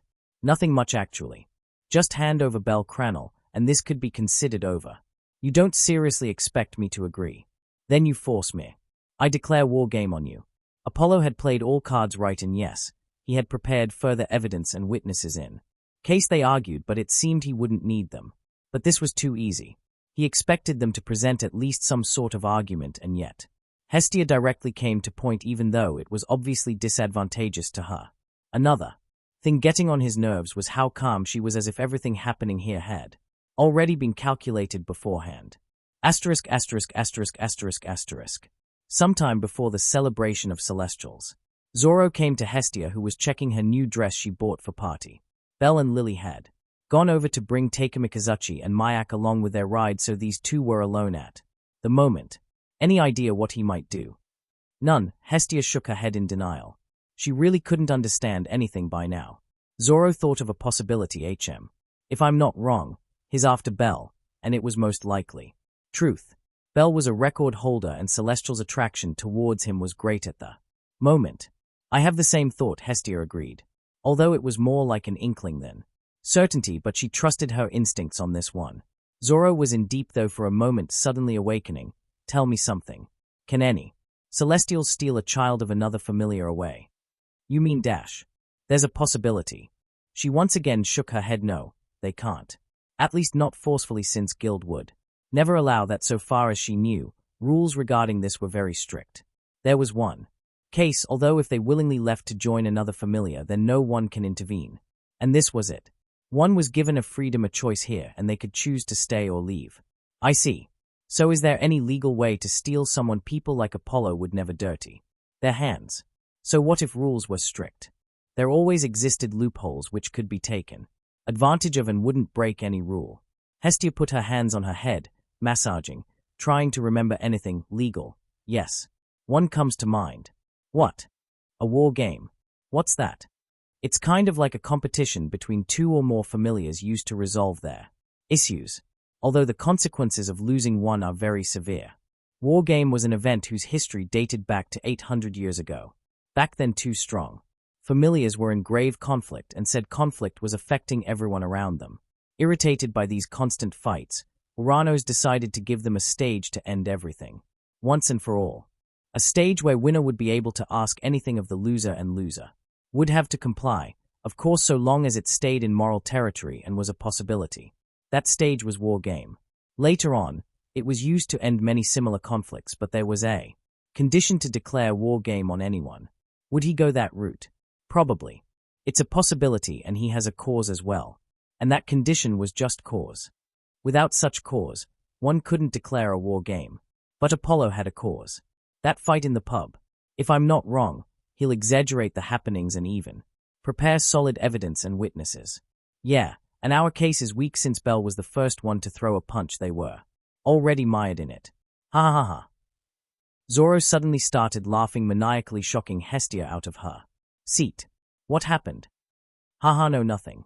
I'm just happy knowing someone came to our doorstep to deliver. They're everything. What do you owe? I see. I think I understand what you want to say, but they do have huge numeric advan. Forget it, she probably remembered Conqueror's haki. So what? If they had numeric advantage, more than 90% wouldn't even be able to fight in front of him. As for others, she was certain her members could handle them. This is a good way not to just get a new home, but also some prestige. Since you're the captain, so decide. How many members would you like to be part of our familia? At least 20 and utmost 50 should do. And here I though you would go with a smaller number. Small group of elites is good and all, but this work needs a lot of manpower. You're right about that. They were already planning for future disregarding Apollo Familia. It wasn't that they were overconfident, no. Rather, Apollo Familia simply wasn't worth their attention except for their property, that is. Asterisk, asterisk, asterisk, asterisk, asterisk. Thinking back on her conversation with Zoro, Hestia couldn't help breaking into smile, but she controlled herself, keeping a stern face. I accept. And a bombshell exploded on his head. This was something he never expected. There was no comparison between their familiars, not in quantity nor quality, in both of which he surpassed her by a great deal. Just what is she thinking? Wait. He turned to Hephaistos. Are you going to help her? Yes, only Hephaistos could change this sure situation. It was no secret that Hestia and Hephaistos were best of friends, so if in case she landed Hestia a hand by allowing her to borrow a single LVL5 adventurers, it would be game over. I won't intervene, perhaps she would have, but Hestia specifically told her not to, since that would undermine both of their familiars. One thing that Hestia did ask her help for would be coming soon. I hope so. Apollo naturally didn't trust her, but so what? He needed to take some countermeasures, and he knew just how. Since you have accepted, then let us decide modus operandi right here and now. We do have quite the audience. Even if Hestia did accept, she wanted to end it fast, preferably with a single battle, so as to hide as much of her familiar's power as she possibly could. Fine, then I'll put forward my suggestion, one-on-one between captains. Hestia immediately put forward her proposal with Mayak, taken Hephaistos taking her side, agreeing with it. But naturally Apollo wouldn't have that. My proposal is battle royal in an open field. He had a big familia, and he intended to take full advantage of that fact. Now, since we're all here, then let us take part. Yeah, it wouldn't be fair if you just decided on that on your own. That wouldn't be interesting anyway. They forgot that there were others around who just loved to cause chaos. They would, naturally, not let this chance go by. Since that's the case, let us decide this the old-fashioned way, lottery, and those extras. Decided everything, completely ignoring the fact that this matter had absolutely nothing to do with them. But who could blame them for being excited? It had been so long since something this interesting came about. Lottery was cast with everyone putting in their own preferences, and once drawn, it was castle. Siege. On side would defend while the other would attack. Hestia took attack for them since defending a castle with only 3 individuals would be impossible. Rules were simple. Within 3 days the attacker would have to take the castle by either taking out the commander or the flag. Defenders would have to defend for these 3 days. If attack succeeded, then Hestia Famelia would be the victor, and if defense succeeded, then Apollo Famelia would be declared victor. Why don't we add another rule, since this is just too unfair? I can't bear look at it. Hummies. Apollo gritted his teeth. Why was this guy interfering at this point? I don't have a problem. Hestia was still calm, as if all this had nothing to do with her. This nonchalant attitude of hers was disturbing for Apollo. So, this is what I propose. Attackers would not be eliminated within 3 days neither. Would they be held prisoner even if they lost? What does everyone think? We accept. Whatever. Not like it would change anything, but I too have one condition. From now till beginning of the war game, neither familia would be able to add anyone above at all. Above LVL 3 unless said individual was already part of the familia. This was his condition. Apollo naturally was doing this as a prevention measure against Hephaistos who might lend a member to Hestia. That's understandable. And thus, the method and rules were decided.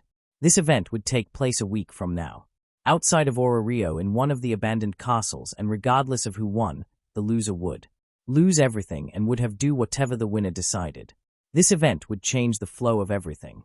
Asterisk, asterisk, asterisk, asterisk, asterisk. An end. So, we're moving forward to main events. I know I skipped an entire arc or maybe saga. It just didn't fit right in my story, so I had to remove it. That said, I'll be making subtle changes to everything like I have kept on doing. Oh yeah, perhaps I butchered the party scene, especially the beginning, but oh well. I hope you fellows find it entertaining. I'll introduce some of my OC along with some interactions you might have been waiting for. After this event is over with. If you want any change in anything moving forward, tell me. If I find it feasible, I'll add in the story at any point, so feel free to express yourselves. After all, I am here to fulfill your fictions as much as my own. Anyway, next week might be difficult, but I'll see. Regards. This would be for today. Please like, share, and subscribe.